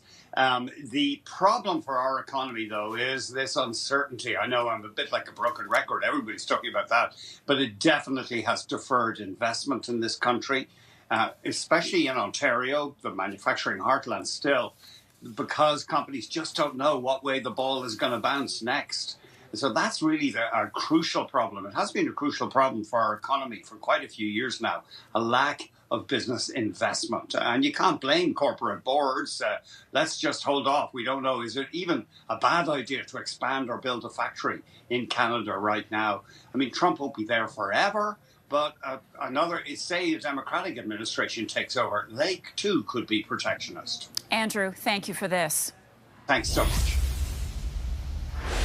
A major comeback in Milan, including a last-minute goal, propelled Canada's men's hockey team to the gold medal game. Finland jumped out to a 2-0 lead in the Olympic semifinal, but in the third period, Canada finally tied it on a goal from Shea Theodore, and with just 35 seconds left, Nathan MacKinnon blasted in a power play goal to win the game and keep the gold medal dream alive. It was closer than they wanted it to be, and they had to do it without Sidney Crosby. It was such a slim margin for error. Both of the last two games could have gone either way. Connor McDavid was named team captain with Sidney Crosby injured. McDavid picked up 2 assists, including one that set up the winning goal. He now has 13 points, which is a record for a single Olympic tournament in the NHL area. For more, let's go to Milan. CTV's Heather Butts has post-game reaction with Canadian fans. Heather. Another emotional night for Canadian hockey fans here in Italy with a game many said was far too tight for too long. At this bar here in Milan, a popular place for Canadians to come and watch hockey and celebrate together. Tonight, there is jubilation that Canada's men's hockey team will play in the gold medal game. The first year is so stressful, like just being down, and then all of a sudden Canada put all the energy in and just crushed it right to the bitter end. Let's go, Canada! Let's go! As you get closer to the finals, these teams are just way too strong. So, and it doesn't matter what team it is. It's unbelievable, man. They're good hockey. I'd like to be at the game today, but a close second is this. I mean, a couple hundred Canadians, just crazy. This is how it should be at the Olympics. We're just a family that just enjoys hockey in general, and this was just amazing opportunity to be here in Milan with my kids. There is so much joy and excitement here tonight. New friendships formed over sport. And those who don't have tickets tell me they will be back here to cheer on their team in the gold medal game on Sunday. Heather Butts, CTV News, Milan, Italy. So who will play Canada in the final on Sunday? The winner of the U.S. versus Slovakia is currently 5-0 for the Americans in the third period. 2 more medals for Canada. Valerie Malte skated to a bronze in the 1,500-meter long track, her 3rd medal at Milano Cortina, after claiming bronze in the 3,000 and gold in the team pursuit. And Canada has also won bronze in a freestyle skiing event. Brendan McKay got himself on the podium on the very last run of the men's halfpipe final. The 28-year-old finished 9th at the last Olympics. In some other news, a judge has shut down the door on bail for an alleged money launderer linked to former Canadian Olympian Ryan Wedding. 37-year-old Roland Sokolowski was denied bail in a Toronto courtroom as he fights extradition to the U.S. Prosecutors say he helped funnel hundreds of millions in assets across borders for an international drug smuggling ring allegedly run by Wedding. The court found keeping him behind bars was necessary, citing concerns he could flee if released. A day after the former Prince Andrew was released, police are searching his royal lodge in Windsor. Andrew Mountbatten Windsor was arrested yesterday and remains under investigation on suspicion of misconduct in public office in relation to private information allegedly shared with Jeffrey Epstein. Coming up. If you're only coming here on a 1-year work permit, why are you bringing your family and expecting taxpayers to pay for that? Why Alberta's premier is asking voters to decide on the future of immigration.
Kyle Landy is defying the odds and lifting others along the way. This man has single-handedly helped save my life. Tonight on CTV National News and watch on Crave. Alberta Premier Danielle Smith is defending her plan to hold a referendum this October on immigration and other constitutional issues impacting the province. Kamal Karmali is joining us now. Kamal, why is Alberta's Premier holding this referendum now?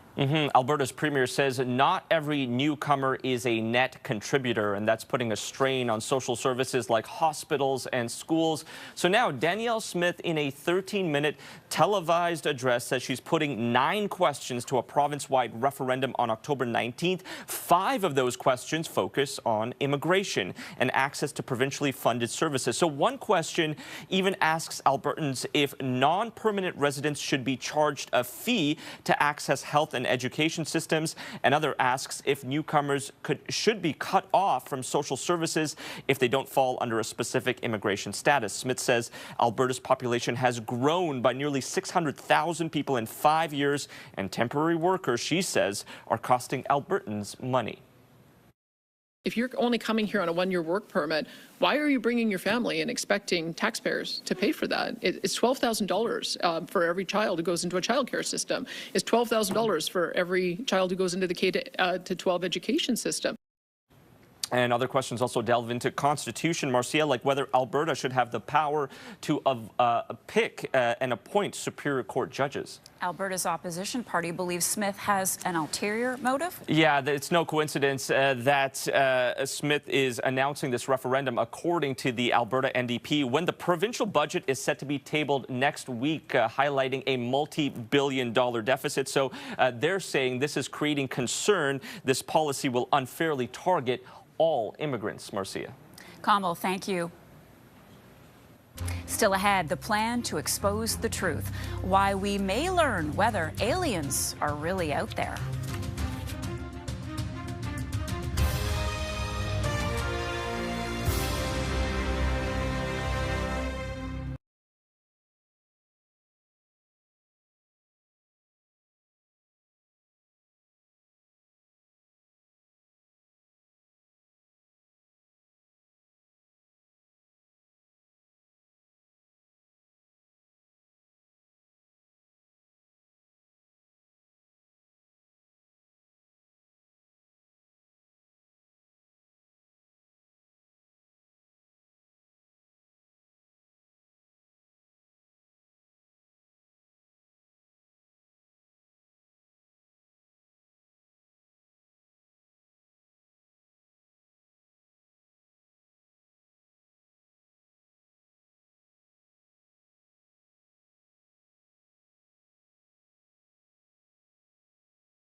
After a successful wet dress rehearsal, an important test where the rocket is filled with fuel and goes through a practice run of the countdown sequence. Canadian Jeremy Hansen, along with 3 other American astronauts, will embark on the 10-day journey designed to clear the way for a future moon landing. UFO enthusiasts are over the moon with President Trump, who has ordered the Pentagon and other government agencies to release files related to flying saucers, UAPs, and alien life. It comes after former President Barack Obama weighed in on the subject of extraterrestrials.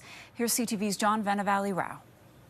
My gosh. American Navy pilots have spotted them. Look at this thing. It's strange objects flying in unusual ways. But now the U.S. president vowing to release whatever his government knows about UFOs and aliens.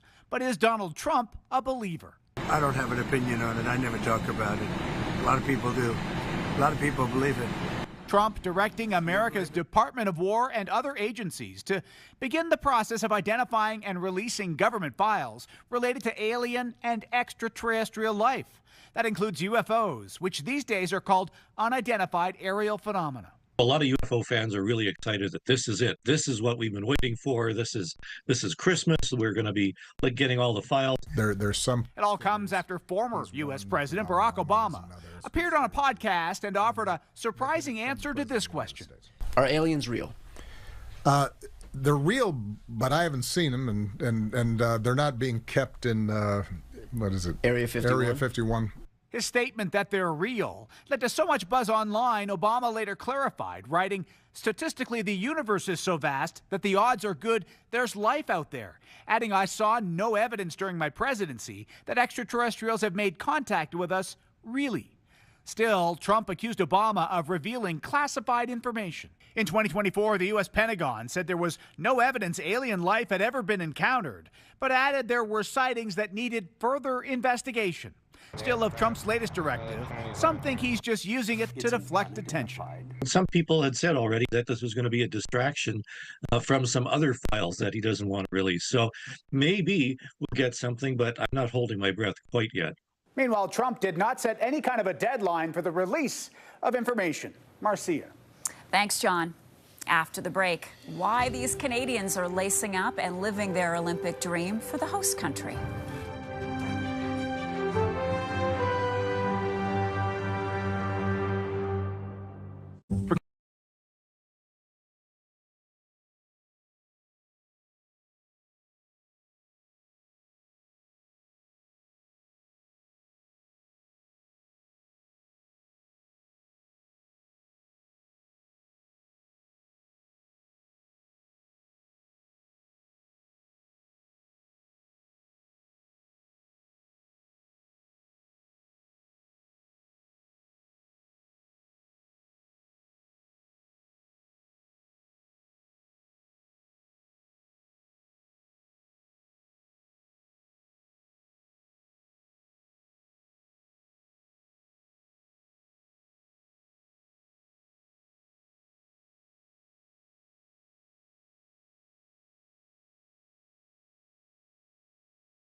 TV's Garrett Berry shows us there are Canadians playing for Team Italy, too.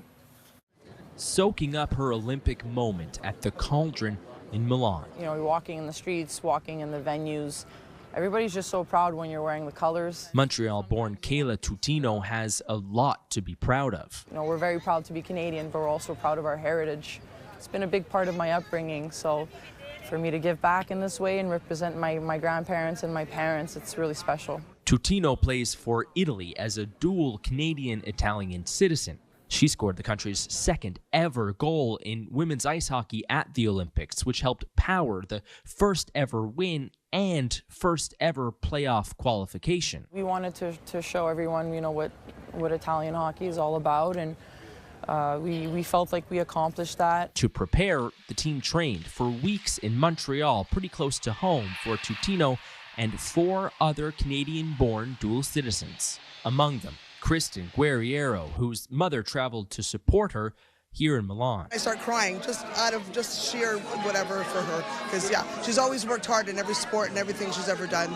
So I'm like so proud of her. It's beyond belief. The Canadian-born players will also compete with the Italian team at a Tier 2 World Championship in April, hoping to build on the new hockey momentum in Italy. We went to visit her at the Duomo, and there was little children that wanted to take her picture with her. Today we were at the rink after to meet up with her, and some kids asked her to sign their flag. I was like, oh my gosh. The Olympic ice surfaces will be torn up after the games are done, but politicians here in Milan have promised a new temporary structure starting in October, to be followed by a permanent arena within 3 years. Garrett Perry, CTV News, Milan. And that is our newscast for this Friday. Thanks for joining us. I'm Marcia McMillan. See you tonight on CTV National News. Good night.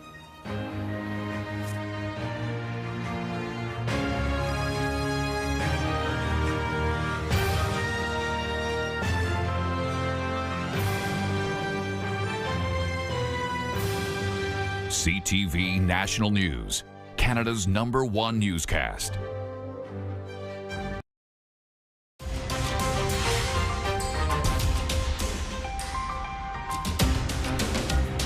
Hi, and welcome to Power Play. I'm Mike LeCouture. Tonight, Trump's tariff whack-a-mole.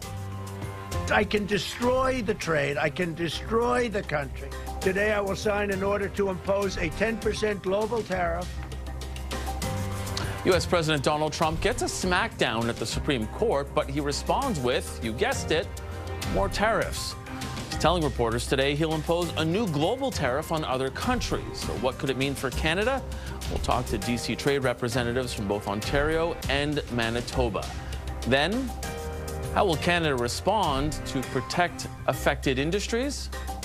We need to continue to help Canadians diversify, and that's exactly what we'll stay focused on. Canadian steel, aluminum, and copper are still subject to significant tariffs, with jobs hanging in the balance. So what does this all mean for them? We'll unpack that part of today's news in just moments. Plus, Alberta's referendum on immigration. If we had a normal immigration policy, that would be about 50,000 people a year coming to Alberta, as opposed to 150,000 a year. Why is Premier Danielle Smith launching a referendum to convince her province to get more control over immigration? We'll dig into the politics behind the ballot questions with our front bench. Today we have Sabrina Grover, Melanie Paradis, Carl Belanger, and Marie Vastel. First, though, The Supreme Court's ruling on tariffs is deeply disappointing, and I'm ashamed of certain members of the court, absolutely ashamed. I understand the court. I understand how they're very easily swayed. I want to be a good boy. I am allowed to cut off any and all trade or business with that same country. In other words, I can destroy the trade. I can destroy the country. he said he wanted to be a good boy, but U.S. President Donald Trump was defiant today. His outburst came after the U.S. Supreme Court ruled he did not have the power to impose tariffs under the International Emergency Economic Powers Act, also known as IEPA.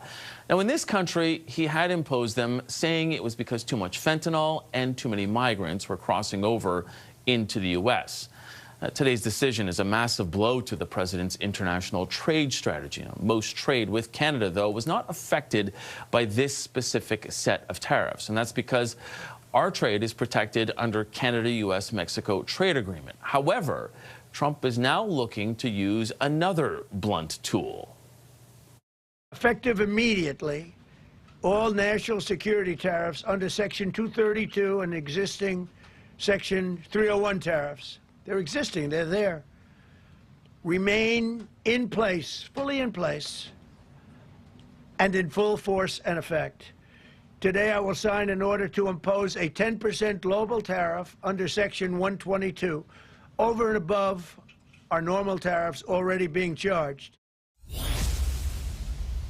So here is the multi-billion-dollar question of the day. Will this 10% global tariff apply to Canada?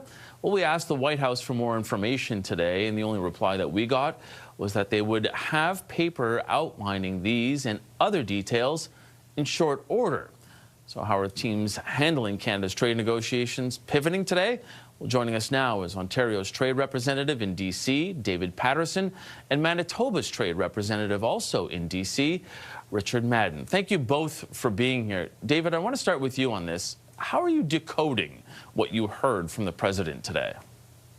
Well, today's a good decision by the Supreme Court, and much as many of us here in Washington expected. And as you beautifully laid out, Mike, I mean, we were the first ones in Canada hit by these IEEPA tariffs, along with Mexico and China. And so there's sort of two classes of those types of tariffs. There's the sort of a base tariff on other countries around the world, and those have been struck down, and as you say, they'll be replaced by another trade act in Section 122. And so we still have to be cautious and wait to see the executive order to find out exactly how it will be applied and to find out what exemptions we may or may not have under that expansion. But as you also point out, which is really important, we still have faced the brunt of these other sectoral tariffs on automotive, steel, aluminum, and other areas. And that's where we've really faced the brunt of all of our tariffs for the last year. So all of this adds up to me to meaning we've got to get to the negotiation table and solve all this together in the USMCA discussions, which are due by July 1st. Richard, how likely is that the U.S. will be open to that conversation, given what happened today to U.S. President Donald Trump? I mean, I know Canadians want to get back to the table, but do you think he does? Yeah, you know, that's the multi-billion-dollar question, Mike. But we always knew that whatever the ruling was by the Supreme Court, SCOTUS, and by the way, that was a decisive ruling, 6-3 majority by the Conservative High Court, that the president always had other tools in his toolbox. He laid out a few today, Section 122 tariffs. He laid out a couple others, 232 tariffs, which is what's been applied on steel and aluminum and the auto sector in Ontario. There's 201, Section 301. So I've been speaking to a lot of folks this afternoon, both connected to Trump 1.0 and other people familiar with the Republican thinking on Capitol Hill.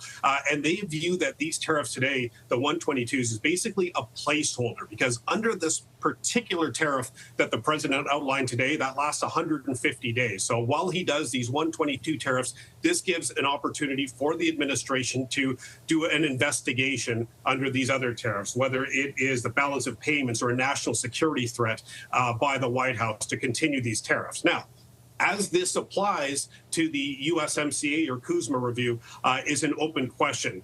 There is a belief that perhaps the president will weaponize this upcoming review and threaten to walk away from USMCA or CUSMA, which would force Ottawa to come back to the bargaining table. Or does this change the dynamics for the upcoming USMCA review, which will be a bit more bespoke on various products?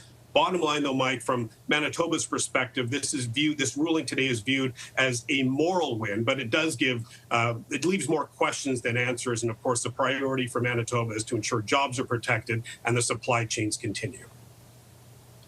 David, how concerned are you that, as Richard was saying, that this will sort of carry over into the CUSMA review, but not only that U.S. President Donald Trump may look at this as a way to sort of show the rest of the world that, okay, if I can't use these tariffs and I have this review now on this major trade deal with Canada, then I'm going to make an example out of Canada. Do you think we have to worry about that? Well, these tariffs have been applied to well over 100 countries around the world. Indonesia just agreed to a tariff agreement at 18% yesterday. And now this has been struck down here. So there's going to be a lot of confusion amongst some of the other countries with other deals. There's going to be a lot of companies in the United States that are going to want refunds for the tariffs that they've paid under this. The Congress has recently stepped up and showed that they're putting resolutions forward saying that they should be the ones to be presiding over tariffs, not the president, and certainly not having them on Canada. So I think this is all movement in the United States in an election year.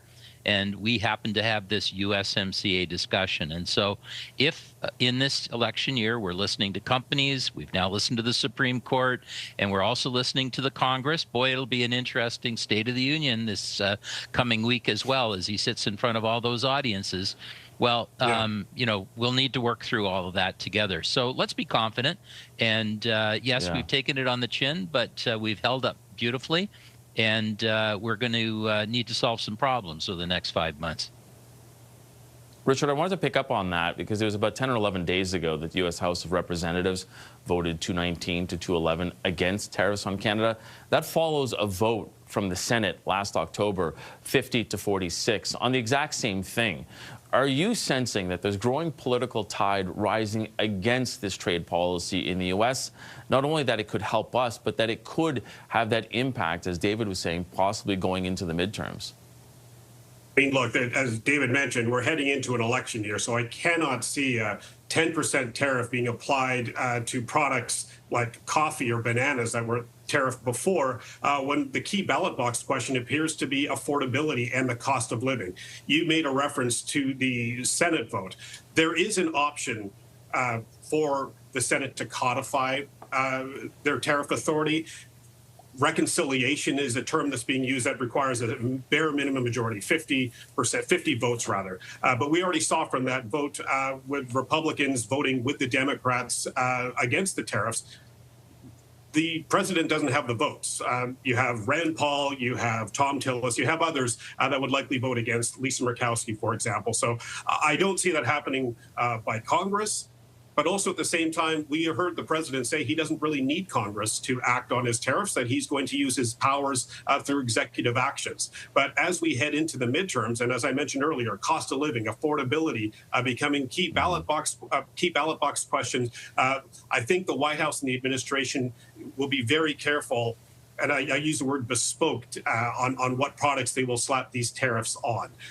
Just a few months ago, you know, Manitoba was in New Orleans as part of this agriculture delegation, and we spoke to several deep red stakeholders, whether they're state lawmakers, whether they're ranchers, whether they're farmers, and they are also feeling the impact of tariffs, whether it's on soybeans, whether it's on cattle, whether it's on tariffs on farm equipment, and they are quite worried too, and they are feeling that in their pocketbooks, and they're conveying those messages to their to their federal lawmakers in the House and many in the Senate who are facing re-election. So these lawmakers have a delicate balance, whether they blindly support the president to impose these tariffs and use this executive action, or do they take a stand?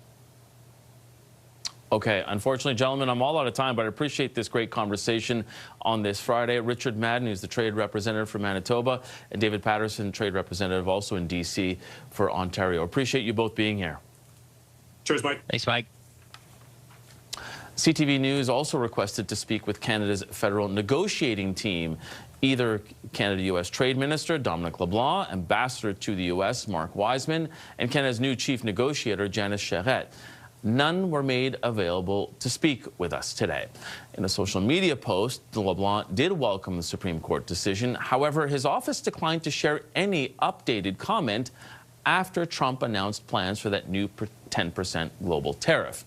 International Trade Minister Maninder Sidhu was asked about it this afternoon, though. Here in southwestern Ontario, you're seeing the impacts of those tariffs on auto, on steel, on aluminum, on lumber, and we need to continue to help Canadians diversify, and that's exactly what we'll stay focused on. Now, today's decision isn't expected to have any impact on sectoral tariffs already imposed on Canada's steel, aluminum, and copper industries. Those are all suffering under 50% import levies from the U.S., while the auto industry is dealing with 25% tariffs, and lumber as the equivalent of 45% tariffs. Joining me now to talk about how one industry is taking today's news is the President and CEO of the Canadian Steel Producers Association, Catherine Cobden. Ms. Cobden, thanks so much for being here. Welcome back to Power Play. Thank you very much for having me. So we know what we saw from the U.S. president today, and we know that it doesn't really impact the steel industry. But how are you feeling when you consider what we got from the U.S. Supreme Court and the response from the White House? Yes, I mean, from my perspective, you know, we knew it could go this way, and we knew that just as we saw President Trump was quickly able to say what his next steps would be, we anticipated that the White House was doing their homework of what they would do to put in place should there be a negative decision out of the Supreme Court. The president has been quite clear on what his goal is, especially when it comes to the steel industry. Yesterday, he was even at a manufacturer in Rome, Georgia, and he was talking about how well everything's going because of his tariffs, because of the 50% tariffs, notably on Canada as well. Do you feel that because he continues to talk that up, that those tariffs, those 50% tariffs on Canadian steel, are here to stay? Well, listen, I can tell you that what we're doing, we are pivoting away as fast as we can to the kind of north-south trade, moving to more trade within our domestic our domestic sort of, you know, the country, Canada, east-west trade as we call it. And we're doing that because we have no clear line of sight on when the 232 tariffs will you know, be addressed, if ever. Now, we do expect the Canadian government to seek these tariffs being addressed as we do as the CUSMA review takes place, which is ongoing, is starting, and it's, you know, going to likely be ongoing for some time. But that is what we see as being absolutely essential, that the 232 tariffs aren't forgotten. Our sector, as well as many other strategic sectors in Canada, are facing extremely damaging tariffs from the United States.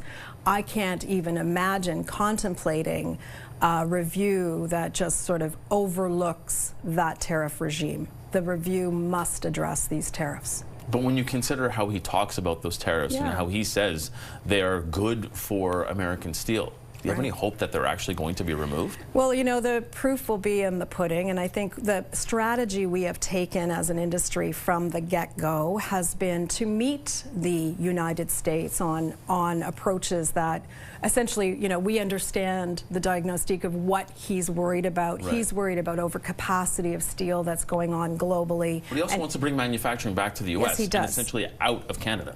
Well, yes. So essentially, though, on steel trade, he wants Chinese steel out of the market. Well, we've addressed that. He wants for offshore imports out of the market. Canada's addressed that. Our measures that were announced at the end of November are actually working quite well. I see us being our government being in a very strong position to say to the president, we have done an equivalent outcome of regime to yours. And so therefore, we are stronger together combating this global overcapacity. But does he want Canadian steel? It doesn't sound like it. Yeah, he may not want it, but they're 26 million tons of steel short. And if they're going, right now, the big winners of the tariff policy out of the United States has been offshore steel. So the question becomes, do we want to solidify a strong North American steel trade against you know, the non-market economy and state-owned enterprises that are out there in steel that are dumping into both of our markets? Right. Fundamentally, we share the same concern. So I feel like our strategy has been, you know, if we fundamentally address the concern as well, then that gives us a bridge for conversations. As you know, this has been a long road, though. It's been 9 or 10 months of these tariffs, and there's been on-again, off-again talks. We remain adamant, frankly, and insistent that this be a topic of priority for the Canadian government into USMCA discussions. Are you sure that it is at this point? Because when we hear about their discussions, steel isn't always number one on the list. You know, I do feel that that the Canadian government takes the plight of the steel industry domestically very, very seriously. They have done a significant amount of policy change, trade measures by Canadian policies, et cetera, to help our industry, and all of that takes time. But I would be remiss if I didn't say that we actually have felt, you know, a lot of positive momentum to try to support the sector. So we do feel like, and I'm you know, I don't want to speak on behalf of the other 232 sectors, sectors, but I think that the government understands the crisis that we're in. The question just becomes, when will we see the 232 tariffs get discussed, and when will that opening be? And I know we need to be strategic on when we push for that, but my only point is we ultimately have to get there. I only have about a minute left or less. As you'd mentioned, the Canadian government announced a number of measures to help support steel and the steel industry in Canada, including a Buy Canadian provision. Is it working quick enough, in your opinion? So the thing that's working faster are the trade measures at the border. So that's seeing a drop of imports coming into the country, which frees up space for us to supply more. But they don't offset the dramatic losses that we have had in shipments to the United States. We're talking a very high volume of trade between Canada and the United States that has significantly declined. So do you need more and faster from the Canadian government? Well, frankly, we need to build those new customers as quickly as possible, and so that's why our job now is to enforce those measures, for us to build those new customers, and frankly to continue to see whether there's more that we can do in those measures themselves. Okay, we're going to have to leave it there. Okay. Catherine Cobden, the CEO of the Canadian Steel Producers Association, thanks for being with us. Thank you very much. All right. We've got a lot more on the impact of that Supreme Court decision. Plus, we'll have our front bench, and they're going to take a look at the politics of Alberta's decision to hold multiple referenda this fall, one notably on the question of taking control of immigration. Today, we've got Sabrina Grover, Melanie Paradis, Carl Boulanger, and Marie Vastel. But first, Trump's latest threats come as Canada prepares to renegotiate the North American Free Trade Agreement that Trump reportedly wants to scrap altogether. After this break, we're going to talk to one of the architects of that trade deal. Power Play, we'll be right back. Dulco Lab.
Canada said, I hope you win this decision, because if you don't win, you'll actually be allowed to charge us with a little additional work higher tariffs. And just before the break, we broke down U.S. President Donald Trump's latest tariff trade war chess moves. The U.S. Supreme Court struck down tariffs the president levied against the world using emergency powers. Now, hours later, the president clapped right back, announcing he'll go another route and impose a new global 10% tariff. It's unclear exactly how he'll do that, so we really don't know if it'll apply to Canada. Joining us now to unpack the president's strategy is someone who's all too familiar with the Trump White House and their negotiating tactics. David McNaughton was Canada's U.S. ambassador during the first Trump administration, and he helped negotiate the Canada-U.S.-Mexico trade agreement known as CUSMA. Former Ambassador McNaughton, welcome back to Power Play. Thanks so much for joining us. Pleasure to be here. I wanted to first get your reaction to what we have heard from U.S. President Donald Trump in his reaction to the U.S. Supreme Court. And he actually said that this decision gives him even more powers that he is looking to go forward with, notably using Section 122 and imposing a more sort of global 10% tariff on all countries. What is your sense of how he is reacting here? Well, I'm not really surprised. I mean, I'm not really surprised at what the Supreme Court did, and I'm not surprised at his reaction. And I think he you know, when it became obvious during the questioning, when the Supreme Court heard the case, that there was some skepticism about his use of IEPA, and so I think he's had time to prepare for the potential that they would say he didn't have the authority to do it. You know, he still says he loves tariffs, and you know, so I'm not shocked at all by his reaction. I would have been surprised if there'd been anything else. But not only does he say that he's allowed to still use tariffs, he also says that this decision underlines the fact that he can end trade with any other country. And the fact that he's musing about that and saying how he can not only end trade with another country, but end another country, essentially. What does that tell you about where he's at? Well, again, I think President Trump tends to hyperbolize, shall we say. I mean, the reality is he doesn't care about other countries and its impact on other countries. He only cares about its impact on the United States. And I, you know, suppose he's been elected as president of the United States, he should be caring about them. The question really becomes if he, you know, imposes other tariffs you know, at the end of the day, American consumers pay for the tariffs.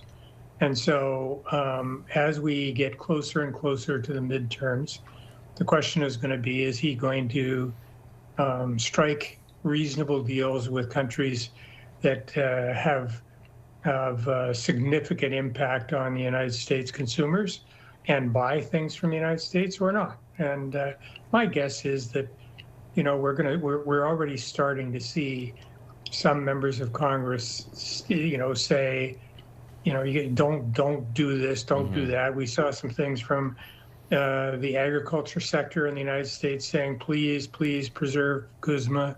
So, you know, he'll react to pressure from American interests, not from Canadian or other interests. And it's just a question of, you know, how is it going to impact Americans?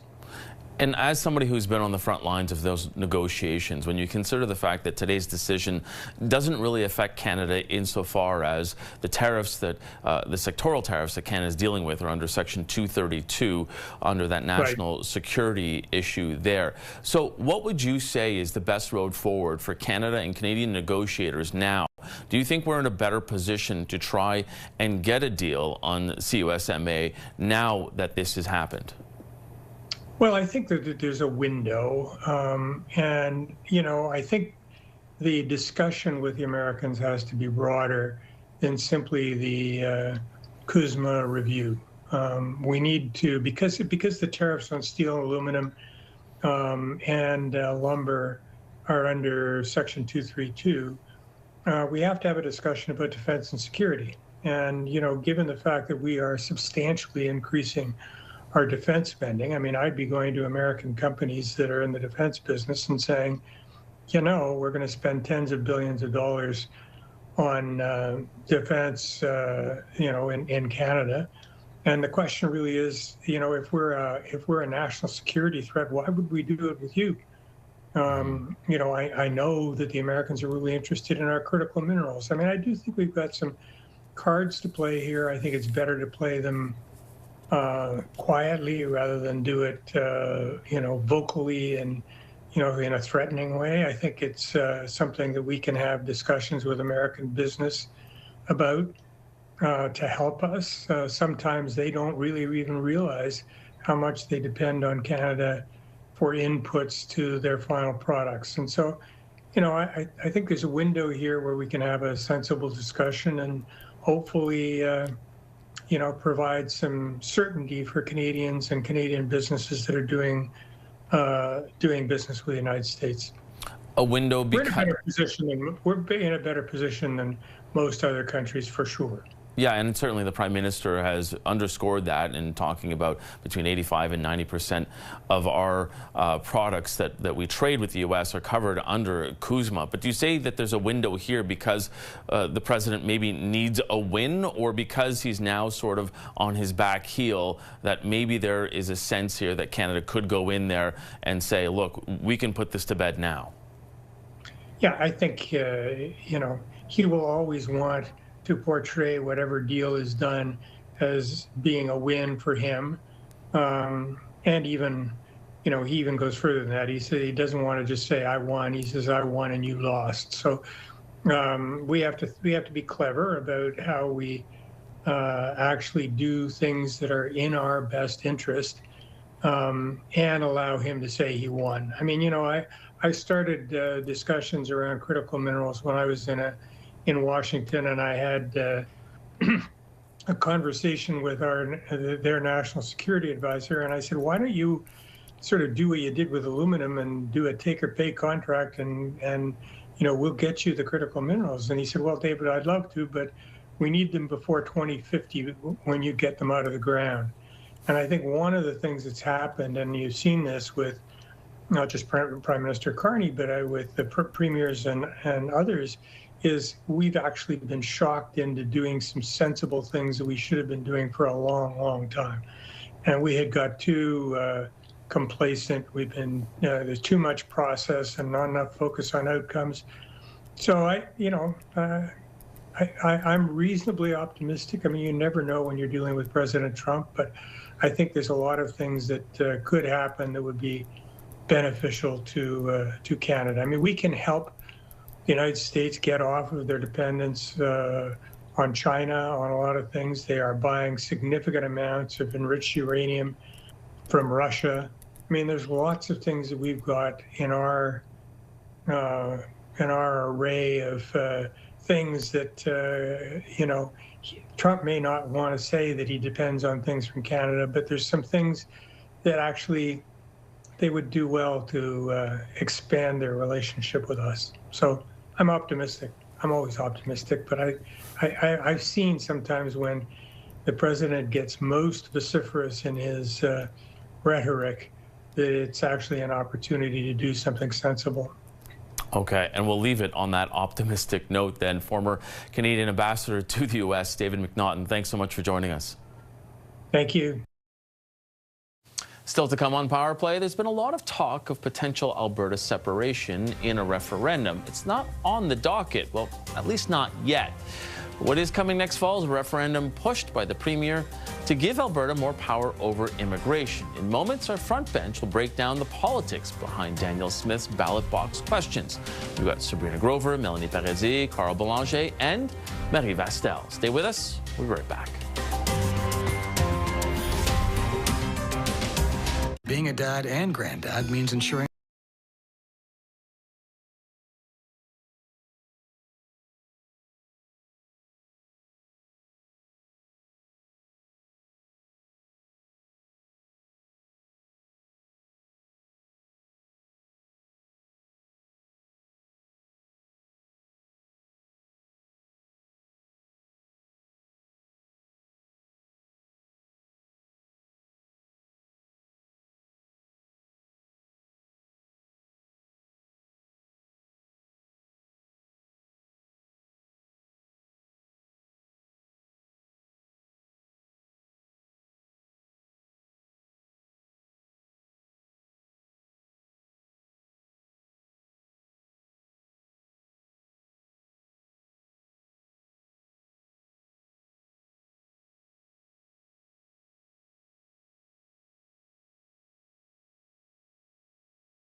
burden without the revenues to go along with it.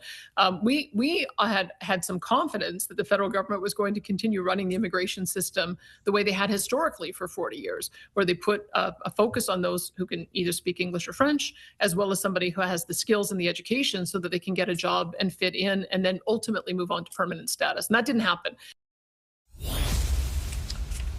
That was Alberta Premier Danielle Smith in an interview that'll air this weekend on CTV's Question Period. She was explaining why she wants her province to vote for more powers over immigration, taking some of them from the federal government.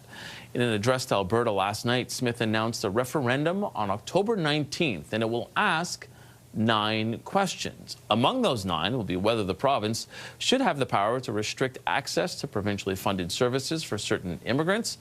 Residents will also decide broader constitutional questions on the appointment of federal judges in that province, also abolishing the Senate, and if that province should be able to opt out of federal programs while also keeping their funding. Now, Intergovernmental Affairs Minister Dominic LeBlanc's office did release a statement that reads in part, "We strongly believe that Albertans and all Canadians are best served when we work together, including with the unprecedented measures that we have taken to bring control back to the immigration system and our shared action to build our economic advantages as an energy superpower." So what's the strategy behind Smith's decision to take all of these questions to the people? Let's bring in our front bench. Sabrina Grover was a federal Liberal candidate in the 2021 election. She's now senior advisor to North Star Public Affairs. Melanie Paradis is former communications director to Aaron O'Toole. She's now the president of Texture Communications. With me here in studio, former interim NDP national director Carl Belanger. He's now the president of Traction Strategies, and Marie Vastel is an editorial writer with Le Devoir. Thank you all for being here. Sabrina, start with you on this one. 9 questions, and it's a referendum. It's not like a major federal election. What do you think is the strategy behind this? Are we flooding the zone with 9 questions? I think in part, I think that we're flooding the zone on the budget, certainly, right? Alberta's budget comes out next Thursday, and we've been warned subtly a little bit over the past few weeks that it's going to be a massive deficit. We saw BC's budget at $13 billion. Last year's Alberta budget was, I think, at $6 billion, and I think we're expecting something similar this year.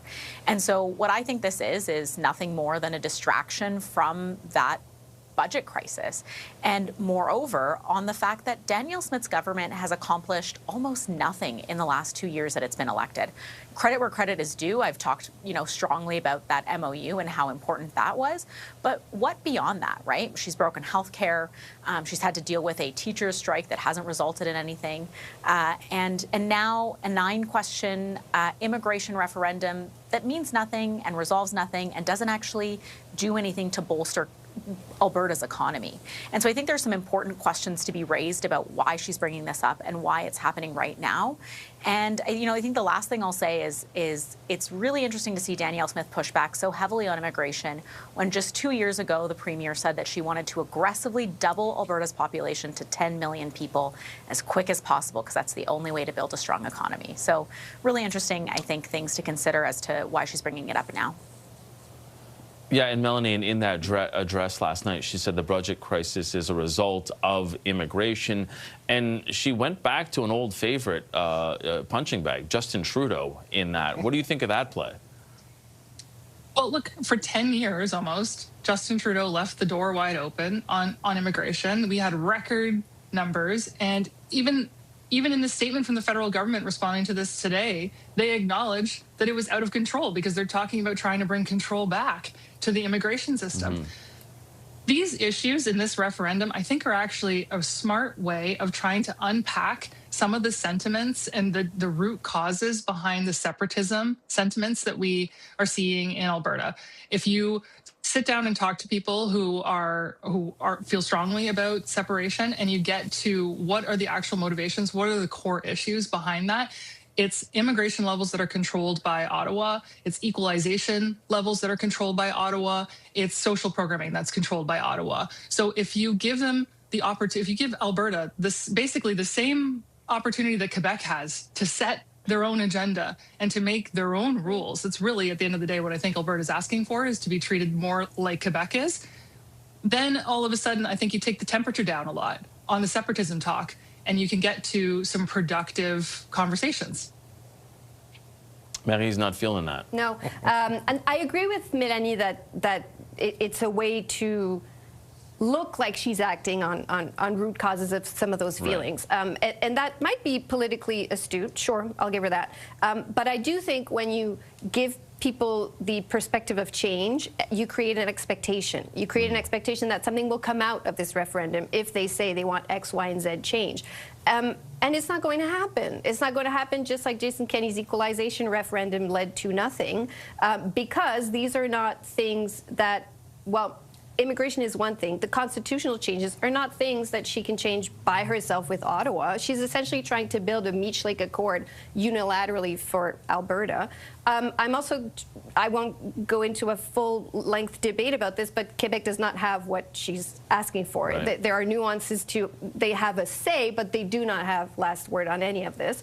And to go back to this creating the expectation, well, then if people feel like they ask for something and they don't get it, there's resentment. You're just boiling a feeling of frustration and anxiety. You're not taming it. And I think in that sense, that's irresponsible.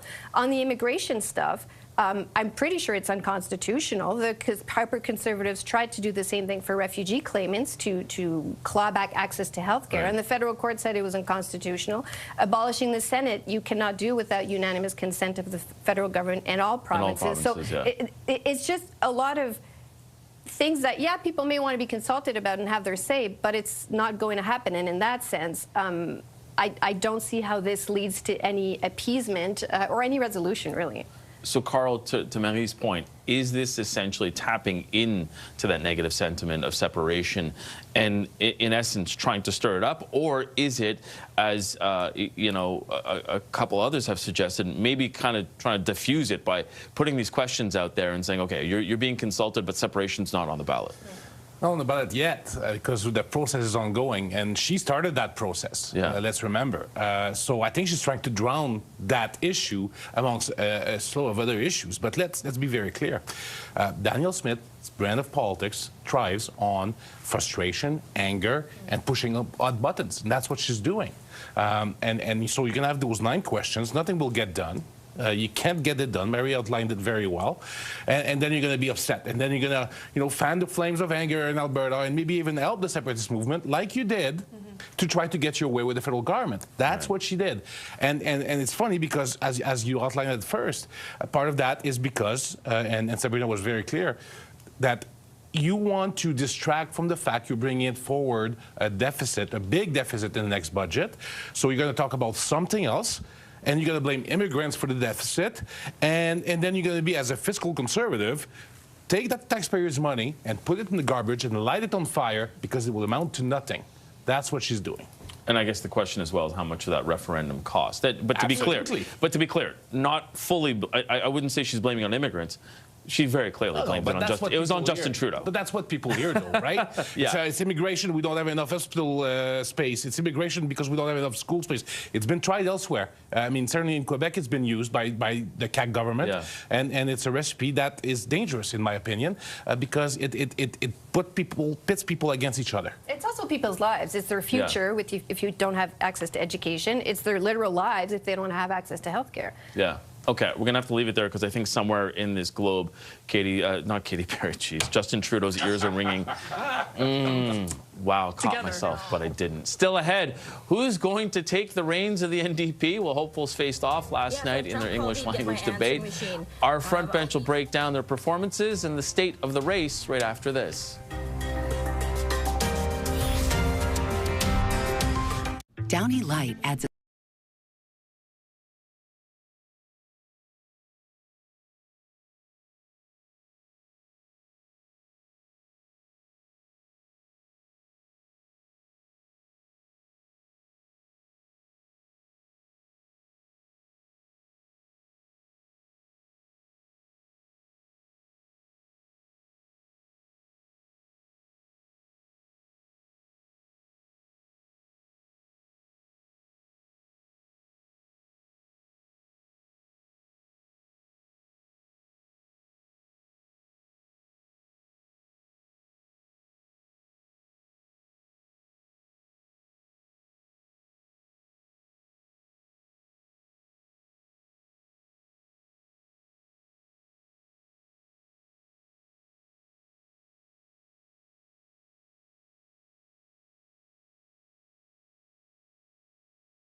what our economy is for.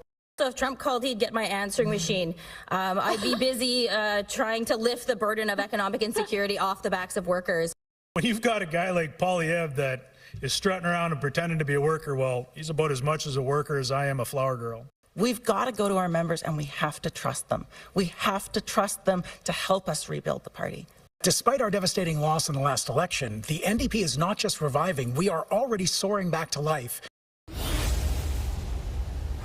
Oh, just a little amuse-bouche there of last night's NDP leadership debate, where candidates faced off in their final push to win party voter support ahead of next month's vote. Now, they were asked about both policy and their visions for a party which is in some need of major rebuilding. Don't forget, the NDP lost official party status in the last election, and they have just 7 seats in the House of Commons. Big day.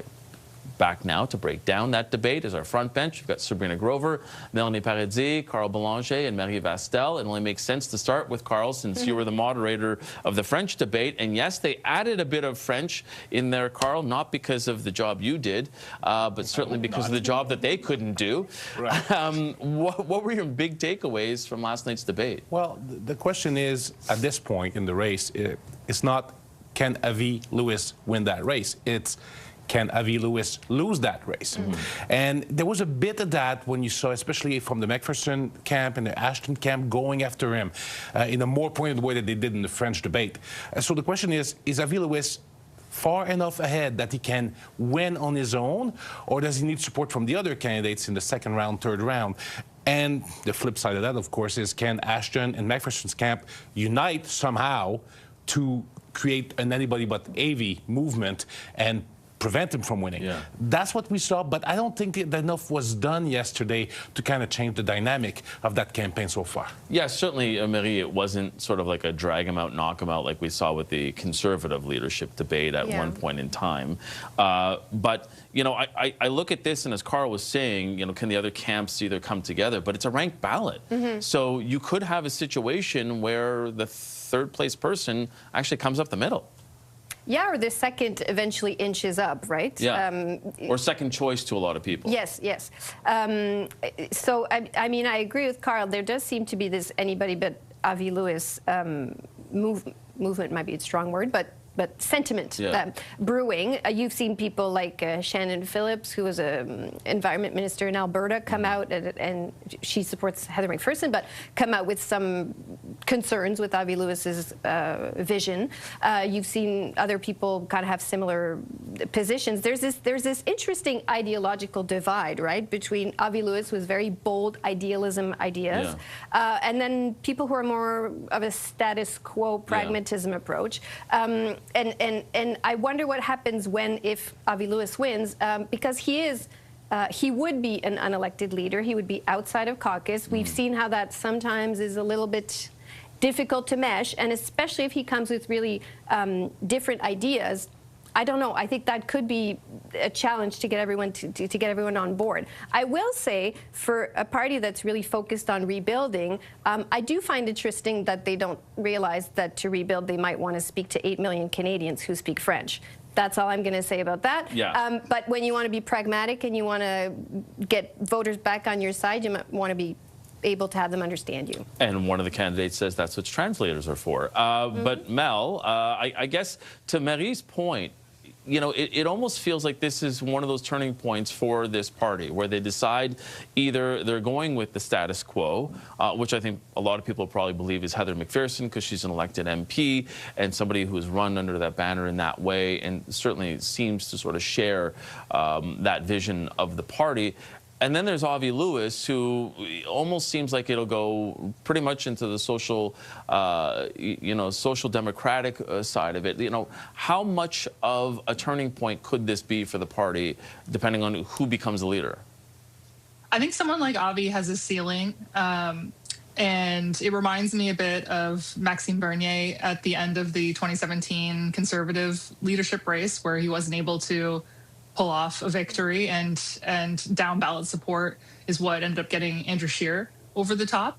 I think that it's totally possible that something like that could happen here for the NDP. I think that a candidate like Rob Ashton is incredibly interesting. He's relatable. He's fun to watch. He has like one-liner zingers that I could never write. He and wouldn't want one of my candidates to say, but he manages to say them really well.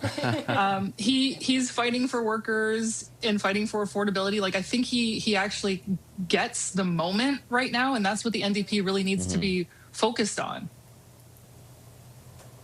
And Sabrina, is that, what they need to do, because the Conservatives have basically eaten their lunch on the worker vote? Do they need to return to that? Well, I think it's so interesting that the length of this race has been so drawn out that it's made it really hard, I think, with the exception of like nerds like us, for Canadians to really care or be caught up in it. And that's written the NDP a lot out of any of the major conversations that we're having when it comes to Donald Trump, or when it comes to the economy, or when it comes to any of the issues that we're facing here in Canada. And so I think, I agree that I think the two priorities of whoever comes into play is, number one, rebuilding that party. And I do think that it's Heather McPherson, maybe we thought was going to be the right person to do that, but I think Avi's done such a good job on memberships and in raising the NDP's profile amongst those new people seeking a new political home, that I think it's questionable whether or not he'll be good at that role. But then the second piece is like writing yourself back into the story of Canadian politics, right? And I think that is still yet to be seen, and it doesn't. I think not being in the House matters, but it matters more that they're less distracted with internal issues and actually talking about the issues that everybody's in Canada's facing with respect to the actual, social medias or channels that Canadians are watching. And so I think that that's really important for them to refigure out.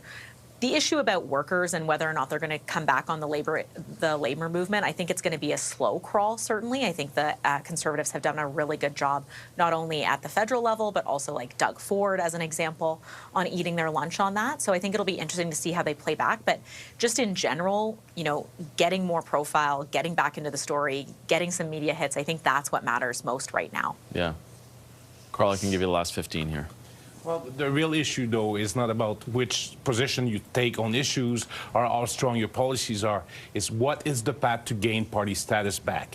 That's the only thing that should matter to the NDP right now, because without that, you could be right about all kinds of things, but you won't get anything done because you won't have the leverage to do it. So that's the path forward for them. Who can do that? That's up to them. But that's the only thing that should matter, because at the end of the day, we can talk about all kinds of policies, but the reality is that without those seats, and you need 12, they're at 7 right now. If you don't have those seats, you won't get anything done. You don't have a whole lot more. Carl Boulanger, Marie Vastel, Melanie Paradis, and Sabrina Grover, thank you all for being on the Friday Front Bench. That's all the time we have for you guys right now. One more commercial break on Power Play. We'll be right back after this. For Canadians without health benefits at work, rising out-of-pocket health costs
Play. Rachel Swatek-Sang has been guiding this ship for years, and she's now setting sail on another wonderful adventure, motherhood.